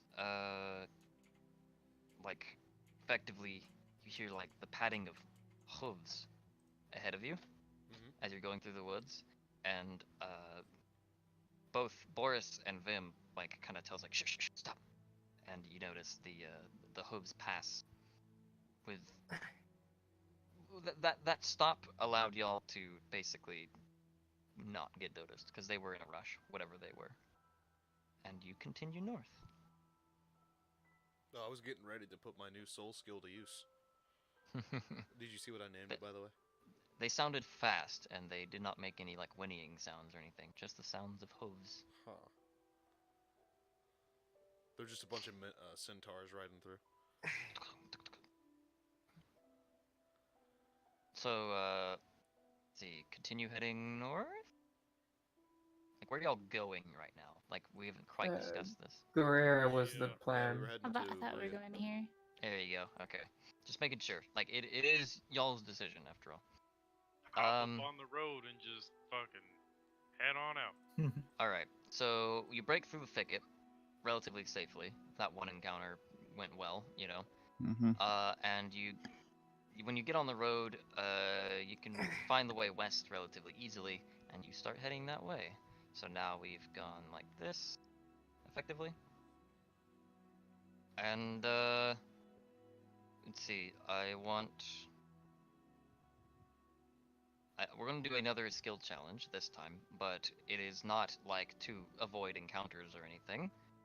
I will tell you what happens after you roll things. I need, in particular, athletics checks, dex saves, those kinds of things. I can do the dex save. It's a group I'll thing. do the athletics. I'll do dex Like, save. you can all do different, like the same skill as long as you're proficient and stuff. So. Yeah. You said dex save. Okay. Do acrobatics. Yeah. You can do athletics or a dex save or whatever. Okay, so let's see here. Oh, fuck. Where did the rolls Drop start? dice. Did it start on Orin? Orin's, yeah, athletics. Fuck it, I'll find a different one. You can roll the same die as long as you're proficient.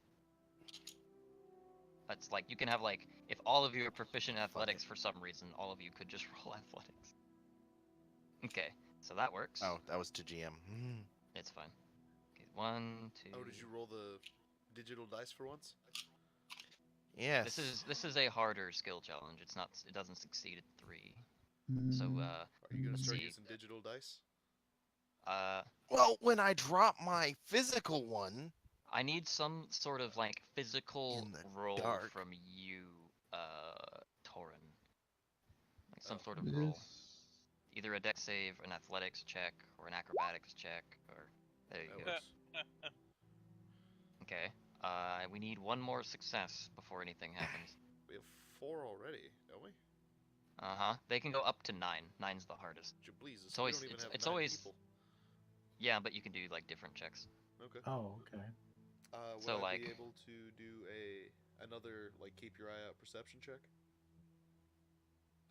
Yeah. Okay, so 6 successes. Congrats. So a cart comes barreling down the road from behind you at extremely high speeds, like an abnormally high speed. The horses that you see in the front are armored and like they don't look normal. They have like a making mane. Horse sounds. They make as they gallop, So and it's you different than the almost last horses. you hear that as they pass by. These horses have mane, and the manes are gray, and their like hair on their bodies is like black, and their eyes are like cold looking as they pass by and you see it through the blinders. All of you manage to get out of the way through Boris's warning and through all of your own strengths and everything. Everyone just gets out of the way, and Boris in particular throws Ziggs's character to the side so he doesn't like get hit. Eleon gets saved by Boris because he wasn't here to make a check. And Good and force. basically all of y'all, through each other's help, end up like throwing yourselves to the side, basically into like the wayside. And this cart looks like it's made out of like iron and like wood, dragged by these like armored horses. Just flies by at like 20 something miles an hour. It's like ridiculous for a fucking, like these kind of times. And the trail that it leaves behind is like a trench. Like the cart wheels are just fucking like super rugged. And as this thing passes by, you hear like laughter of like of an inhuman sort. And this thing is just blasting west. What the fuck? When you say inhuman laughter, is that like Mark Hamill's The Joker laughter? It sounds something along the lines of Oh, okay. like squeaky kind of like. Okay. Or goblins. Inhuman, Or not just like, inhumane. what the fuck? Gotcha. The cart was like a chariot, sort of. Okay. A stolen cart? Did anyone recognize that cart? It just blasted by you, basically. It's heading the way you were. You know, if I were to guess what kind of laughter goblins would have, we should probably hurry. Yeah, let's go. Caelia. The cart itself did look like rickety. It wasn't like I should describe it better. It didn't have any kind of like ornateness about it. It had metal platings basically just like riveted into the side of it, and it did Like just a war chariot? basically, yeah. And it just flew by all super fast, and you heard like weird, like high-pitched laughing. Did I see? I mean, there's no way we could. Did I see With your super high, wait, it wasn't super high. It was high enough to notice that, but Did I see a driver? no, you did not. Okay. Let's follow it. Yeah, head west. So let's see, y'all get. And with This- Elion here, we can track them indefinitely through woods and stuff, right? Yeah, but So the cart was heading west. yeah, and you see the trench of the cart wheels in the road basically this entire time you're following, if you're staying on the road, you know. Okay, I was just checking because I misheard and thought it was heading east. No, it was heading west. Let's head in the same direction we were. It came up from behind you and it flying past you towards the direction you're going.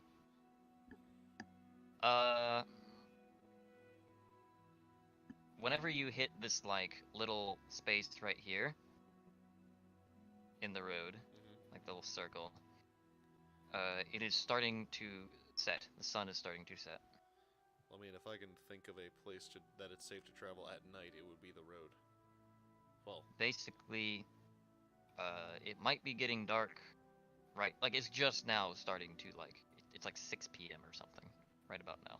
we have a map of this, so we can probably make it to, at the very least, that first intersection right here, if not the second Yeah. one, before actual Yeah. nightfall. Definitely, I think so. Sounds good. Onward. When you Keep get going. a little bit further forward, there's going to be. Yeah, this is a roll that I have to make. This is nothing y'all can skill challenge. This is just Hopefully pure. a fucking town at this crossroads. It makes sense. There's Nah, it's like just a random encounter with a bunch of goblins. Hold on. Where's my fucking? There it is. The Yes. town of metrosexual goblins. Oh, I no. rolled horrendously. When you're passing through, it is eerily quiet. Like this kind of eerily quiet. Hold on.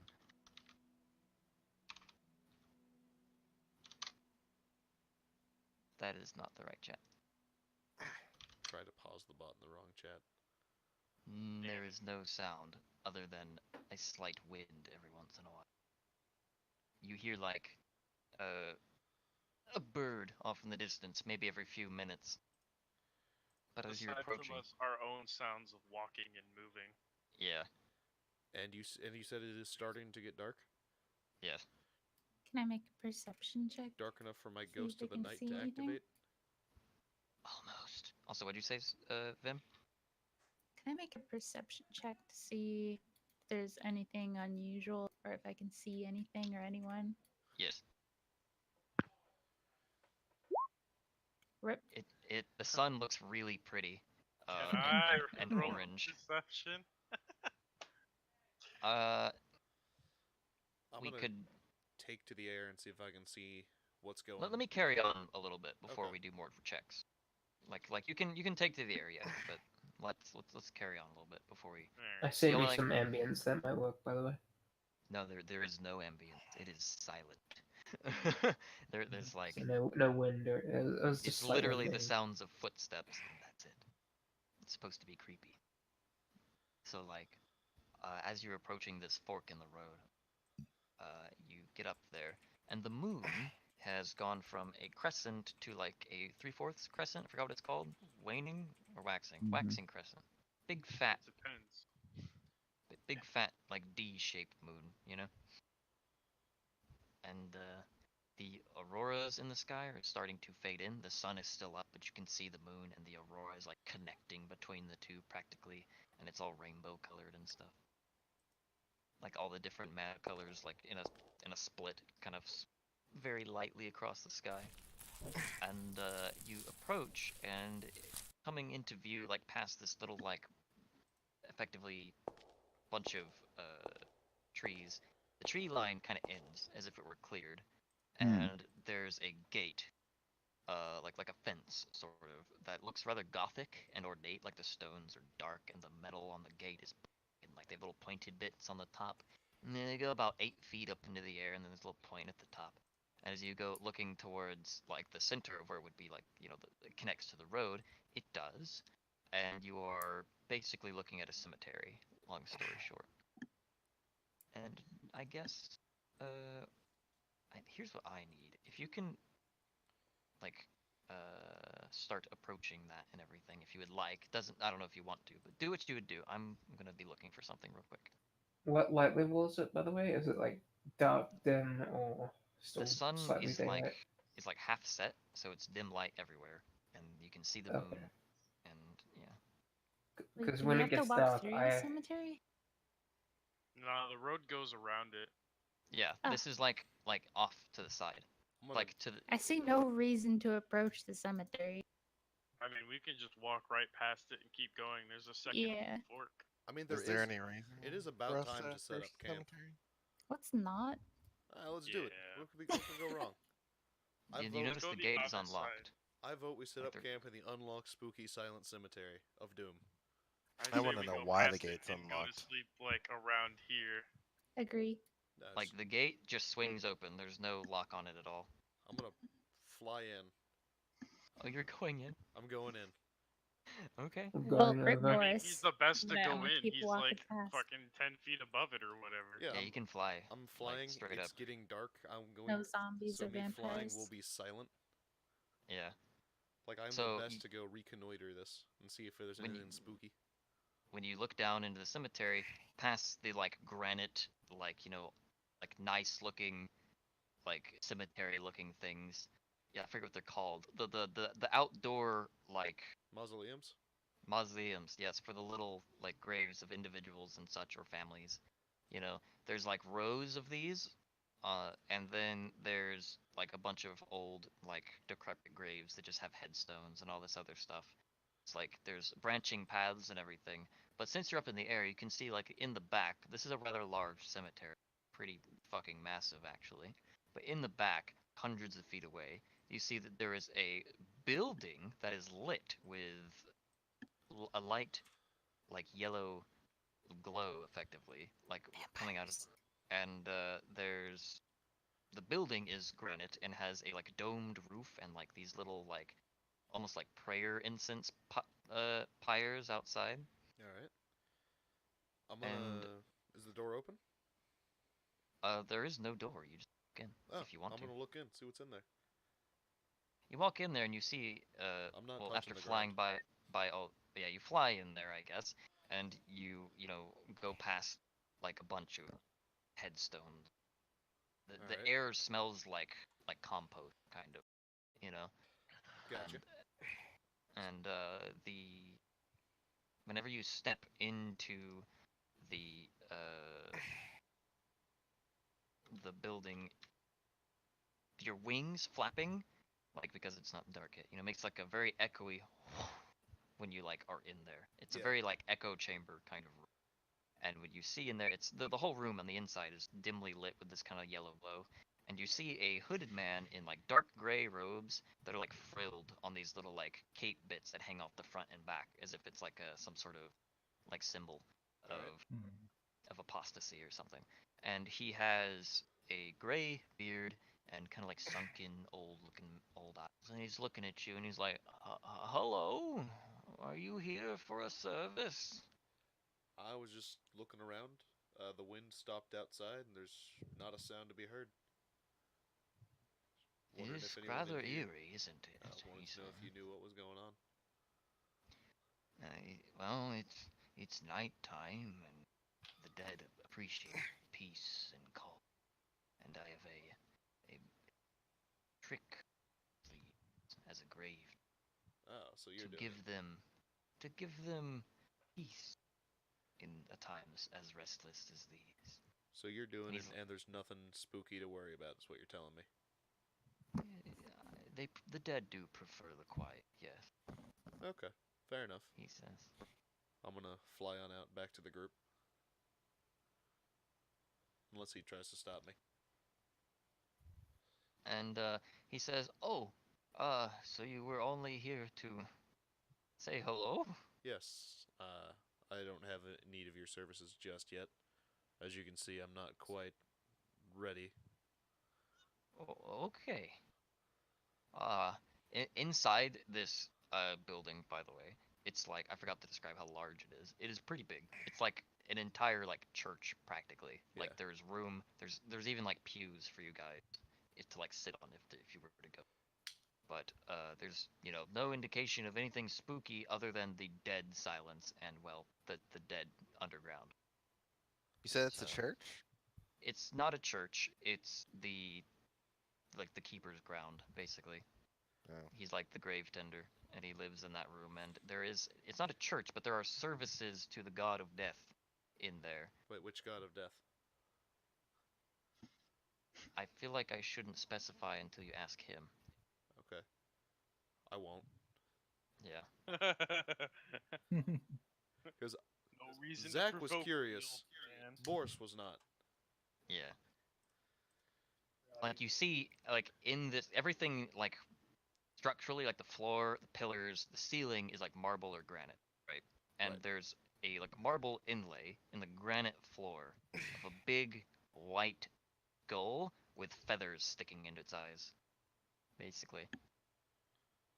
Like black feathers, like in the eyes. So it's not to the Raven Queen. Wow. That's about as far as I can get with that. Yeah. I write a lot of extra stuff that relates to the originals, but they're like not the actual D&D gods. Like I don't use them. I use like variants of them. Basically. So it might be just an original of the Raven Queen. Basically, the Dove Queen. The Dove Queen. Yeah. No, it's the god of death. He, the dead must stay dead, etc., etc. It's the Raven Queen's morals on a different story and character, basically. Okay. Long story short. Is there like a spooky white Shadarkai now?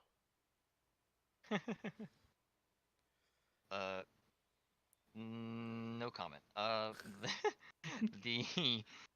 The skull itself is like very well drawn, and the feathers are like seen to be like puffing out of the, how do I put it? Like you put the quill end into the eye sockets and just overflow it. Like, if you've seen that picture of the spy with like a fuck ton of cigarettes in his mouth? I have. It's like that. It's like that, but feathers coming out of the eye sockets. All right.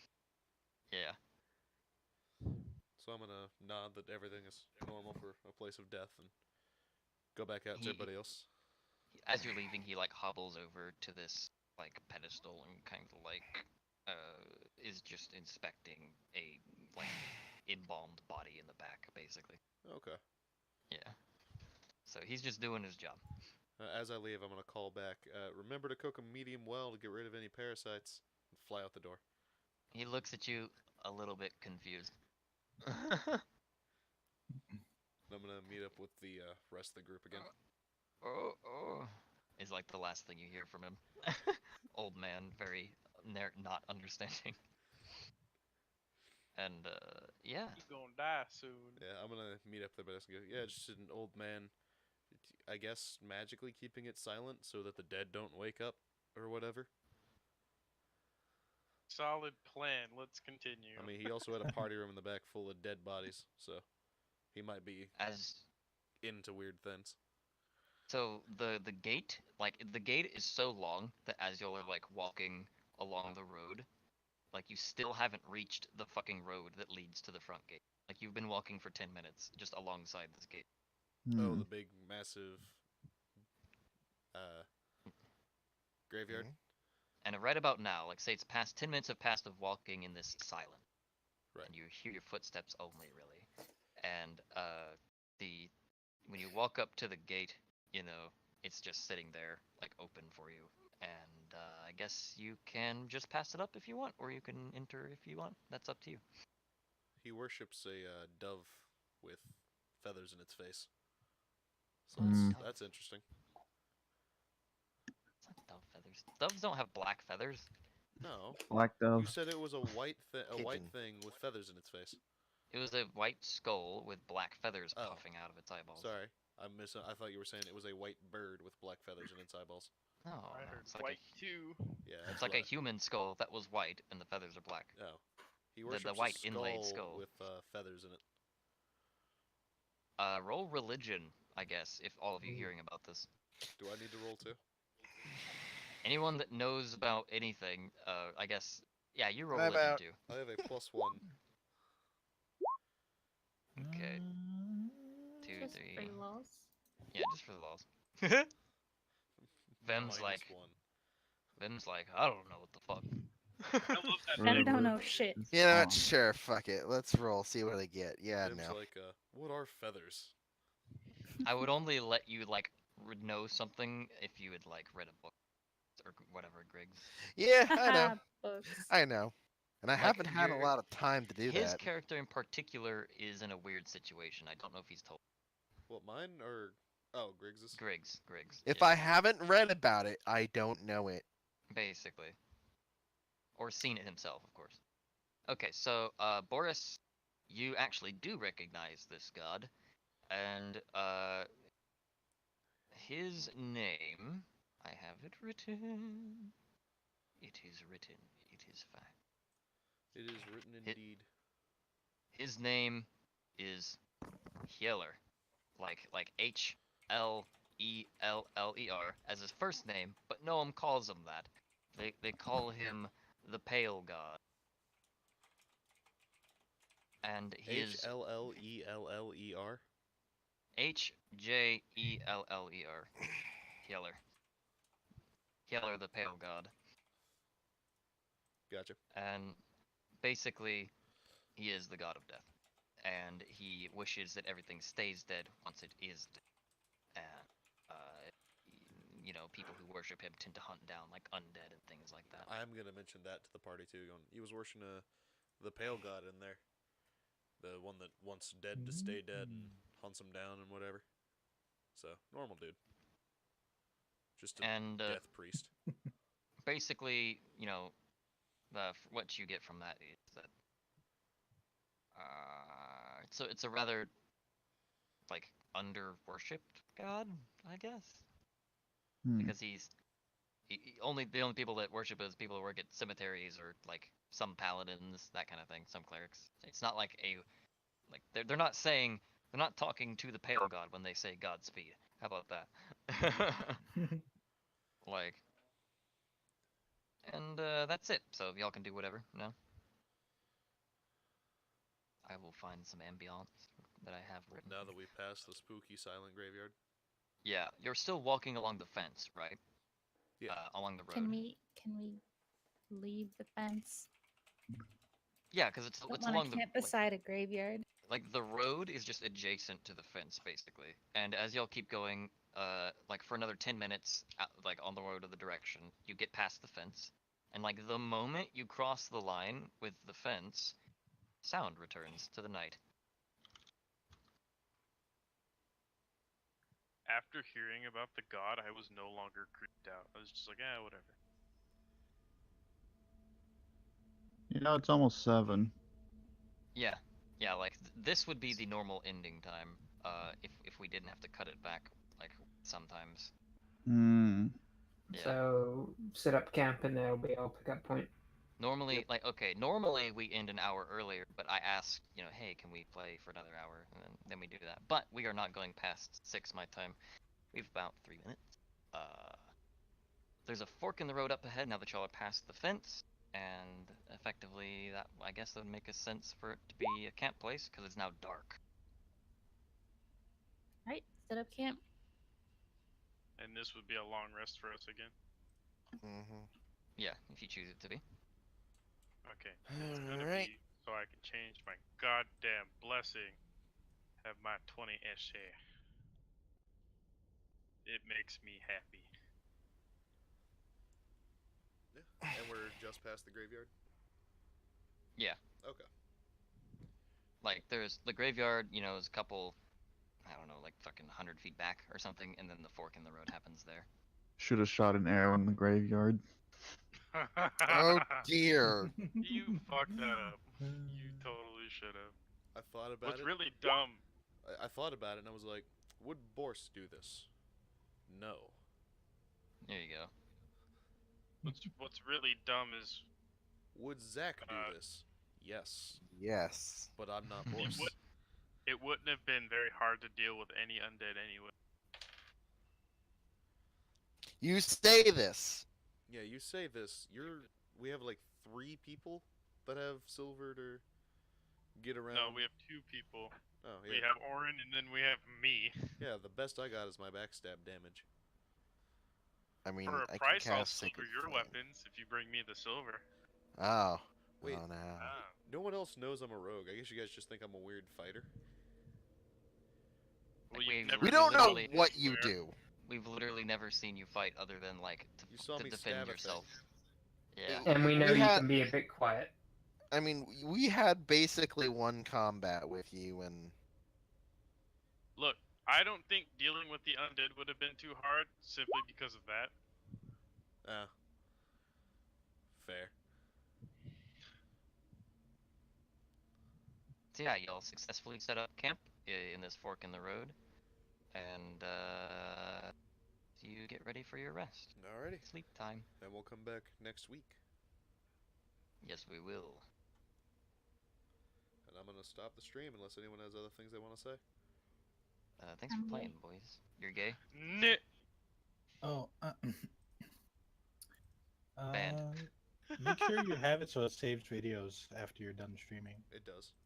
Oh, okay. OBS does that automatically. Got through the whole stream. Well, there's I like was a, saying I'm a saying word. like on your Twitch settings, it actually yeah. has like an option. Oh, I don't think I have that set up because I don't know how. you There's a upload setting on for it YouTube? to enable lords.